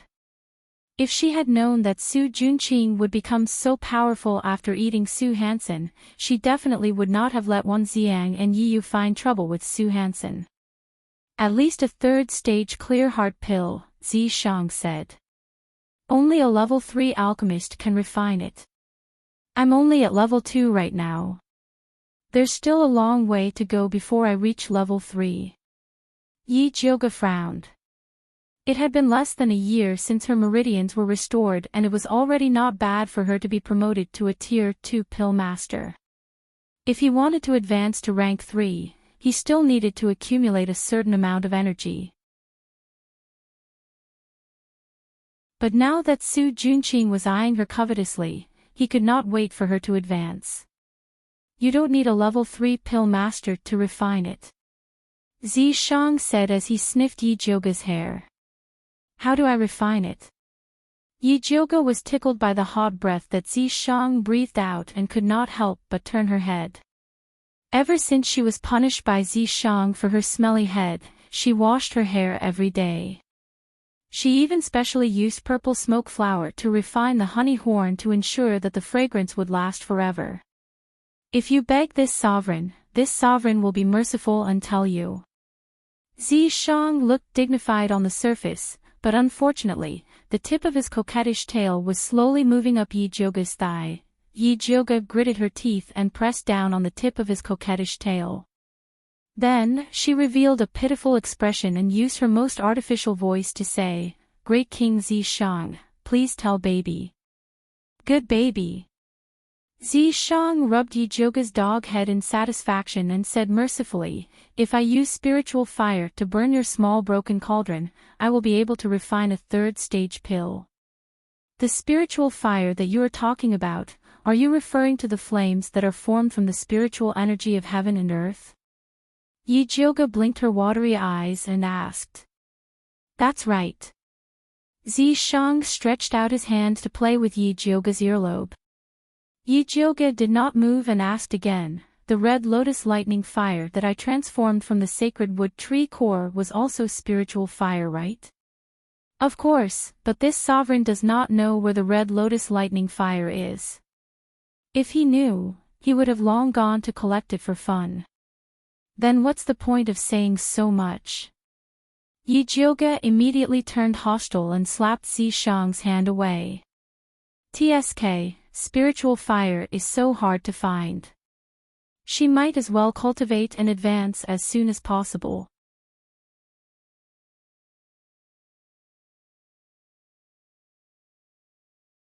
Chapter 137. Little dummy, although I can't find the Red Lotus Thunder Fire, there are a lot of other little spiritual fires. Zishang revealed a devilish smile. He pinched Yi Joge's cheeks and gently pulled them apart. Then, he lifted them up as if he was kneading dough. Yi Joge was angry, but she didn't dare to say anything. In order to get the spiritual fire, she put down her pride and shouted flatteringly, Zishang Great King, please take me to find the spiritual fire. Compared to the spiritual fire, dignity was nothing. It would not be a problem to call him daddy, much less king. Good boy. Zishang rubbed Yi Joge's head in satisfaction. Then, he waved at the fat black rat that was curled up in a corner. Pippi. The fat black rat immediately scurried over and placed its paws on its chest, looking at Zishang with a fawning expression. He didn't know how Zishang and the fat black rat communicated. The fat black rat's furry face was full of seriousness. Finally, it raised its right paw, nodded and shouted, Pippi. What are you guys being naughty about? Yi Joge couldn't help but ask. Follow it. It will bring you to find the spiritual fire. After Zishang said this, he returned to Yi Joge's imprint. Black fatty, where's the spiritual fire? Yi Joge looked at the fat black rat with a burning gaze. Pippi. The fat black rat waved its fat paw and turned into a stream of light as it ran outside. Yi Joge followed the fat black rat out of Shangjing and ran all the way to a deep forest 300 miles away. She almost died of exhaustion. Fatty Black, are you sure there really is a heaven-earth spirit flame in this damn place? Yi Joge wiped the sweat off his forehead as he looked at the desolate valley in front of him. As long as it was a place where the fire seed was born, it would definitely be a place with abundant spiritual energy. But on this lousy mountain, overgrown trees and vines were everywhere. Rotten leaves covered the entire valley, and the air was damp with the smell of decay. If she hadn't taken the antidote pill, she would have fainted after a few steps. Pippi. The fat black rat nodded. Its small black eyes looked around, and its big ears swayed. Then, it scurried towards the west. Yi Joge's eyes lit up and he immediately followed. The fat black rat's body was like lightning as it dashed towards the depths of the valley. Yi Joge followed behind it, stepping on the muddy ground and rushing to the bottom of the cliff. Soon, he saw a dark pool. It covered an area of about 1 mu, which was smaller than the pond in the demonic beast forest, but it was still bottomless. Yi Joge felt his scalp go numb when he saw the black color in the depths of the pool. The fat black rat jumped into the pool gracefully. Then, it stuck out its fat belly and flopped comfortably in the water. Don't tell me you came here to take a bath. Yi Joge threw a weed stuck to his hair at the fat black rat. Pai Pai Chan. The fat black rat retorted in dissatisfaction. Then, it stuck out its fat butt and dived into the pool. Hey, wait, give me a blue stone first. Yi Joge patted the surface of the water to call the fat black rat. Although she knew how to hold her breath, if the water was as deep as the last time, she would suffocate to death without the blue stone. Unfortunately, the fat black rat did not respond. It was as if it had already run far away. Yi Joge frowned as he looked at the dark pool. He silently pondered whether he should go down to investigate the situation or wait here for the fat black rat to return. What are you waiting for? Hurry up and catch up. Zishang's voice fell. Yi Joge's butt hurt. Her body involuntarily fell into the pool and she almost choked to death. She awkwardly floated to the surface. Wiping the water droplets off her face, she scolded the mark on her hand. Are you crazy? He actually dared to kick her into the water. I did it for your own good. Zishang's voice was lazy, without a hint of remorse. Thank you, but I don't need it. You can keep it for yourself. Yijioga spat at the mark and swam towards the shore. Treasures don't wait for people. If you don't follow me, forget about the spiritual fire, even that fat black rat will run away. Zi Shang said coldly. If it runs, then it runs. Who cares? Although Yijioga said that, she was still reluctant to let go of the fat black rat that she could refine into Dan poison. After thinking for a while, she held her breath and dived towards the bottom of the pool. As she dived, she found that this pool was even colder than the lake in the demonic beast forest. The strangest thing was that there were no fish swimming in this pool. Logically speaking, there should be a lot of fish living in this deep mountain pool where no one hunted. Unless, something had eaten all the creatures in the pool. Her heart skipped a beat. She felt uneasy for some reason. The air in her lungs was getting thinner and thinner. If she dived any further, it would be very dangerous. Although the spiritual fire was important, her life was even more important. Yijioga decisively turned around and wanted to return to the shore. At this moment, a dangerous aura suddenly came from the dark depths of the pool. The water flowed quickly, as if something was quickly approaching her. In the next moment, an ugly and bumpy face with sharp teeth appeared in front of her. It was actually a second-rank demonic beast, the iron-skin crocodile. This type of crocodile was extremely savage. There would be no living creatures in the waters where it was. The iron skin on its body was indestructible.